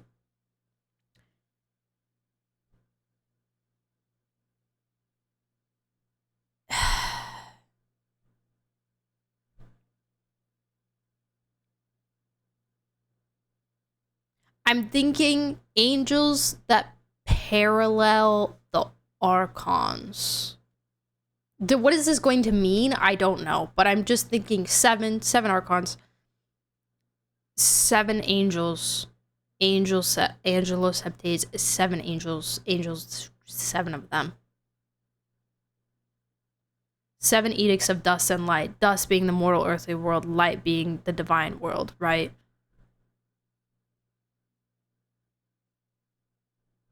Archons are kind of like a bridge in that sense between the mortal world and the divine world, or they could be seen as a little bit closer like the mortal world, right?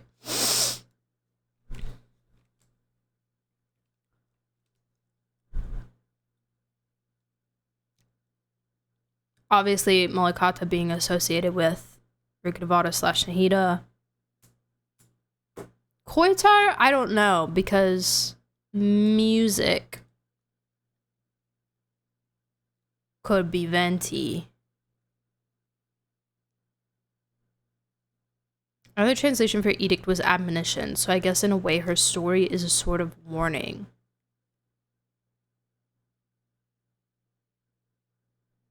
Hmm.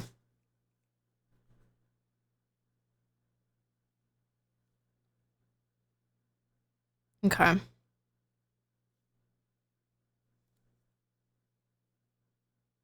Thank you for all the extra info.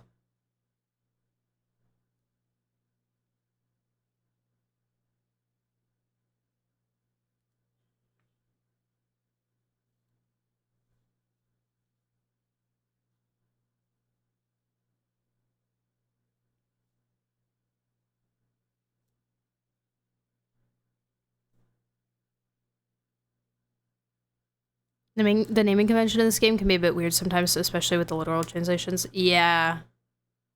Yeah. Like, obviously, you know, there's always there's always the want to say like everything is intentional, but also sometimes they can just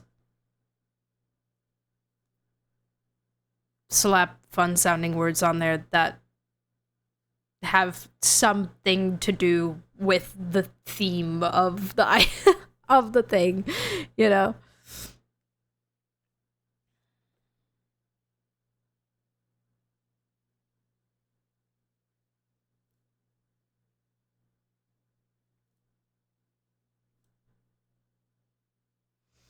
Like, especially if the angels were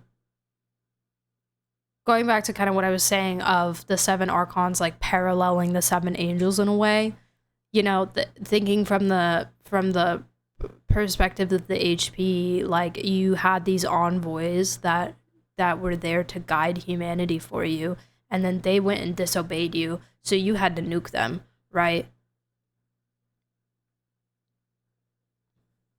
Rip.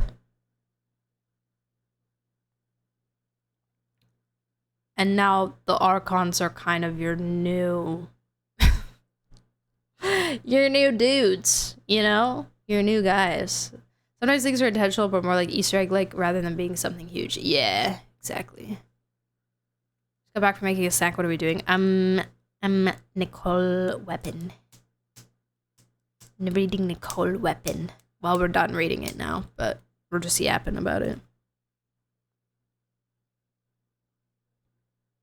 So it'd be really interesting if the archons intentionally paralleled 7 of the angels in a way.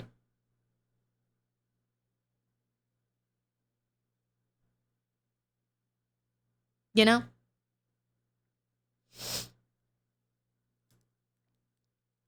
Speaking of weapon lore, have you read Tuli's Remembrance lore? Because I reread it after Act 10, it's been making me think, probably because of everything to do with love, grief, and fate, but I haven't been able to form a complete thought yet. Real.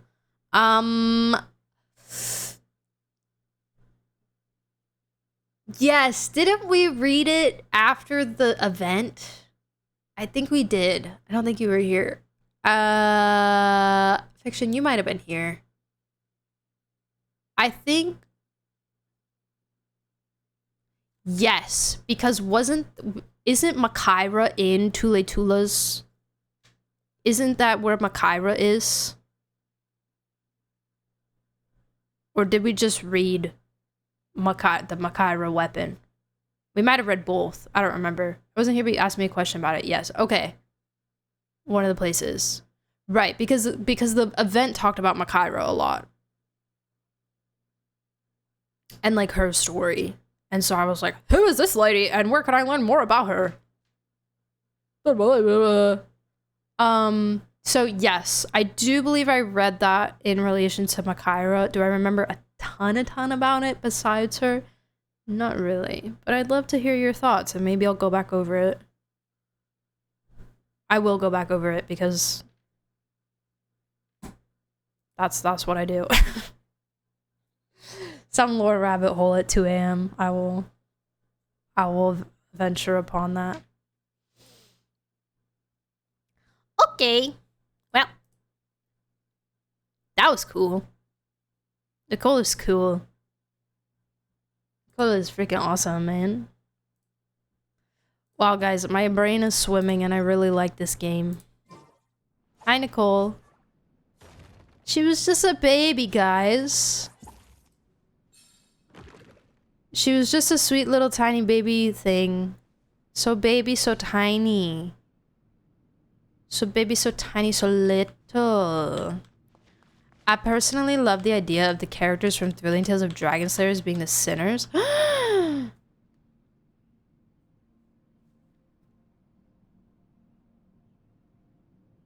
Okay. I'm gonna have to reread that. I feel like I read that a really long time ago. I'm cooking up a thought, I think. Keep cooking. Keep it cooking. Simmer. Simmer low heat. Lots of spices. It's a very short description if you want to read it.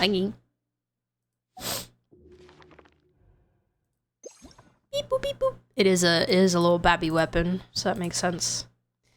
5 heroes embarked on a journey to slay the evil dragon. Wait, no, we've talked about this. We've talked about this, Fiction. You've brought this up before, you silly.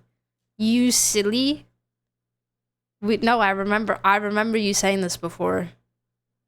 When was this? It might have been during, like, the Revere stuff. It might have been during the Revere stuff, the Revere backstory, when we got all the Sinner stuff. OP weapon, OP weapon, OP lore.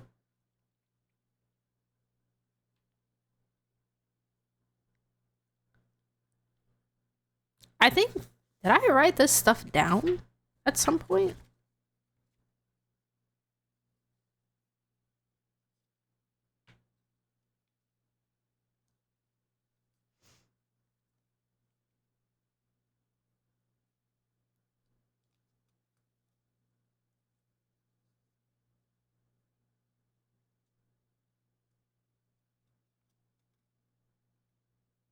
Because it was Master Swordsman is Revere, Knowledgeable Sorceress is Gold, Swashbuckling Mercenary is wait. No, Swordsman is Hroptatyr, and Mercenary is Revere, and the Novelist is Ved, obviously. My brain is overloading, save me. What am I supposed to do? Throw water on you? Go to the past and erase Genshin Impact. Don't. Okay. I won't. Wow! The lotus and flower mentioned here also makes me think of Tule Tula's remembrance. Well, and you see, the Tule Tula event was foreshadowing Dottore stuff.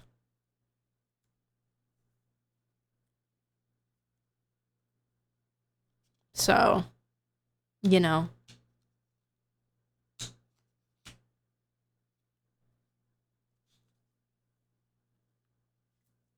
Give me a whiteboard and some red thread, guys. Is that an emote? That's gotta be an emote somewhere, right?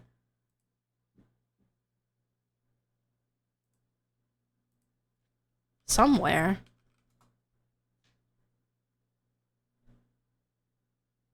Oh my god, perfect. I typed in the word theory and it came up.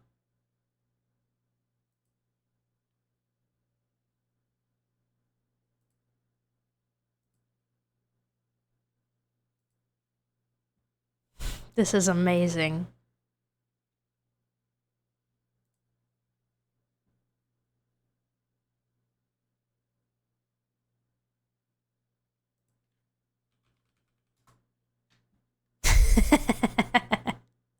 Nice.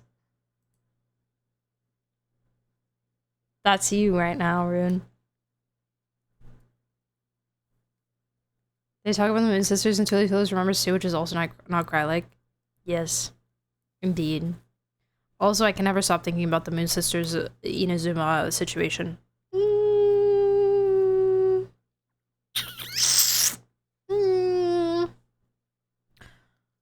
Hroptatyr and Sertologi are the most confusing because I could see both of them being either one. The mercenary and the marksman, or because it would make sense for Hroptatyr to be first, but Revere is literally a swordsman. But he's also kind of a mercenary, but he's not very swashbuckling. Like Bounty, the swashbuckling mercenary, sounds so Sertologi, you know?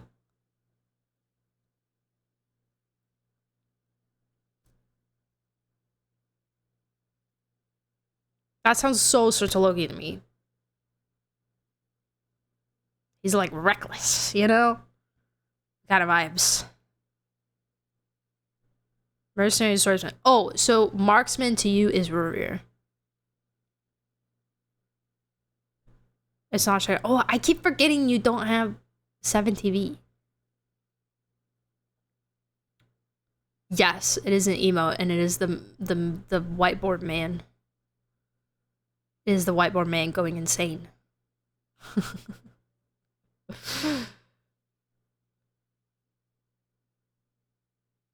Mainly since Russia means Avengers, so fits with Vengeance. True.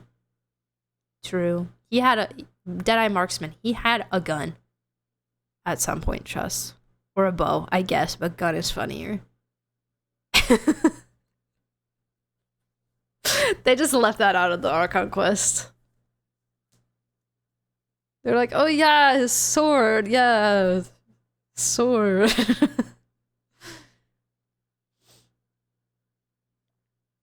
I joined this party because I couldn't find a job and anybody can be a copywriter, but I'm no writer, just a regular fellow in his mid-20s without an honest job. I love this guy.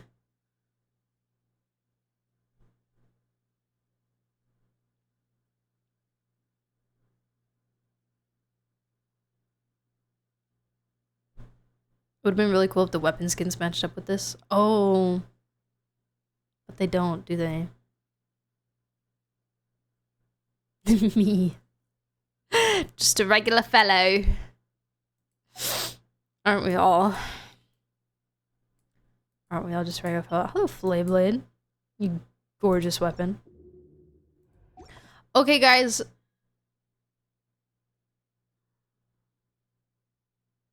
Whoa.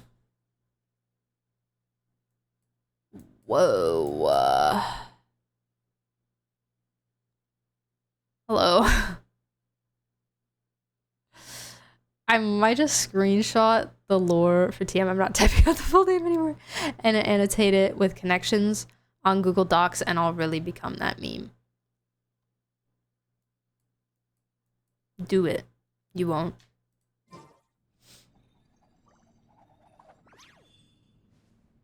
Vinny. Is this one of you guys? Wait. Wait, I'm such a horrible streamer. Who is this?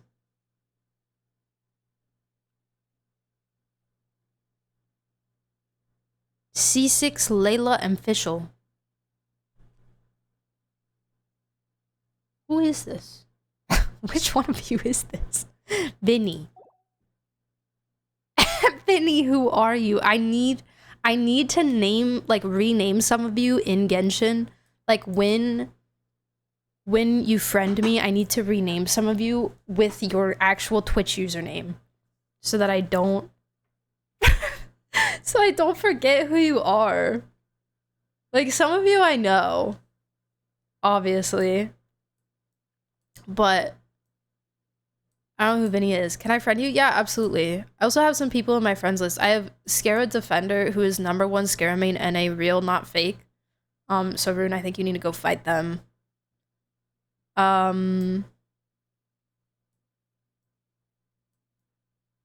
Yeah, I have a couple people that have just been sitting in here, and I feel bad deleting them all, but I don't know who they are. I don't know who these people are. Rune's alt account. My segment. You should probably rename me. No, you I know. See, you I know because you're me here to help. You, like, I've seen your name enough. You know? You I know. This is not... And then there's a lot of you that just have, like, your same username and stuff, too. But... Let's Scare Defender in. I think they're right. Alright. Oh, is that you? Okay, perfect. Wait, Ulysses, I'm gonna rename you. So that I don't, I let in Scare Defender. I'm gonna rename you so that I don't forget. Add name. Like, I really genuinely need to get into the habit of doing this. Here since March 2021, W. Okay, so any other time I remember people. I've been playing this game for 5 years and I didn't know you could do that. Yeah. I renamed like some of my friends and stuff. Like Space. I actually have no idea what Space's actual username is in this game. It might be Space Brain, but I named him Space Butt.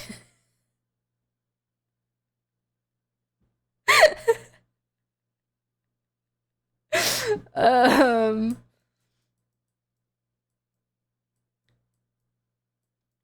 there's Pep. I just named Nat. What's 58437?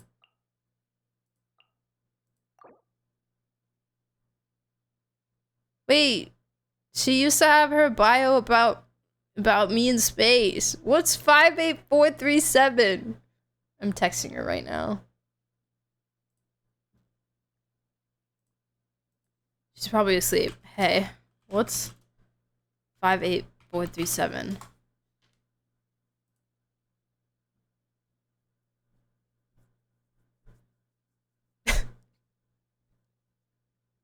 Two-factor authentication code. She said, come on in. Take my account. I don't want it anymore. I don't want it. You can check if you click their profile. Wait, hold on. Let me do it on Spaces.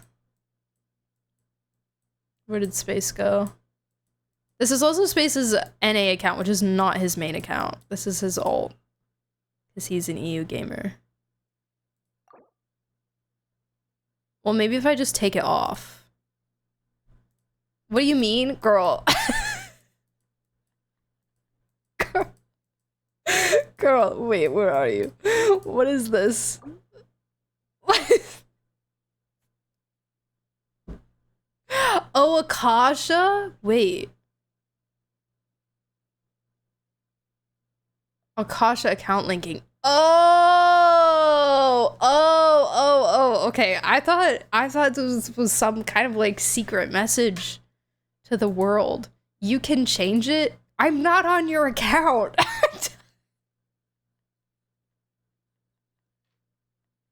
I'm not on your account. I'm just looking at my friends list. Although I can log into your account. I'm going back to sleep. How did I wake you up with the Discord message? Why is your phone not on silent? I have my phone on silent all the time because I will not be woken up by texts. Vibes there, silence too. Oh, so you just sensed me. Wow, I feel so loved and appreciated right now.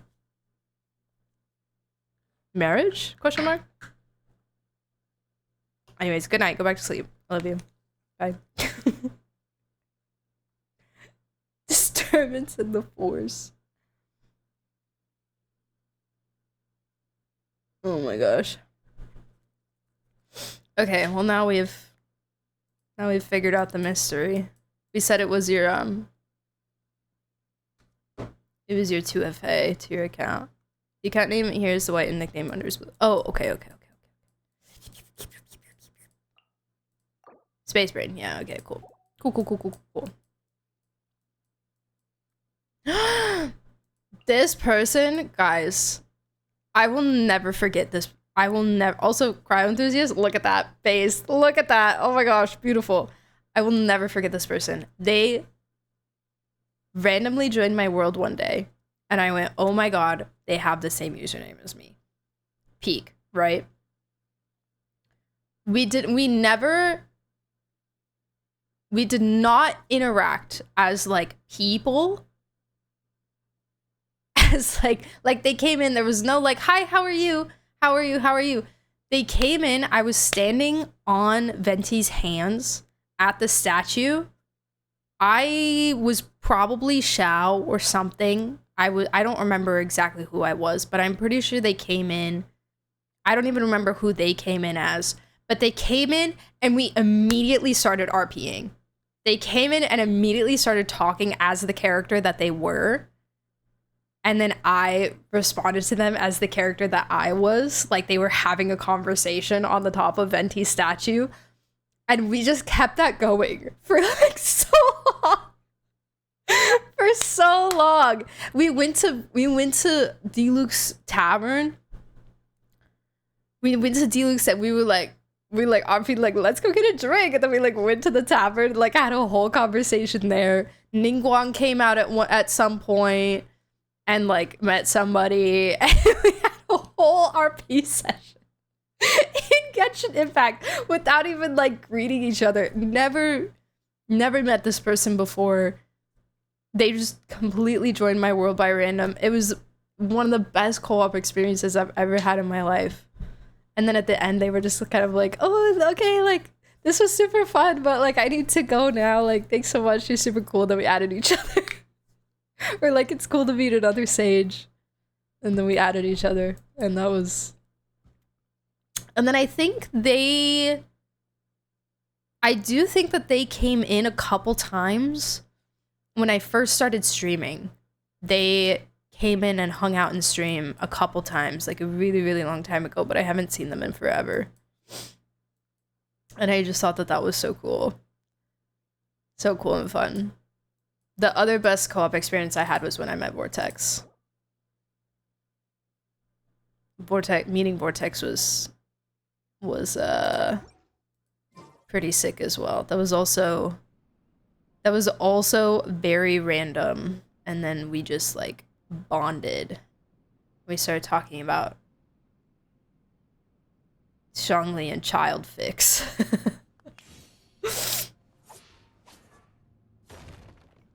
Back in 2020, that happened to me with a child who joined my world when I was a Zhongli maid. Ooh! The first Cider Right people who joined worlds go on a Lantern Right outings together. And that happened to me a few times too. That's so cute. I love that. Okay.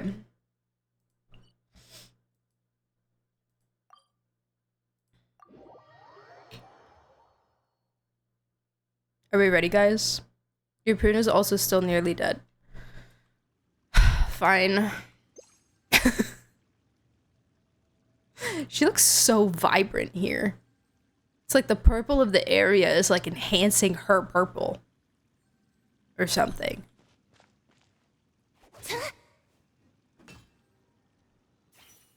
She's so cutie patootie.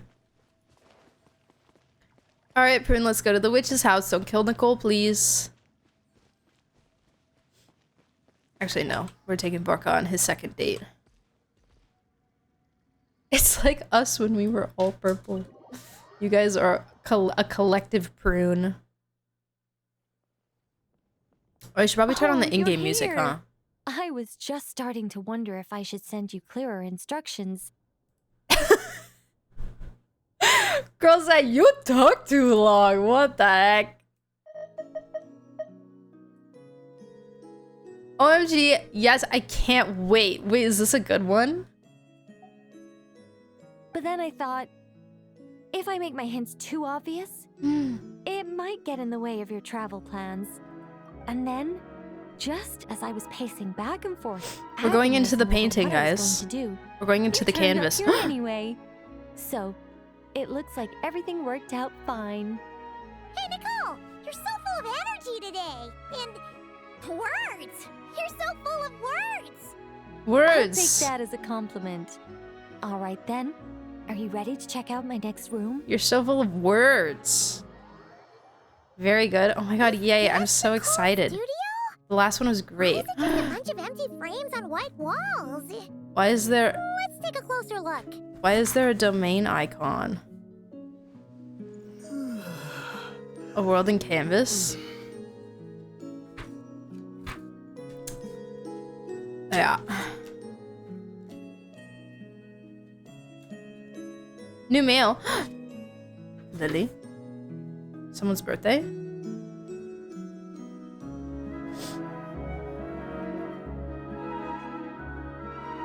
Someone's birthday? Hey! Is that Simulanka? Yes, it is, because the thingies is here, and the domain.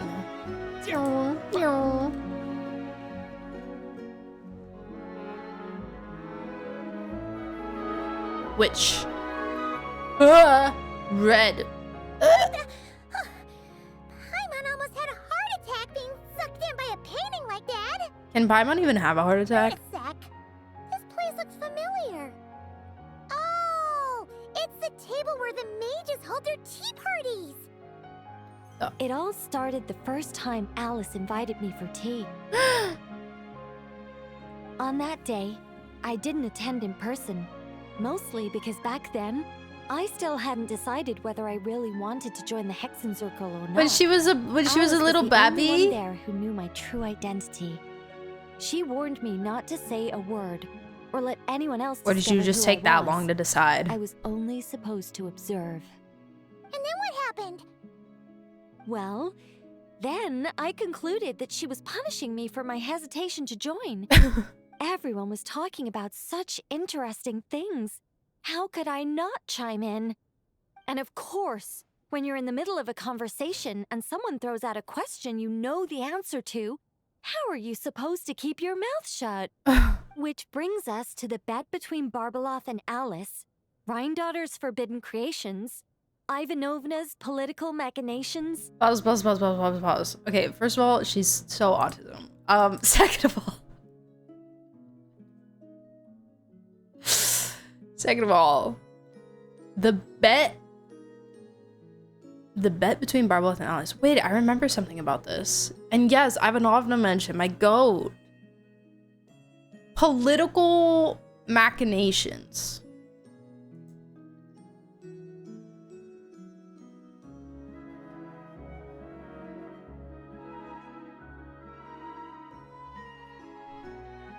She's a politics girly.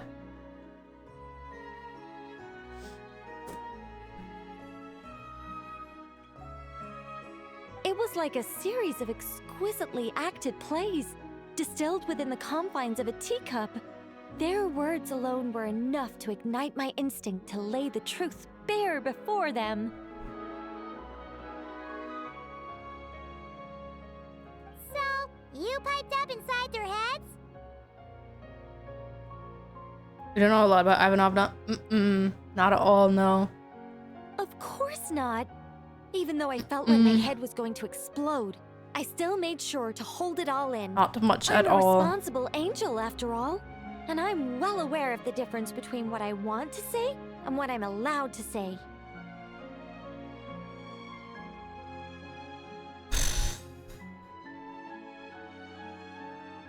Like, there's so much about her that's, like, still a child, you know? Like, there's...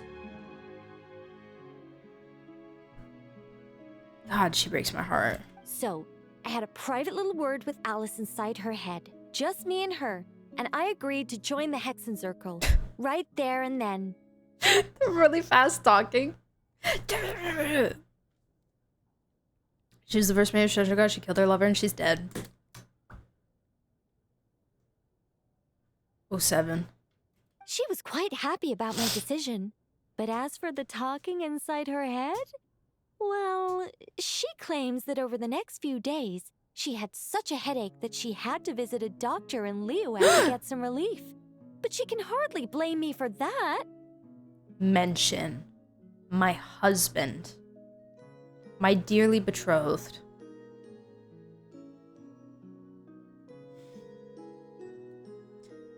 Surely.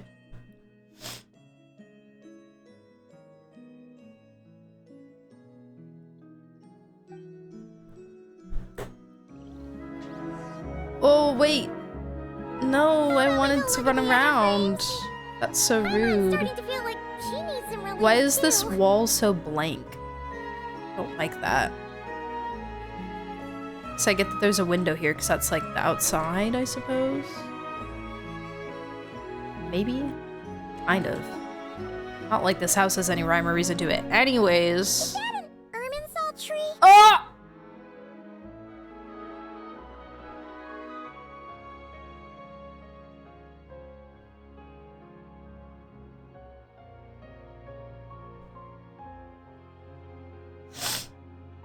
Okay. Address me. Oh yeah, you mean the thing that everyone's been studying and analyzing for years?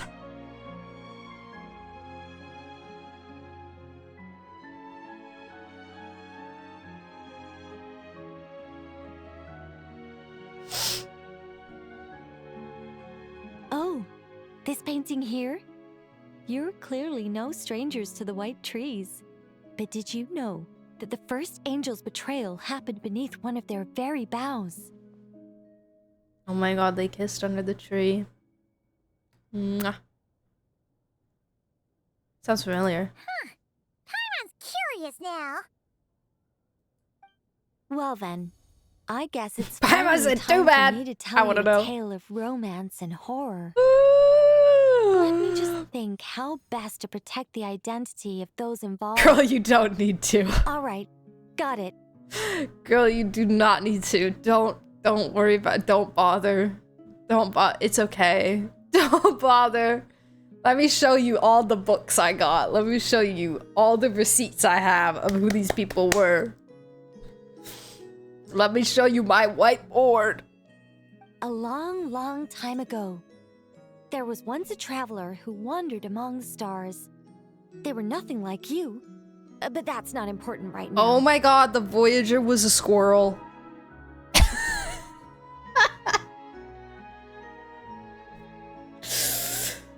Voyager was a squirrel. They were nothing like you. What do you mean?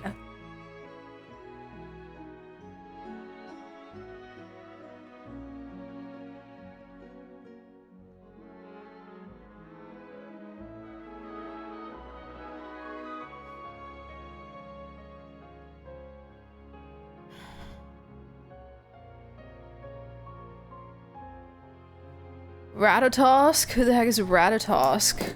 Woobakwa? Who the heck is Woobak? Who are these people that you guys are talking about? What are these names? One day, he traveled to a silver tree to visit the princess of the morning star. Before long, he started asking her about her kingdom's most forbidden secrets. And Koitar is a bird. Squirrel from Norse mythology and squirrel from Boar Princess. Look up Ratatosker. A squirrel having beef with a godlike entity. Everything goes back to One Piece. I don't know if I know that from One Piece.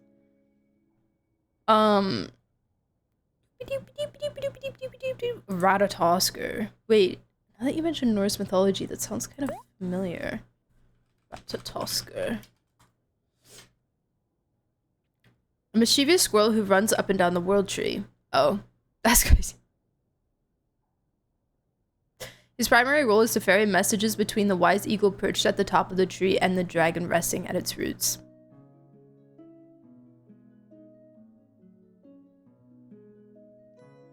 Intentionally stirring up conflict by gossiping and exchanging insults.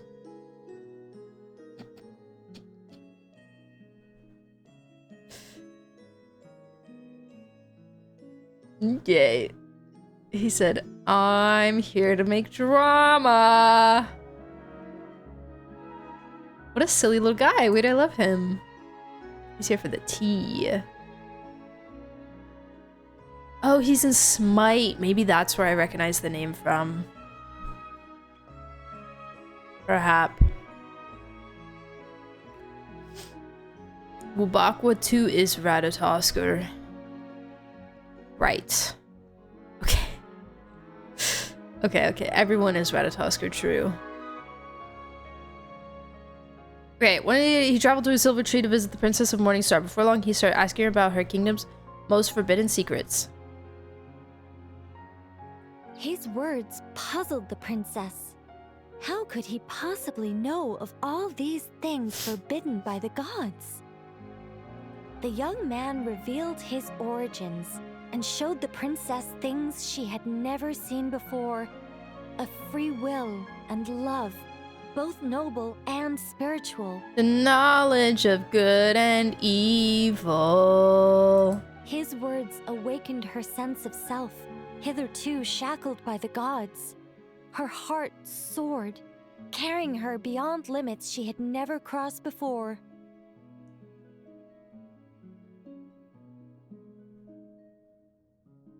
The Princess of the Morning Star confided the kingdom's secrets to the youth, and between them, love grew and blossomed, along with a determination to defy the gods. This is just a cookie-cutter love story. You said to be horror. And then they died. Don't worry, Paimon. The horror's about to begin. Oh god.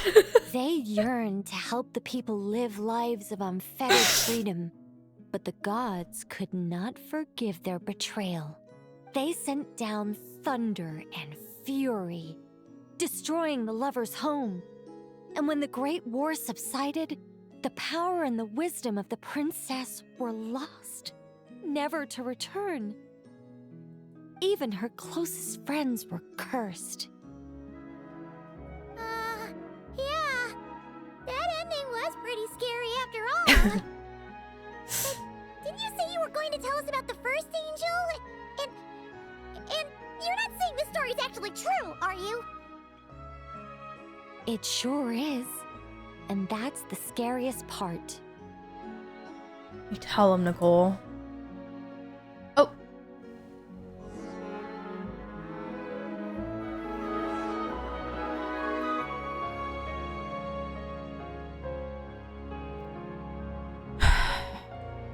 Alright, so we've got the witch's tea table.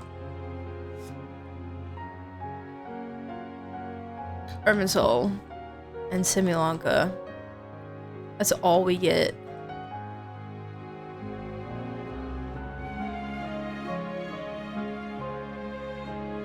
But it does insinuate that the angels had some information that the Voyager already knew when she came in. Like, the Voyager came in and it said, hey, can you tell me about this? And the angel said, how do you know about that? You know? And then the Voyager said, let me tell you a bunch of things you don't know. And open their eyes to the truth, you know? We're learning love is what doomed the angels, and then the Sarisa, the goddess of love, is continuing the rebellion. Yes, it's very poetic. It's very narratively poetic. Sad, my only exposure to Norse mythology is God of War, Genshin, and One Piece. Can't forget Avengers, yeah. Avengers is probably my biggest exposure to it. Marble Rival. Okay, to Simulanka we go, I suppose.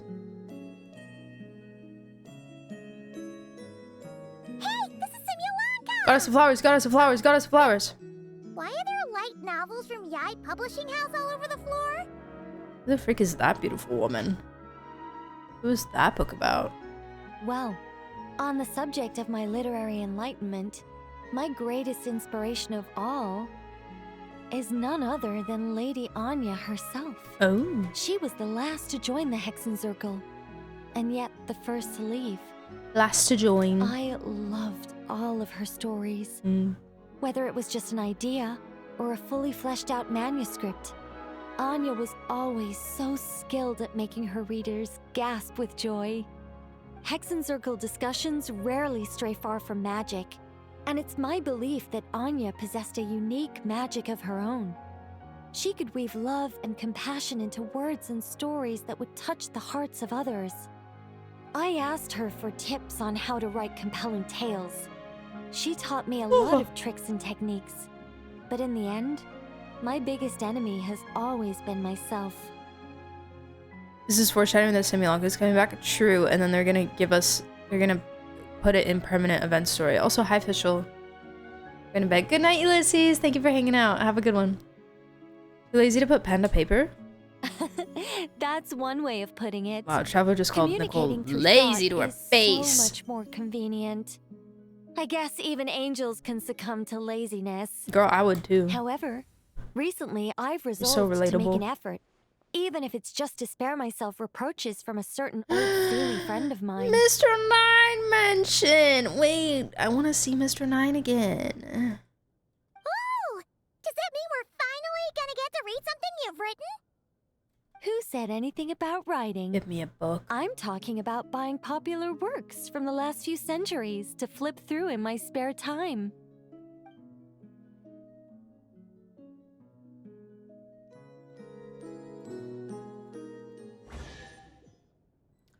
Okay.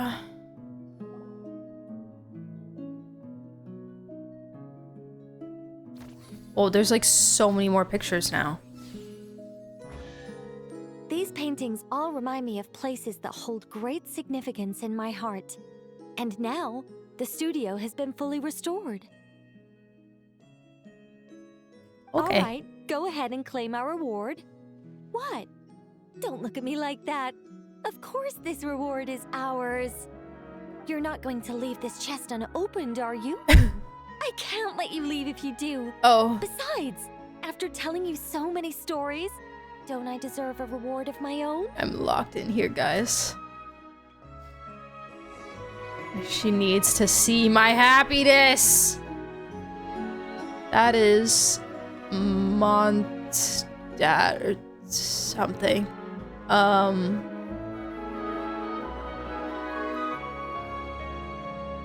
Also, wait. Also Mondstadt. Wow. Also Mondstadt. This guy.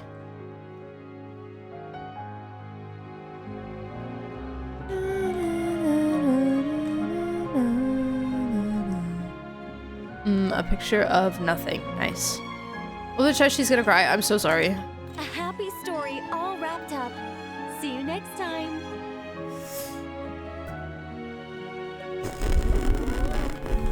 Come to think of it, this Mage's Lodge holds a special significance for me, too.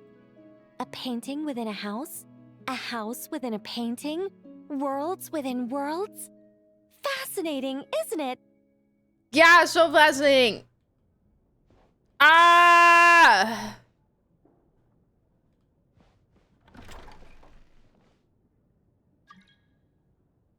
What do you want, Mango 67?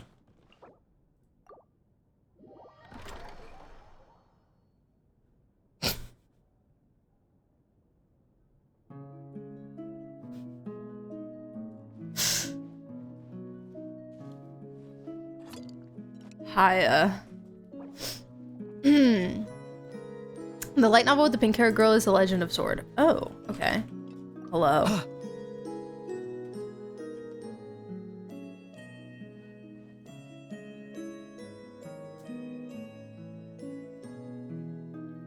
They want to find their sibling Avocado 69. I'm not saying anything. I'm scared.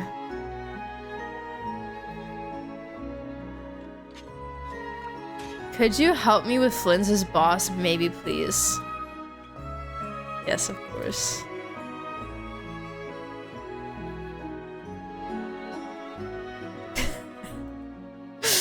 I can do that. I'm down. I'm down. I was feeling whimsy. Wait, I was feeling whimsical. I will help a soul in need.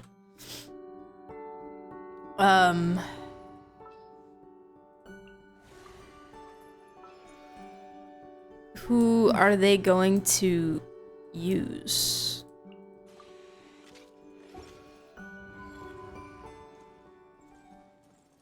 Okay, they have a Columbina. Surely you have Sucrose. Surely you have Sucrose. Okay, this is fine. We will win anyways. Hi, Bratito! Sushi, I'm going to bed and lurk. No worries. Thank you so much for the lurk. I appreciate it.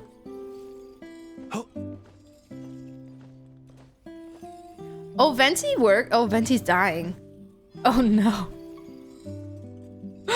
Okay. This is fine.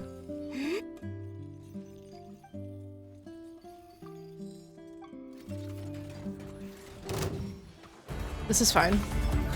Annihilation mode. Close your eyes. Be silent. Do not fear the dark. Close your eyes.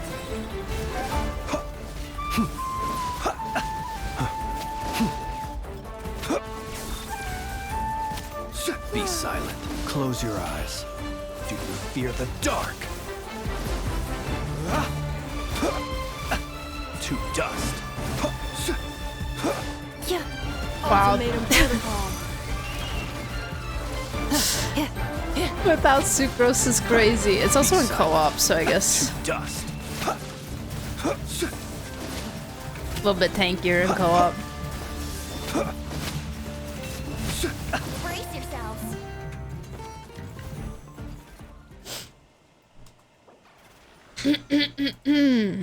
How many do you need?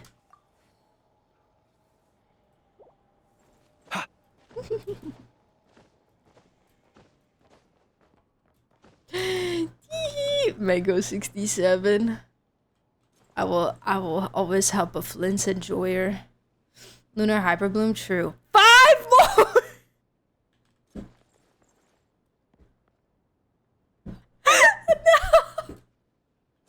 No, I committed to too much.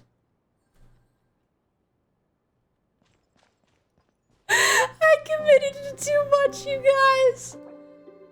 Oh, 5 drops or 5 runs? Drops or runs? They're doing their entire Flint's farming right now. Oh, give drops. Can't take your words back now. Okay.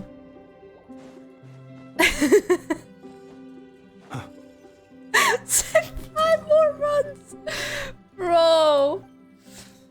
Okay.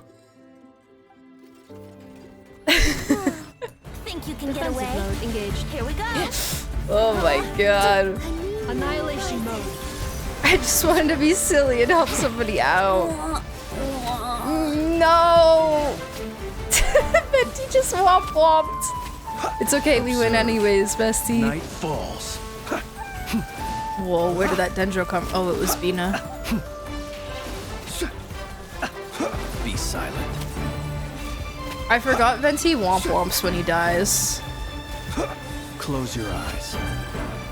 That's so funny. Oh no, I'm gonna die. That will ultimatum protocol. Installation chamber deployed. Be silent. Close your eyes. Night falls. Yeah. Nice.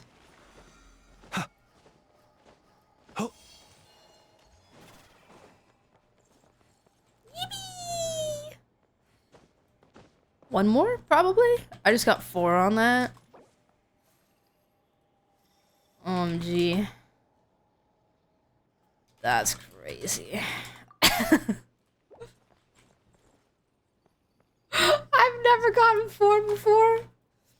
Oh my gosh. It's my divine luck. You're so welcome. It's so funny watching you be awkward. What do you mean awkward? Thank you, divine sage. May blessings... Frick.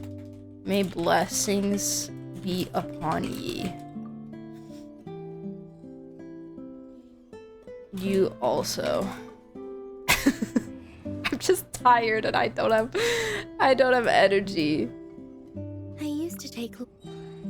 Goodbye, Mango 67. That was a blast.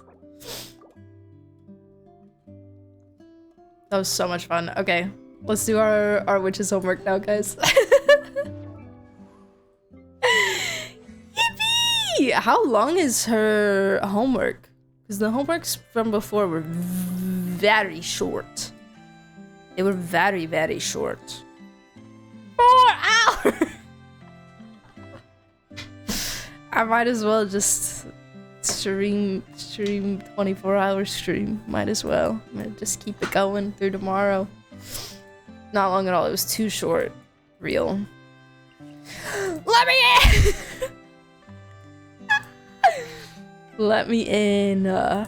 Oh my god, I need to level up Prune. Guys, Prune's not... Frick. Dang it. Poop.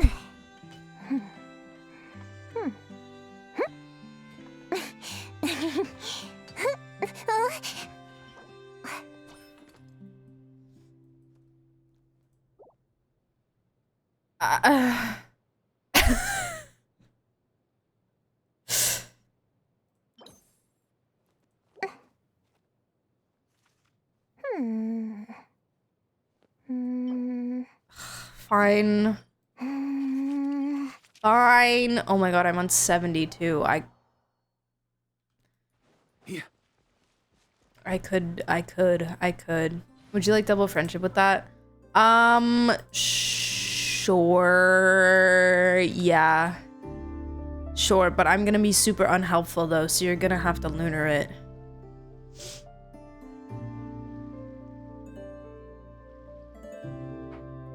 Your 24-hour stream win.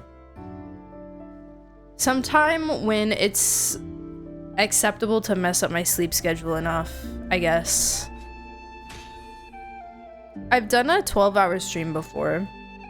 Well, my 12-hour stream actually turned into a 14-hour stream. I also unintentionally did like a 14-hour stream when I did HSR 3.4. So summer. See, the problem is I'm an adult now who's not in school, so summer means nothing to me. My schedule in the summer is the same as my schedule in every other season. So summer changes nothing for me except for the temperature. Because 3.4 was so long. I think I just spent so much time crying. Was it so long? I don't even know. I was crying too much. Take good care of them, and they'll take care of you when it matters most.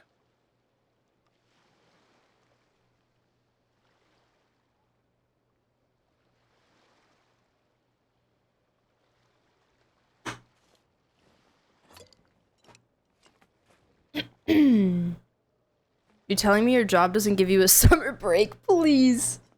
Imagine. Imagine if they did. That'd be crazy.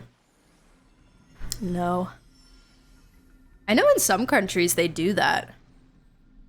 In some countries, like, I know of people that work in, like, the UK, and in some professions they'll just get, like, they get, like, actual holiday, like, as an adult. Like, you get a holiday as an adult. That's crazy. That's wild. Like, I know, like, obviously there's, like, jobs in the States where you get, like, PTO, right? Like, paid time off, and you kind of just take that whenever you want. But they'll get, like, a month where it's just, like, company-mandated vacation. And that's just wild to me. Become a teacher and suffer in school longer. That's crazy. That's wild. PTO is like 2 weeks max. Yeah, exactly.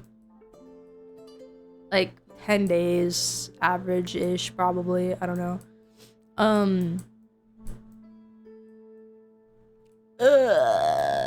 And also usually PTO also includes your sick days. So like if you need to take a sick day, then that cuts out of your PTO. Sometimes you'll have separate sick days. Where is Prune? She blends in with the purple. Alright.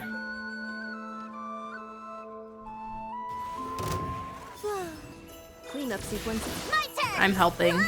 Preparing for dust up. I live within moonlit you. night Hopefully I don't think ruin it. We both have a shield. Wow. Hammer it home!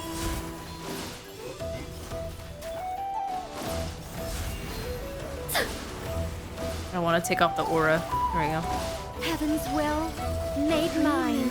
Such defiance. Hammer time! My dad had a month vacation every summer Ring-a-ling! in the States. Wait. Cleanup sequence initiated.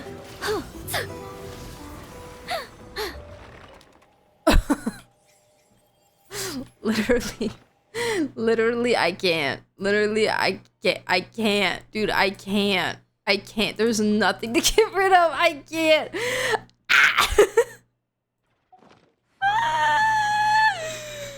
I can't. I need to feed some extra ones into something.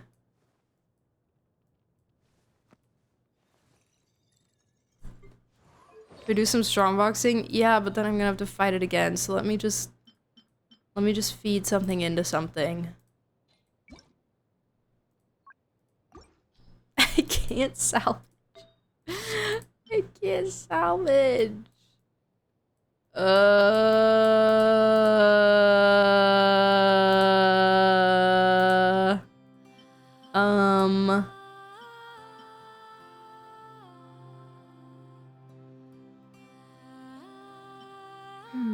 You know what? Not Sure, the just best idea I have put ever something had. in there. And then that should be enough. It'll free me, and then we'll go. There we go. And we'll go strongbox a bit. Oh, hey, thanks. That's nice. That's nice of you. Okay, I should need like 4 more. If I could get a 4 drop, that would be sick. Why do you have 200 glad? Don't worry, that's gonna change. That's gonna change very soon. And by very soon, I mean tomorrow. Like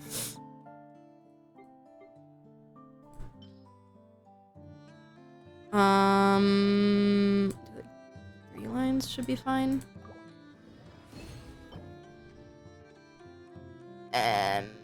Okay.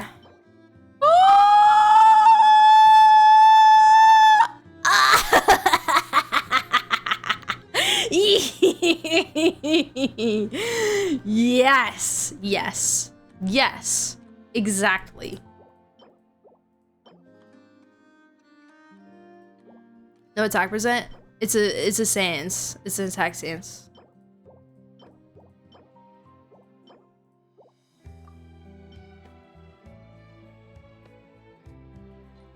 Oh, that was a feather? Nah. Should be really right now. Should be really right now. What do I have? Girl, what do we have? What do we have in this situation? Nothing! Oh, perfect! Oh my god.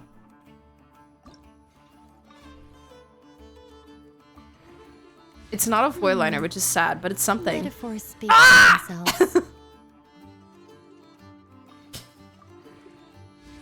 Okay. Okay. Alright, that's something. It's something. It's something, guys. It's something. The scream of anger. Okay, technically I have a 5-piece of this set, so we're just gonna straw box the heck out of it tomorrow, and then we'll see what happens. Yeah, that's fine. That should be enough for keep doing this. I'm oh, you're the best. Thank you. Oh my gosh. 4 drop, 4 drop, 4 drop, 4 drop, 4 drop, 4 drop, 4 drop. Oh.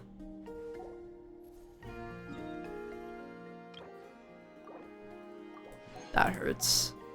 4 drop, 4 drop, 4 drop, 4 drop. No.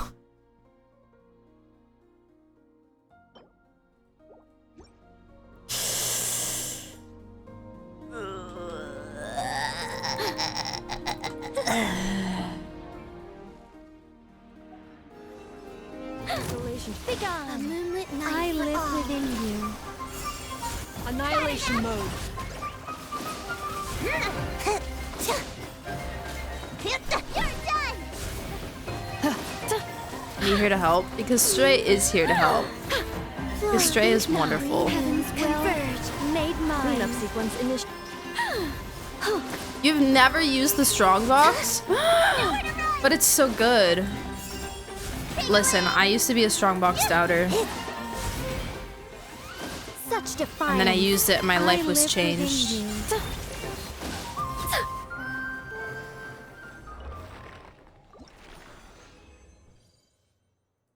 Lovely. I would have crashed out if I got a 4-drop there. Okay. All right, now I just need like a couple more of these.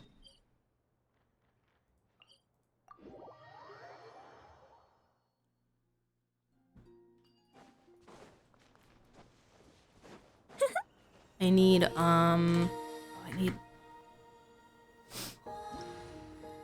I need the people that can show me the things.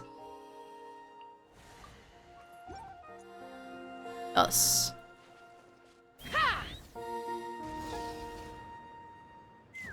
There's puppies here. Hi, puppies. Hi, puppers. Hi, puppies. I never have enough artifacts to do a lot of it. I listen to your vlogging, so I don't have a lot to work with. Wait, Willow, did you start playing the game quite recently, or do you just not, are you more casual? Like, you just don't log in a lot?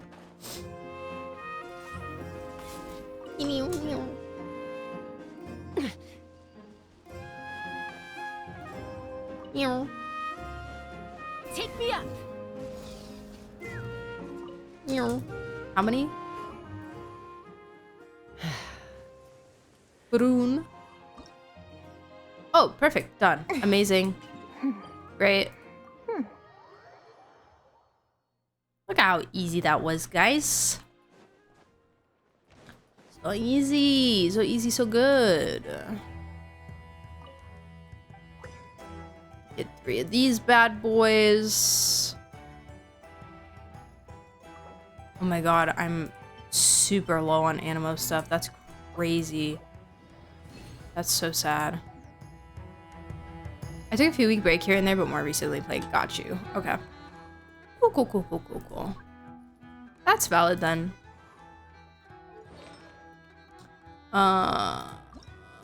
Okay. There you go, Queen. Do I have to... Oh. I have to level her to 7. Okay.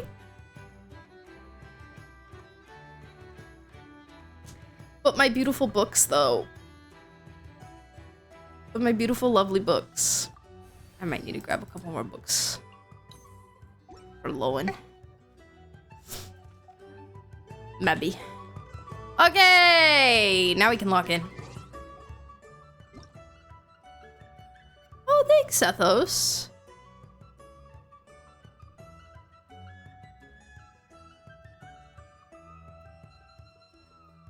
Appreciate it. Super de-duper delicious meat roll. That does look really good. I'm hungry right now. Okay. We'll do Nicole first. Can I do this with you in my world, or will it kick you out? Ah, I have to kick you out. I have to be the villain here. Thank you for your help, Stray. I appreciate it.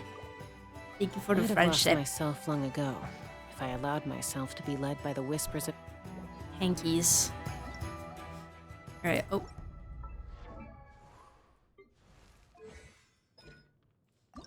Alrighty. Now we'll do this. Which is homework? The role of a guide? At the site of the Mage's Tea Party, you meet Nicole, who seems to be talking to someone. Someone? Alice?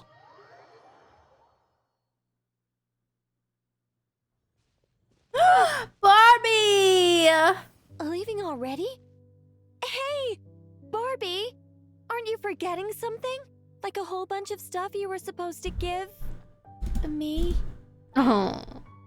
Is this a bad time? Nonsense. Your arrival is more or less in line with Barbie's prophecy. More or Though, less. to be honest, I did think you'd be here a little later.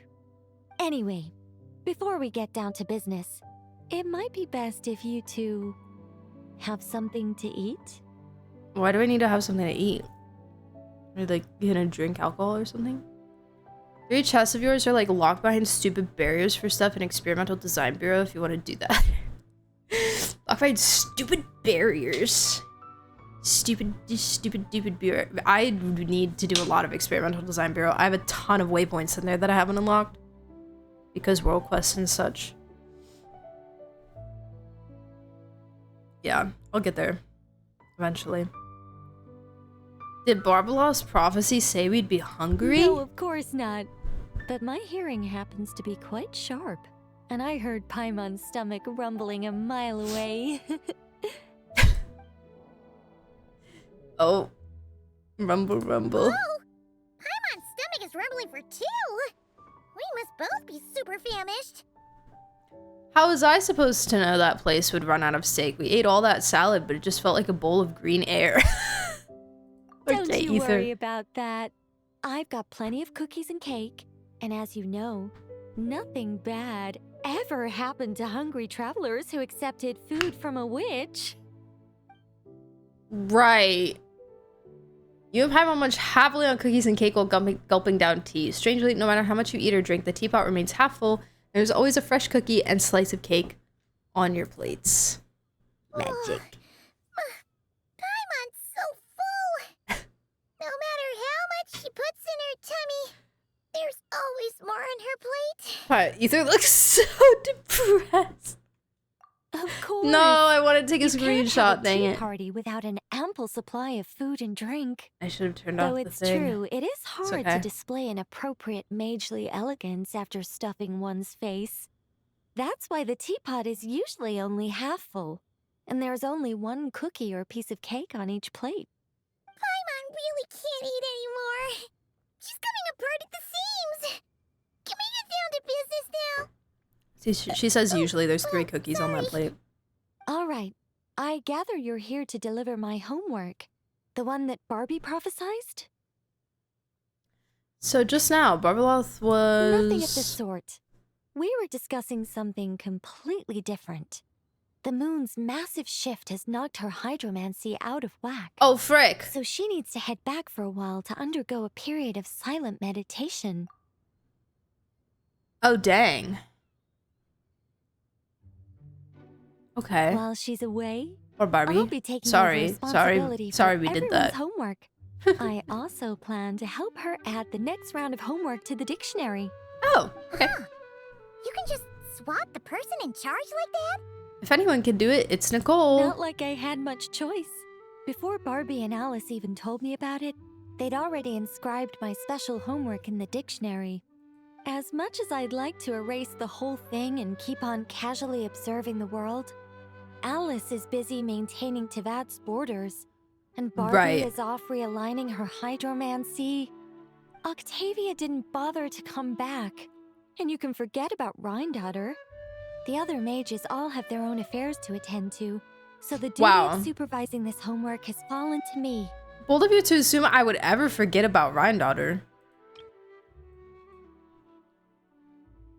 Octavia didn't bother to come back.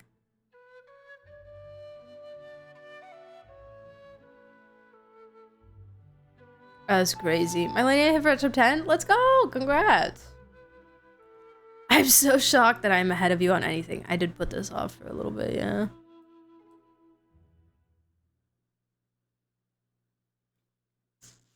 Huh.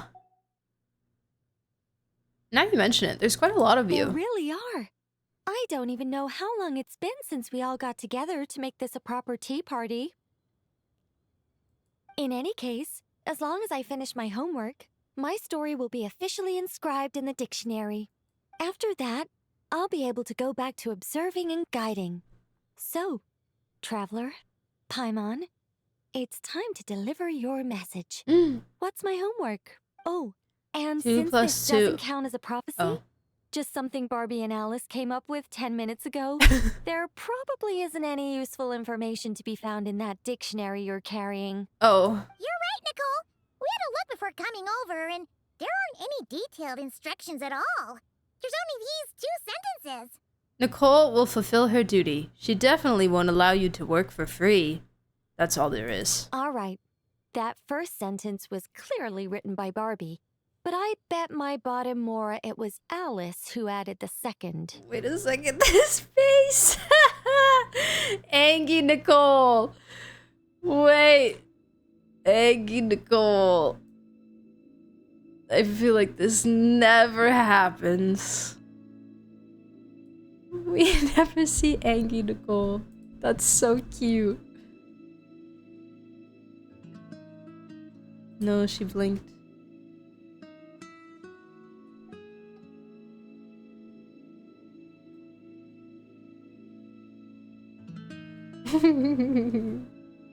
She's so cute. Anyway, let's get cracking on this homework. Just let me think. Where should we begin? Hold on, you actually understood what they want you to do? I didn't understand a word of it. Huh? Oh, Barbie gave me a rundown of my tasks just now.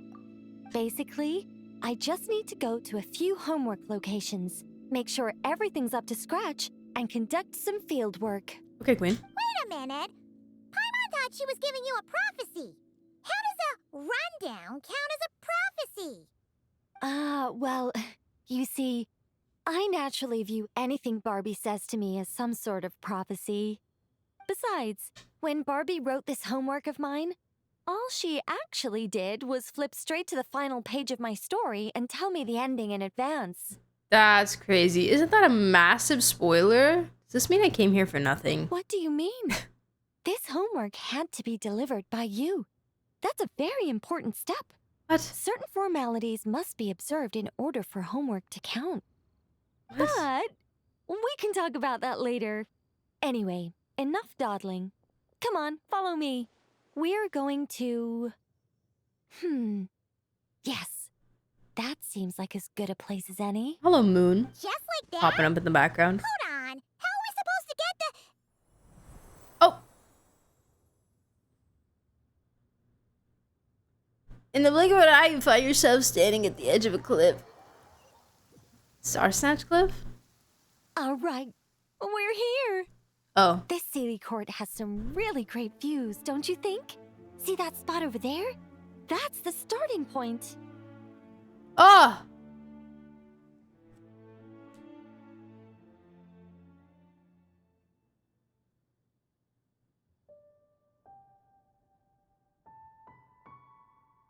The sundial.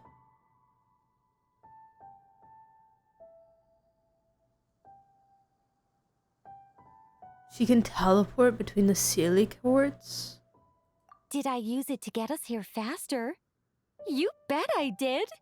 These Sealy Courts are connected to the ley lines, and nobody really uses them. They're very handy when it comes to traveling about. Besides, They're the what? Sealy and I used to be angels, so we're old colleagues. I'm sure they won't mind me borrowing their homes every once in a while. We're old colleagues. She says you were a baby. But okay.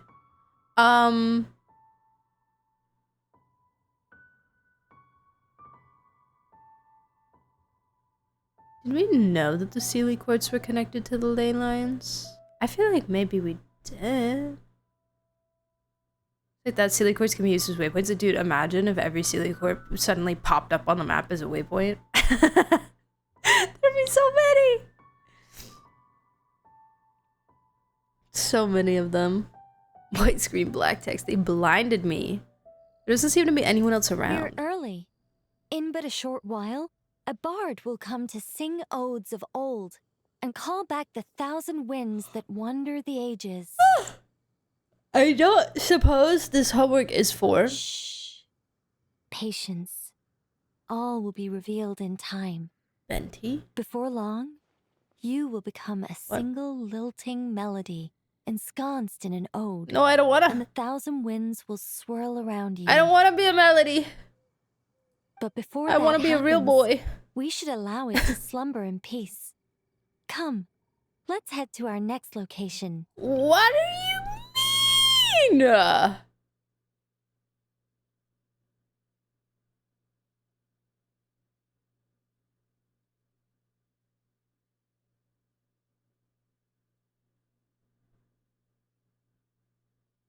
But But Vente's homework came out first, so does that mean that this would be like canonically before that? Or is it just like time stuff or something?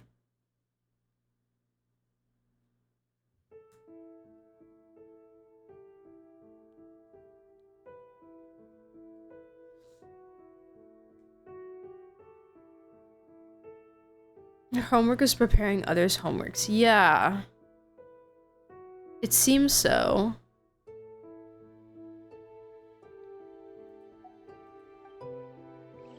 Good night, Dale.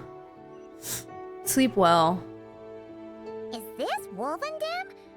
The Razer. best place for doing homework. This is the nearest Sealy court to where we're going. Don't worry, we're not far from the starting point. Dog! Hi, dog. Whoa! Where did all those wolves jump out from? Hey! Hi, puppy. We're not here to hurt you. We're friends with Razor.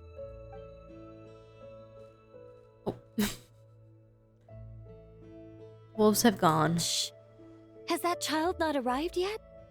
Perhaps we've come too early again. Not to worry. As long as he stands beside his Lubical, he can overcome any foe. Plot twist, we're just late for all of them. And nothing was prepared. Come back! Oh, did they hear us talking? If only He said, Razor "Get were out, you're here, being too loud." He'd be able to tell us what they want to say. You're not wrong, Paimon, but there's a lot more he'd need to understand than just the chatter of wolves. All right, that's about it for this place. I could do with a good rest. Come on, let's go. Ah! Time to head back for a cup of... Door. Whoa! When did this door appear? There's a note stuck to it. This style, it feels familiar. This looks like Alice's handwriting. Let's take a look. Thanks for your help with the homework. Now hurry home and have a hot cup of tea. P.S. There is a surprise waiting behind this door. Hurry home? Wait a second. Why does this door look so familiar? There's no way it could lead to... Lodge. Nicole pushes the door open and strides through purposefully as you follow.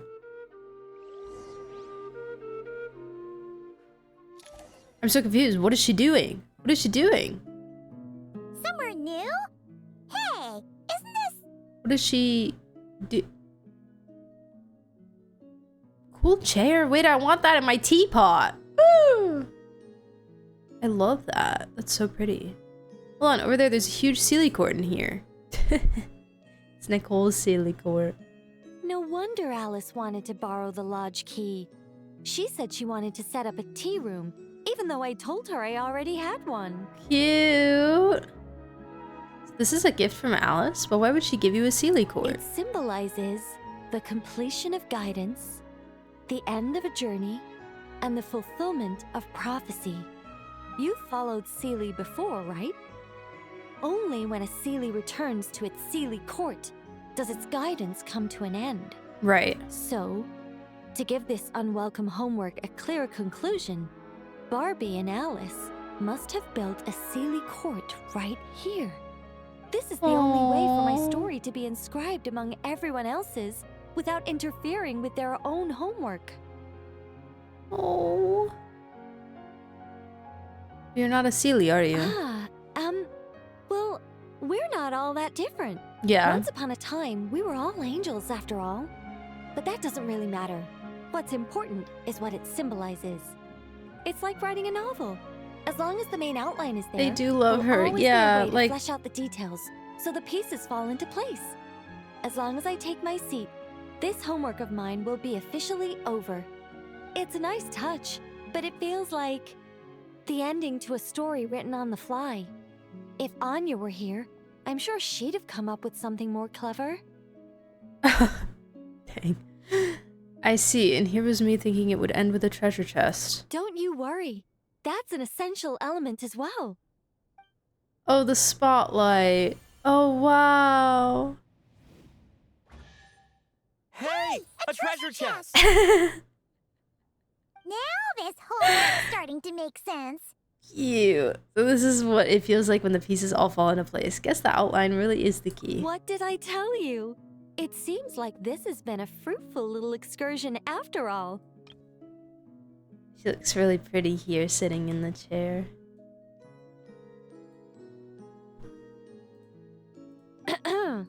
And it seems my story has been formally inscribed in the dictionary, which means that today's homework ends here, and also that there'll be a formal tutor to provide guidance on all future assignments. Will there be more tests for those assignments too? Well, that depends on what assignments are assigned. Right, naturally. Personally, I'd love nothing more than to bury chests for people to find by completing their homework. I'd leave clues and watch them enjoy a merry little treasure hunt.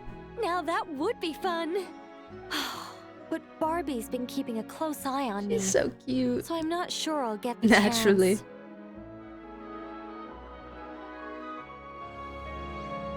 A close eye? Oh, she looks so beautiful there. Wow. Can I like... Oh, can't get close enough to take a picture from behind.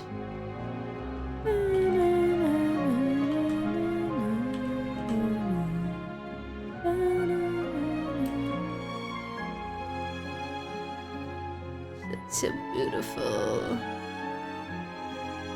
Wow.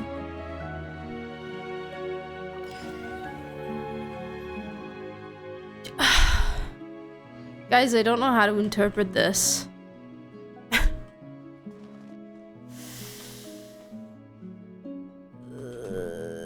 Show the first person camera? I can't change my party.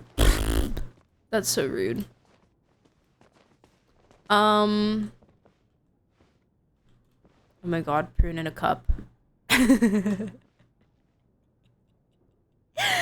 in cup.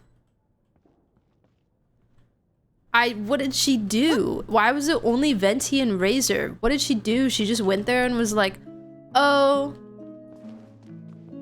I don't know how to interpret this, guys. Like, this is so cute that they gave her the chair and it's like symbolic of like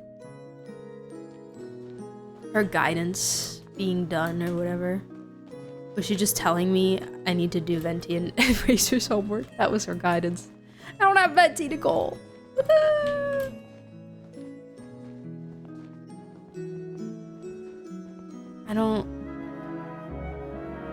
I'm lost, girl. I don't know what this means. It's fine, I guess. Bye or whatever. Leave the room. What? Why did leave just speak to me? I'm back in Wolvendom. That was creepy. Leave the room.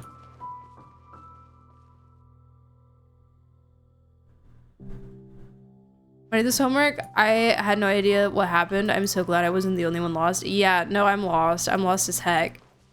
I don't... Like, it was cute and all, and she said cute things, and she was being really cute, but I'm confused. I'm confused what we did. Like, sometimes there's things like that that happen that seem really pointless, but then Hoyoverse hides, like, some underlying meaning to it, you know? But I'm having a hard time finding what the underlying meaning is here. It's like the statue. Yes! And it's like, leave. And you're like, okay, there was really no need to be like so aggressive about it. But I want to see something cute? Yeah. I remember Venti's homework. Yeah, we go to the Time Island. I've seen like pictures of it. I might do it on a friend's account or something. I see your homework is preparing others' homeworks for support that specifically buffs them, kind of like Serene buffs the Chrysos heirs more than other characters. Yeah, but like we only did Venti and Brazier.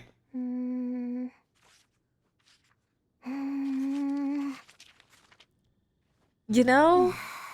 Maybe they just wanted to keep it short, but like...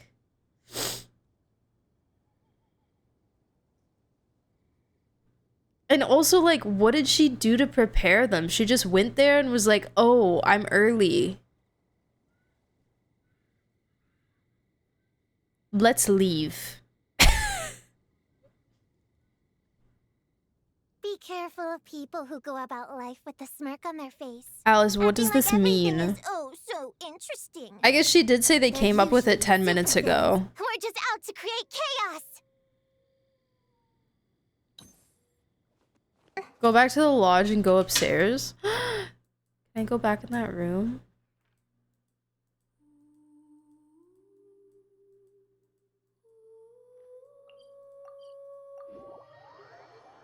A teacher that passes you immediately? Yeah. Did 2 quick visits and the end it was like, okay, that's all. Thanks for your hard work. Have some tea to end the day. And it's like, what day? Yeah, I'm so lost. I'm so lost. Upstairs. Upstairs? Be not Nicole. I am not Nicole. Currently. You mean not even in my party?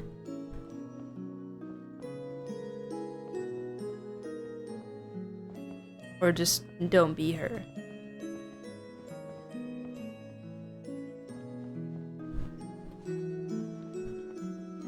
Might be downstairs. Oh.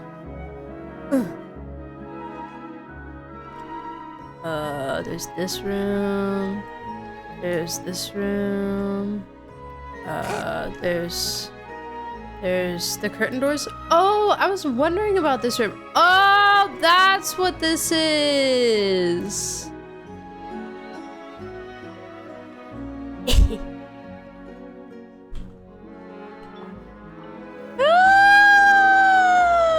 Wow! Picture, picture, picture, picture, picture, picture, picture.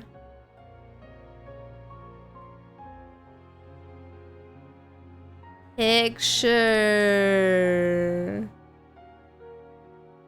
I hate that the stupid table is here. Can this stupid table not be here? Angel CEO.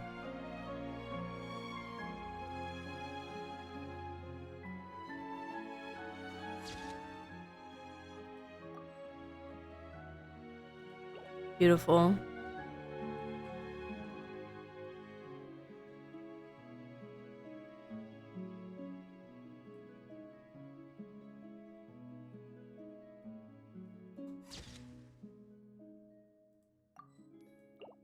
Stupid table here versus stupid pantaloon chair. Who wins? Oh my god, the stupid pantaloon chair. That made me so mad.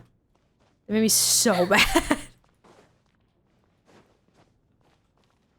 Every time I look at that picture, I get more mad.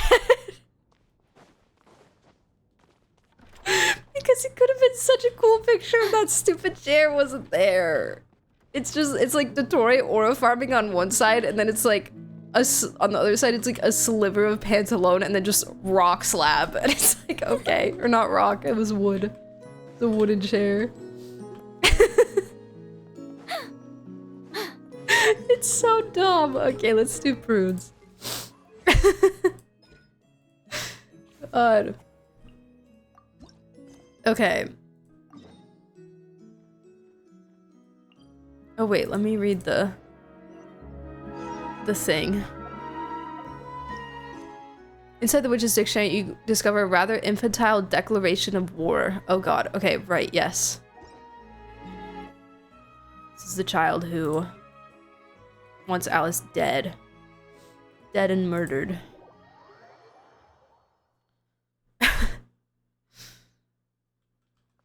Okay. Does anyone know if the little thingy on the back of Nicole's head sparkles when something... Is it like when Hex is activated or something? Is there a rhyme or reason to this sparkling?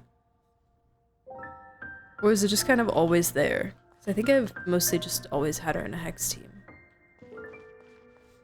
Oh my gosh, hi Skajuice, how are you? That's how I know it's late. Skajuice is awake. when my EU friends wake up. Huh. Prune's assignment doesn't look much like homework. More like a declaration of war.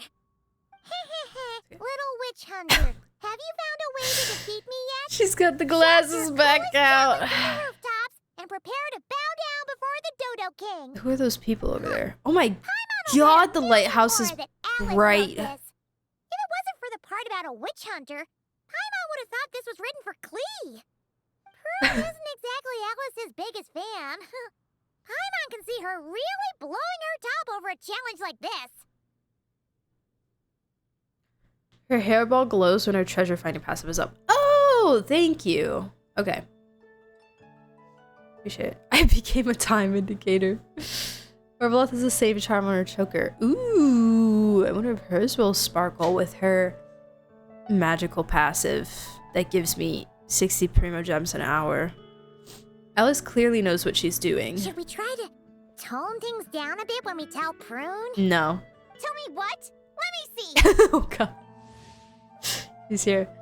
Oh goodness, is this because I haven't done the event? Tiny though she may be, this little witch hunter comes armed with an astonishing depth of knowledge. She claims to be chasing the wicked witch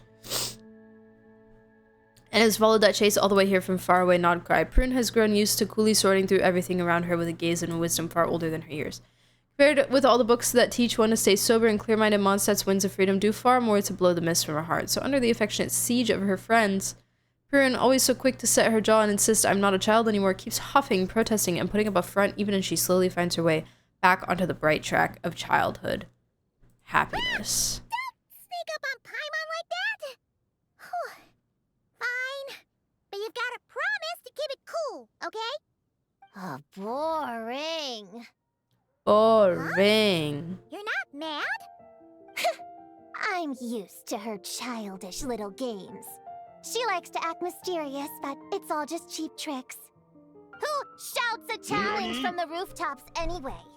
People walking past would look at me like I'm crazy. I'm not falling for that. I might as well. I read a stand in little the bit middle of the street Prune's shouting, character story "I'm and an it was really idiot! sad. I'm an idiot! I'm an idiot! I'm an idiot! I'm an idiot!" Oh no! She recorded her! She said caught! Naimi, thank you so much for the follow. Welcome in. Naim? Is the next HSR patch tomorrow? What?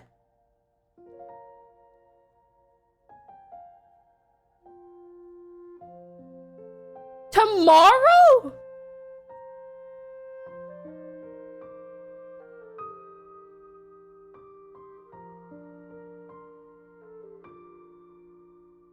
How did I not know this?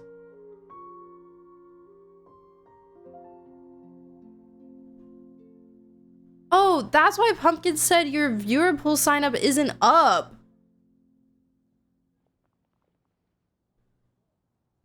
Wait, tomorrow as in if I'm NA time, tomorrow as in Sunday or tomorrow as in Monday?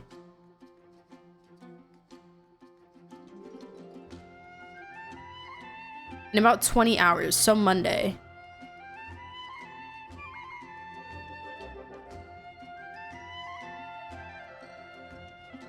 Ish. Like Sunday night for me. What the heck? They're patching early to avoid June 4th. What's on June 4th?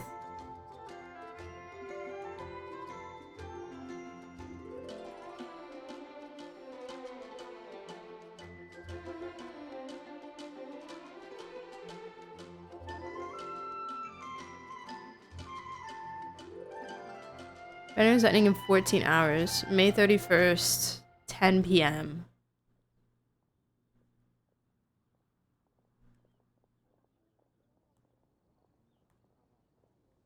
That's so rude. I had no idea. Wait. Tiananmen, associated with the Tiananmen Square protest. Okay.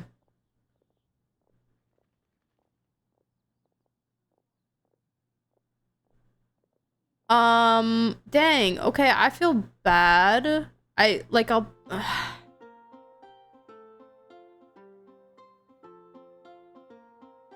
I'll I'll probably just proceed as planned and do polls on Tuesday.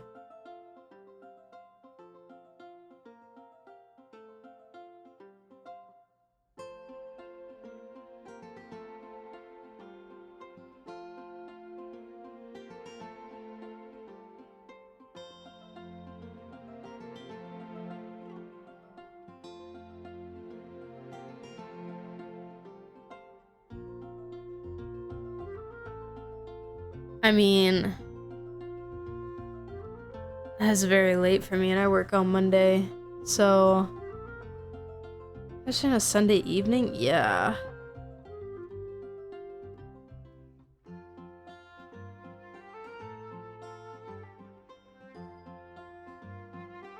That is weird. That makes sense. Yeah, alright guys. I'll still put out like viewer poll sign up tomorrow and stuff. I'm sorry, I genuinely had no idea. I just assumed it was gonna be the same as usual. That's crazy. Okay.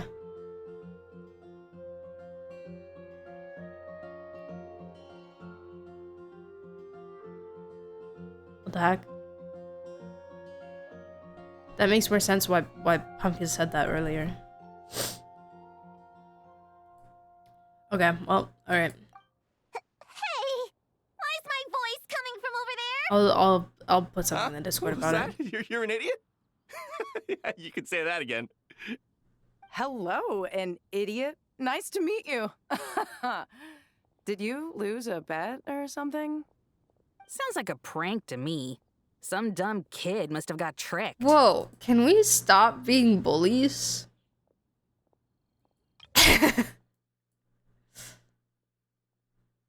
Also, this... Huh? What was that? You're an idiot? Yeah, you could say that again. All these people sound familiar to me. Hello, an idiot. Nice to meet you. Did you lose a bet or something? That's Jet.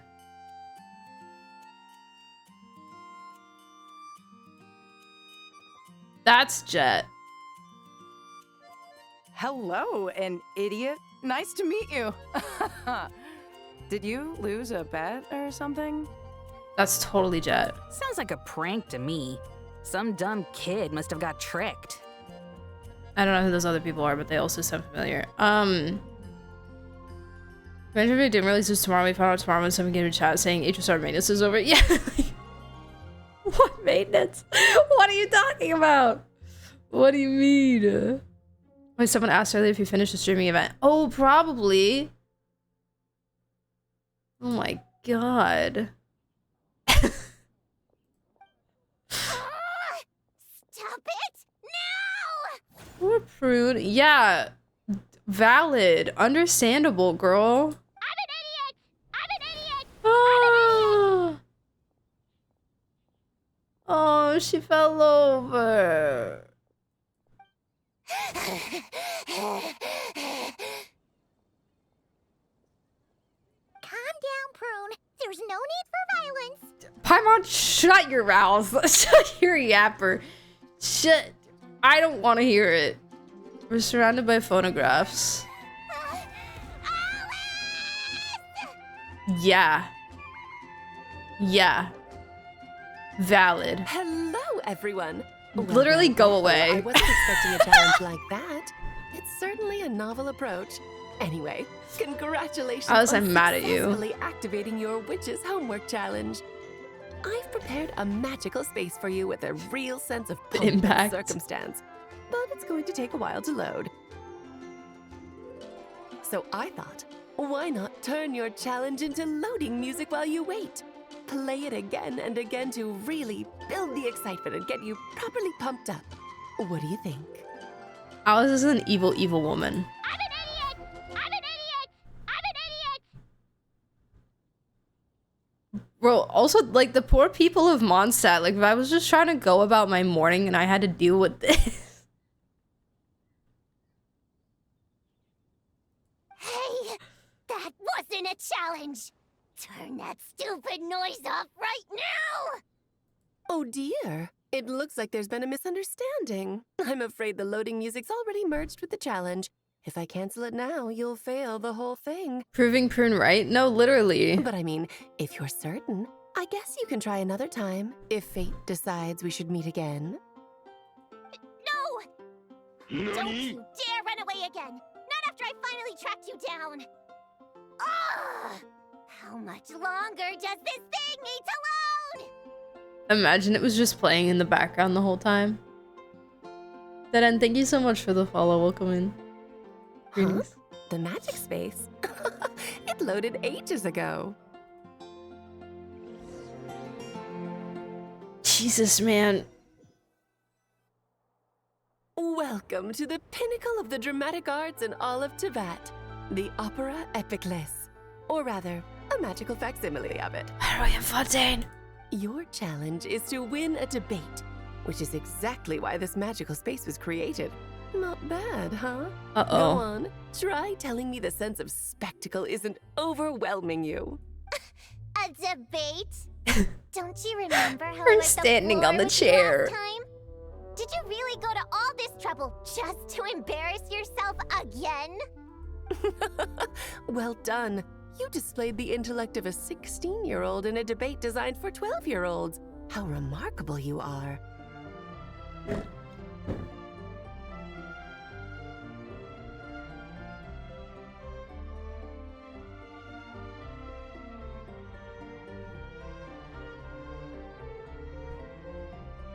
This is literally like Twitter discourse. This is what Twitter sounds like to me.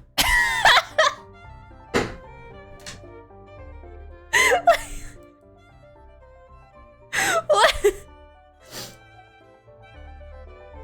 Wow. So literally like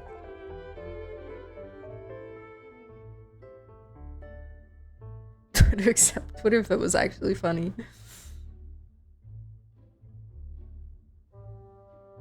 I can hold off leveling talents past 8.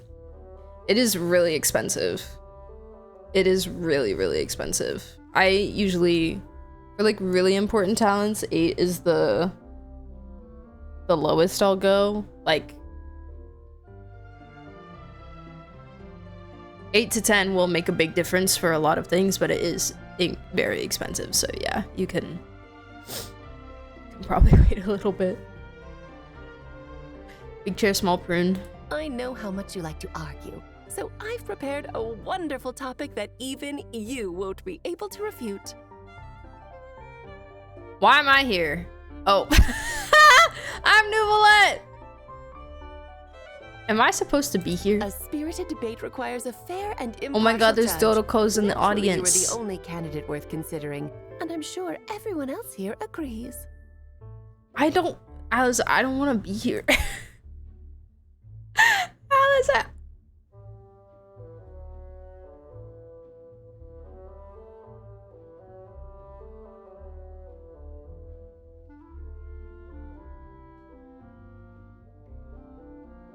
Paimon is Farina.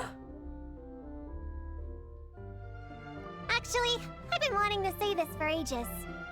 Paimon's been sitting up there in the VIP seats, striking a pose for quite a while now. Oh, and sounds oddly familiar. Now that I think about it, so is this entire scene. Seeing as we teleported right here, I figured we should imitate our friend. She's quite the superstar in Fontaine, you know. Isn't she Nuvi? I thought Nuvi's seat was above the Oratrice. And Furina sits here in the Fontaine trailer. When she's like burning the paper and like looking across the thing, this is where she's sitting. As I recall, Paimon loves watching a good show. Furina would Well, be there's no better seat in the house, wouldn't you say, Paimon? where Prune is during her trial. She's over on that side, I think. There's no better seat in the house. Paimon can see everything. But, is it really alright for Paimon to watch from up here? She feels a little out of place. Relax. This is my magic space, and I make the rules. I guarantee you the hoi polloi police aren't coming to kick you out. What is a hoi polloi?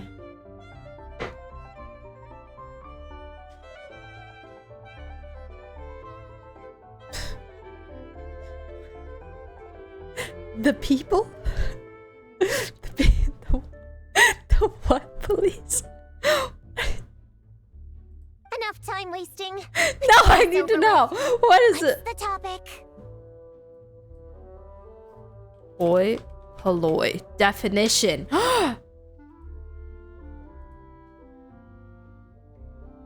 The people. Oh. The general public, the masses, or ordinary people.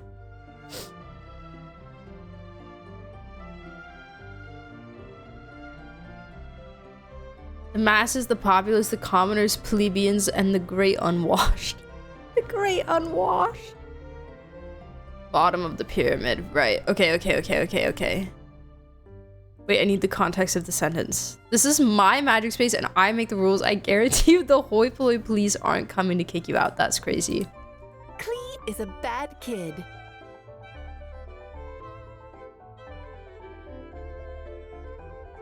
Yes. Huh?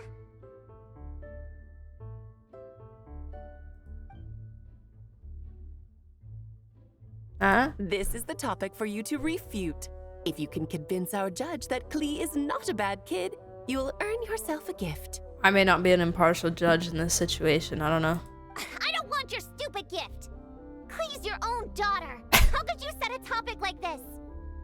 The People's Direct Translation. I took ancient Greek in college. Oh my gosh. Sorry. I'm dying. That's cool. I want to take ancient Greek. You're a bad person.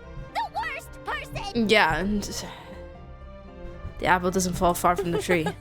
People do say like mother, like daughter. I'm saying. Since I'm so bad, I guess Klee must be pretty bad too. Wow, the manipulation is crazy. Objection! That's pure sophistry. Your flaws lie in your character and conduct.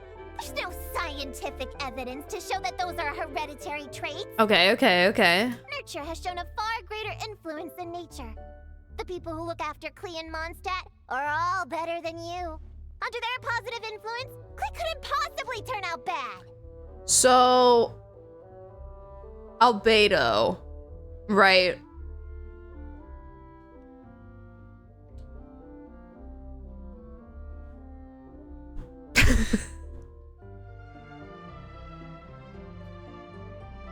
Do you dispute that Klee loves fish blasting? How could any good kid enjoy such a terrible pastime? She has the people that try to keep her under wraps, and then she has the people that 1000% encourage every single thing that she wants to do. Like Kaya. That's just the nature of a child who hasn't been taught right from wrong. Klee can see the boats in the harbor loaded with fish. How is she supposed to know the difference between how they get their catch and how she gets hers? Kaya's the middle. He does like help parent her a little. Bottleland. Bottleland, I feel like he showed some like really good parenting in Bottleland. That was fantastic. He did so good. Oh my god, I miss Bottleland. But is it not true that even after being sent to solitary confinement, Klee never learns her lesson? True. It's true that Klee always accepts her solitary confinement and doesn't try to escape. That clearly shows she understands her punishment and doesn't hide from her actions.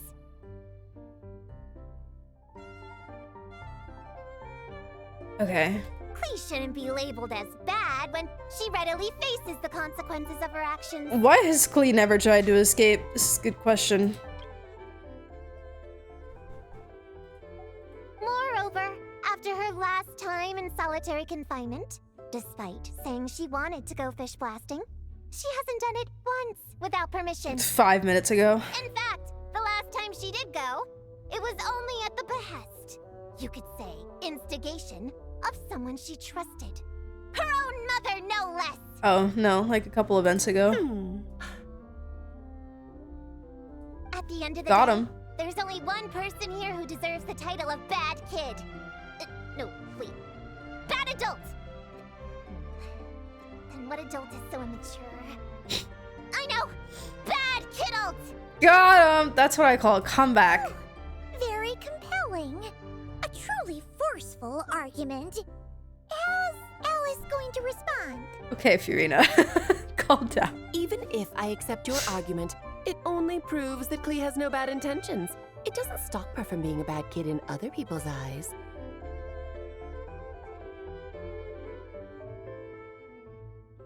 Okay, well then that's just like leaving it to be subject to interpretation while you're debating like an objective fact. You're trying to debate an objective fact and now you're bringing up subjectivity? Alice. Still stubbornly clinging on. Fine. If that's your angle, then listen carefully, because here's something even you can't deny. In other people's eyes, Klee is cute, so they will always forgive her actions. You're here. Exactly. Klee is so cute. Who cares if she makes a few itsy-bitsy mistakes? In Paimon's eyes, she couldn't possibly be bad. Contrary to everything you've said, Klee has far more good points than bad. Also, why are we debating the morality of a child? When she wants to play, but everyone else is busy, she never She's just a pesters kid, them bro. and waits patiently until She's they're just a free. child, okay? She's just there. Just leave her alone. She was happy to share toys when she wasn't playing, but everyone else is busy. She never pesters them and waits patiently until they're free instead. Most important of all, she's kind. In Aw. her eyes, everyone is a wonderful person. Even me, her mother's sworn enemy. No matter what else, Yeah, she probably I won't loves let you it. besmirch such an adorable child by calling her bad. I give up. You win. As her mother, I can't possibly argue with that. Okay. To hear you say those words, it seems you truly do consider Klee a good friend. My daughter really is adorable, isn't she? Don't say I didn't warn you. I told you if you met her, you'd end up happy. Now you're boasting? I traveled all the way to Mondstadt because of your silly little prank! It brings me so much comfort knowing that Klee has a friend like you by her side. I do so look forward to seeing you both grow up. You can't imagine Klee still fish blasting at my age, can you? Hold it right there. You're not about to say Says the something woman who corny went like, fish blasting with said Klee. This was all a test to see how you really feel about Klee. Are you? Where's Prune from originally? Not cry.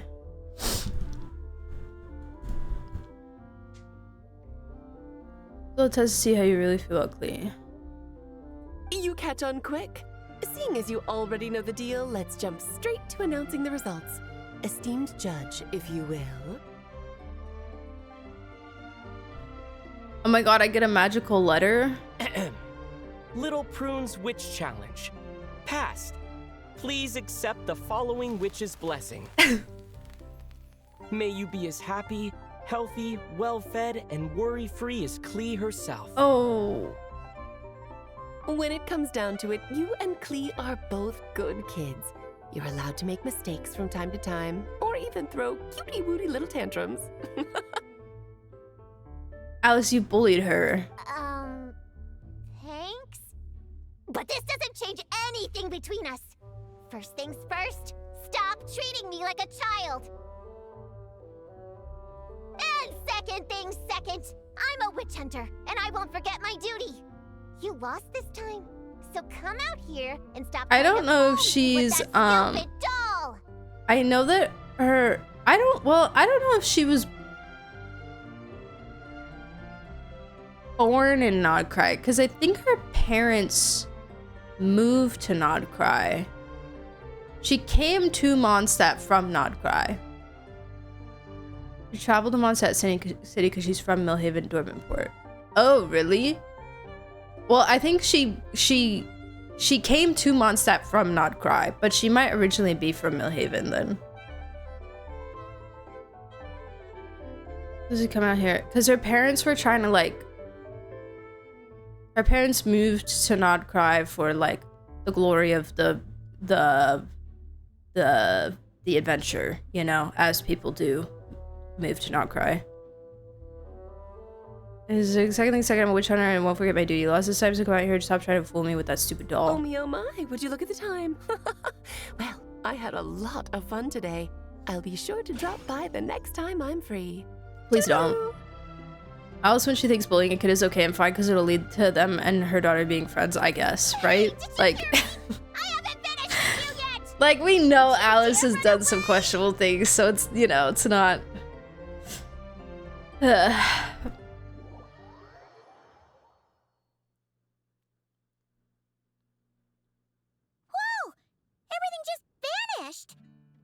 Classic Alice, huh?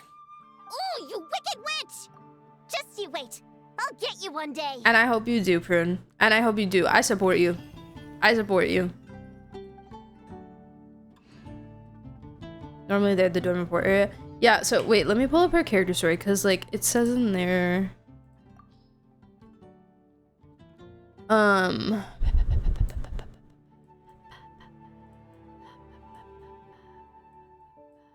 think it's... Prune's parents were Mondstadt natives, who, seduced by pithy aphorisms like life is an open road, ended up traveling the world. They eventually settled in Nagkrai, a land of chaos and opportunity. This land teeming with merchants, adventurers, cheats, smugglers, etc., etc., was clearly no place to start a family and bring up a child. Okay, so her parents are from Mondstadt. She was born in Nagkrai. And then basically, like, TLDR, I'm not gonna read all of it now, but, like, they were just really poor, and so her parents were working all the time, and so they never had any time for her, and so she kind of had to just, like, grow up really fast, and that's why she's super, insistent that she's not a child, because she found her identity in, being responsible, and being an adult, basically. Like, she had to be an adult, like, as a child. Money was tight. They only made enough to keep Prune fed and warm. Anything else, like spending time with her, was a luxury they could not afford. So, yeah, priority just being, like, surviving, and... I'm no longer a kid, she would tell herself, and this became not just her pet phrase, but her very own suit of armor. So... yeah, it's sad. It's sad. I haven't read these, obviously, but I'll get there someday when it's not 1:30 in the morning. Oh, man. Alice is a great character, but she annoys me so bad. I hope they acknowledge the more questionable things she's done in lore soon, too, right? Kilotroll murder. Or something. Didn't she murder some Hillage at some point? Not the best idea I have ever had. Not the best idea I have ever had. I love how she says had. Had. Kind of New Yorker a little bit. Horrors within our comprehension. Oh, man. Alright, guys. I accomplished everything that I had on the agenda for today. Is it late? Yes. Did we do it all? Yes. Yeah. Launch hill trolls into the sky with catapults. Right. Didn't she do something with the cooking pot at Darupa Gorge? Didn't she like cook someone? I don't know. Hashtag goals, hashtag very win. Thank you. The slow cozy pace of this game, right?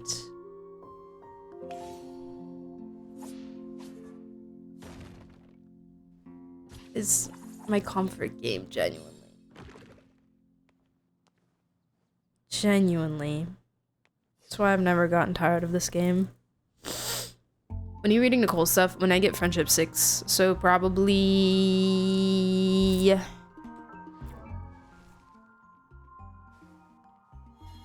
next week sometime, I guess, maybe? I don't know. Whenever that happens. Because I don't have it all. I can read it all at once. It was just a concept she pitched to Lisa, and Lisa was very concerned. As she should be. W Lisa. You guys think Lisa's like actually gonna die ever? Or do you think that that's ever actually gonna like come to fruition?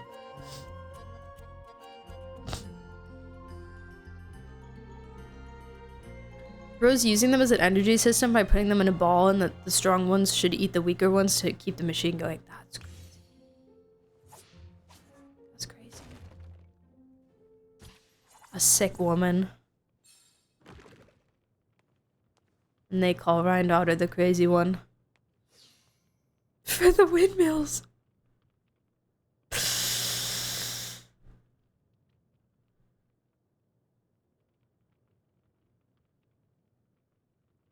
Oof, that's tough, girl. That's tough. I really can't defend you on that one. In Genshin 2. Genshin 2 begins like Stardew Valley style, where like Lisa's like dying and she's like on her deathbed and she like gives us her dying wish, you know? Whoever us is.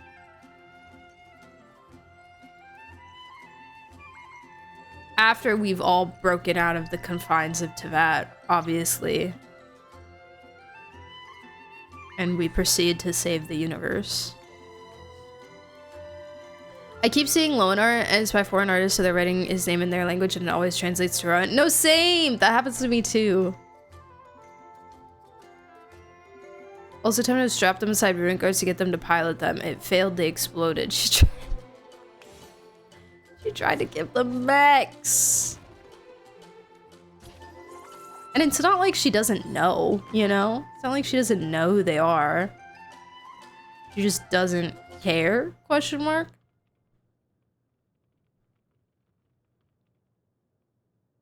Doesn't find it relevant.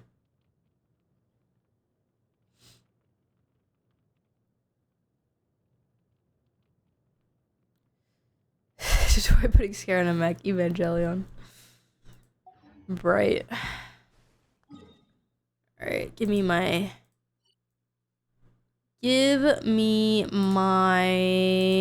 teapot rewards and then I'm going to bed. Actually, I'm gonna go eat something and then I'm going to bed.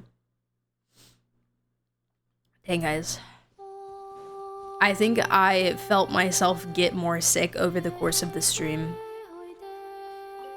I'm sure you can hear it too. I'm like genuinely congested now. I'm getting there. Sorry for the sniffles. My apologies. Sorry if it's gross. I'm sorry. Blame Fried, it's all Fried's fault.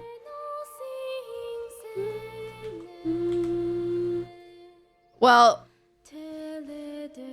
unless I feel absolutely horrible tomorrow, then I will be streaming at noon.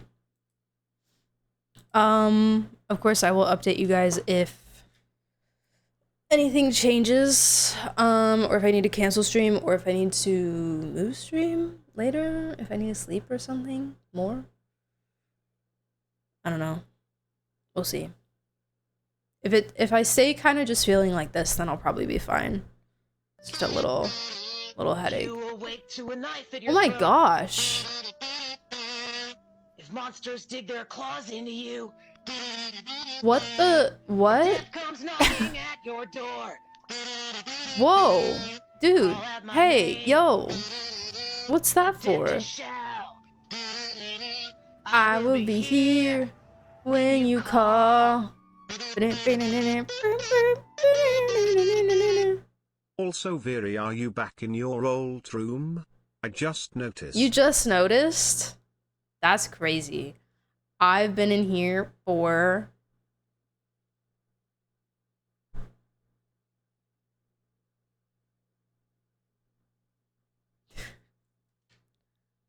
Let me pull up the VOD channel real quick. My first stream back in was April 12th.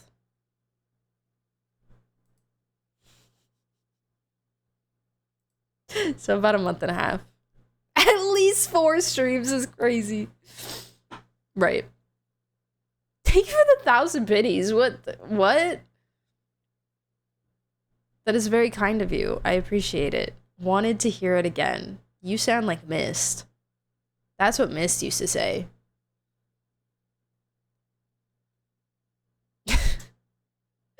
Mist used to come in and be obscenely generous and just be like, oh yeah, I just wanted to hear the Shao song. Okay. Thank you. I've been looking for a little because life got really busy, so I pop in and out. Oh, don't feel bad at all. Sorry. I don't mean that in a way of like, I'm trying to... I don't mean that in a way to shame you at all of like, oh my god, you haven't noticed. Just silly, funny ha-has. No, you're so good. I totally get it. I totally understand. But yes, yeah, I first stream back was April 12th, and then I kind of was slowly like redecorating over time. For the next like couple streams. And yeah, it's been, gosh, I can't even describe like how good it felt to get back in here and have like my space back again. Jeez, dude. And I can actually like play D&D without hearing myself echo on I've been building channel points lurking up to 46k. 46k? Wait, you have 46k right now? Currently? Thank you for the extra 100 biddies. I appreciate it. Thank you so much. That's very kind. Hi, Viola. Viola. Hello. Dealing with chaos at home like that is never a good time. Yeah. And it's, get this, it's still not done. It's still not done. They did the tile in our shower this week, and it looks really, really good. It looks really pretty. I know I showed you guys pictures a while back, but it's this like really pretty like dark teal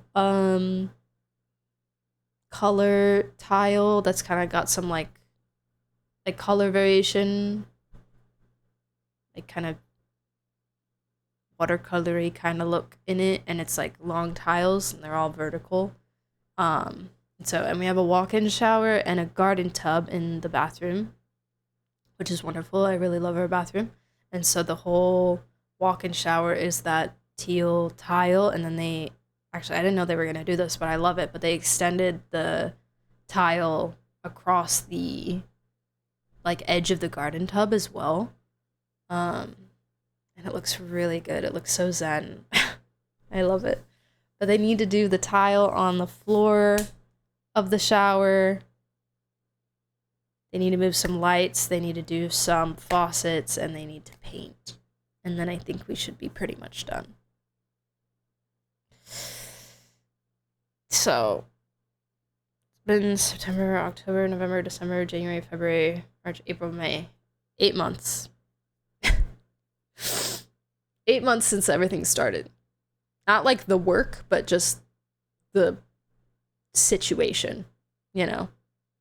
Since the water began. Since the moisture began. So, the work, it's been probably like 3 months at this point. Let's see, when was my last stream in... Oh, what the freak? Let me view my VOD channel, please.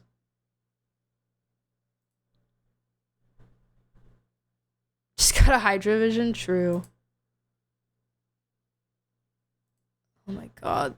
This is so many streams in Fried's room. Holy crap. Okay, my very last stream in... My very last stream in my room was September 12th. In this room. And then my last stream, my first stream in the dining room, which would be when the work started, was...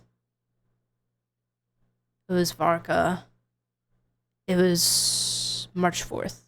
So, April, May, June. Yeah, about 3 months since the work started.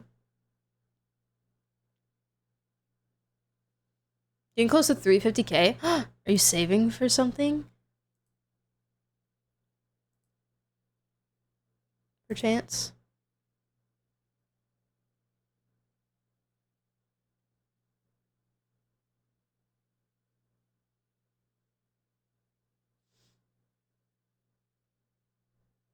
Who can we raid?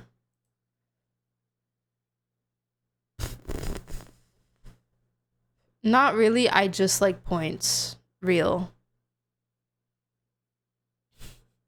He said, I just want to be rich.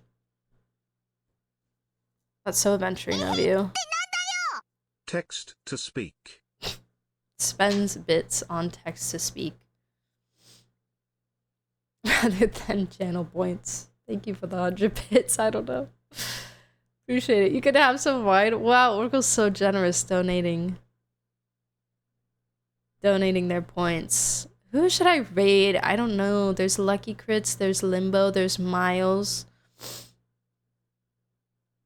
Are all streaming Genshin Impact. We could raid Mel. Mel's streaming Minecraft.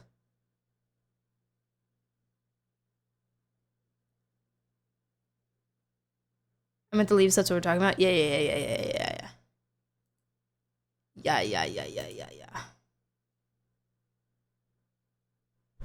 I got a drop from Mel.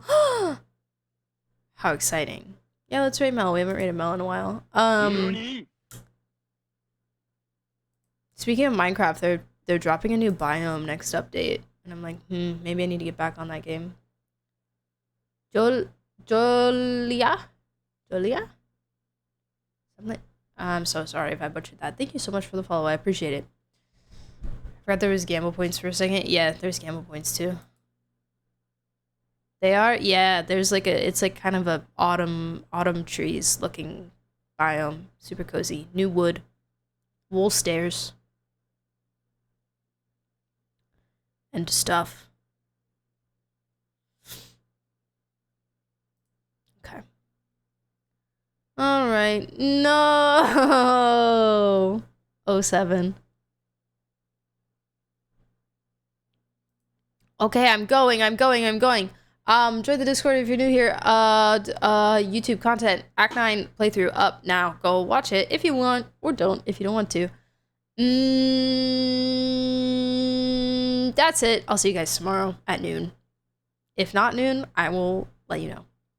If not noon. If I'm dying of the illness.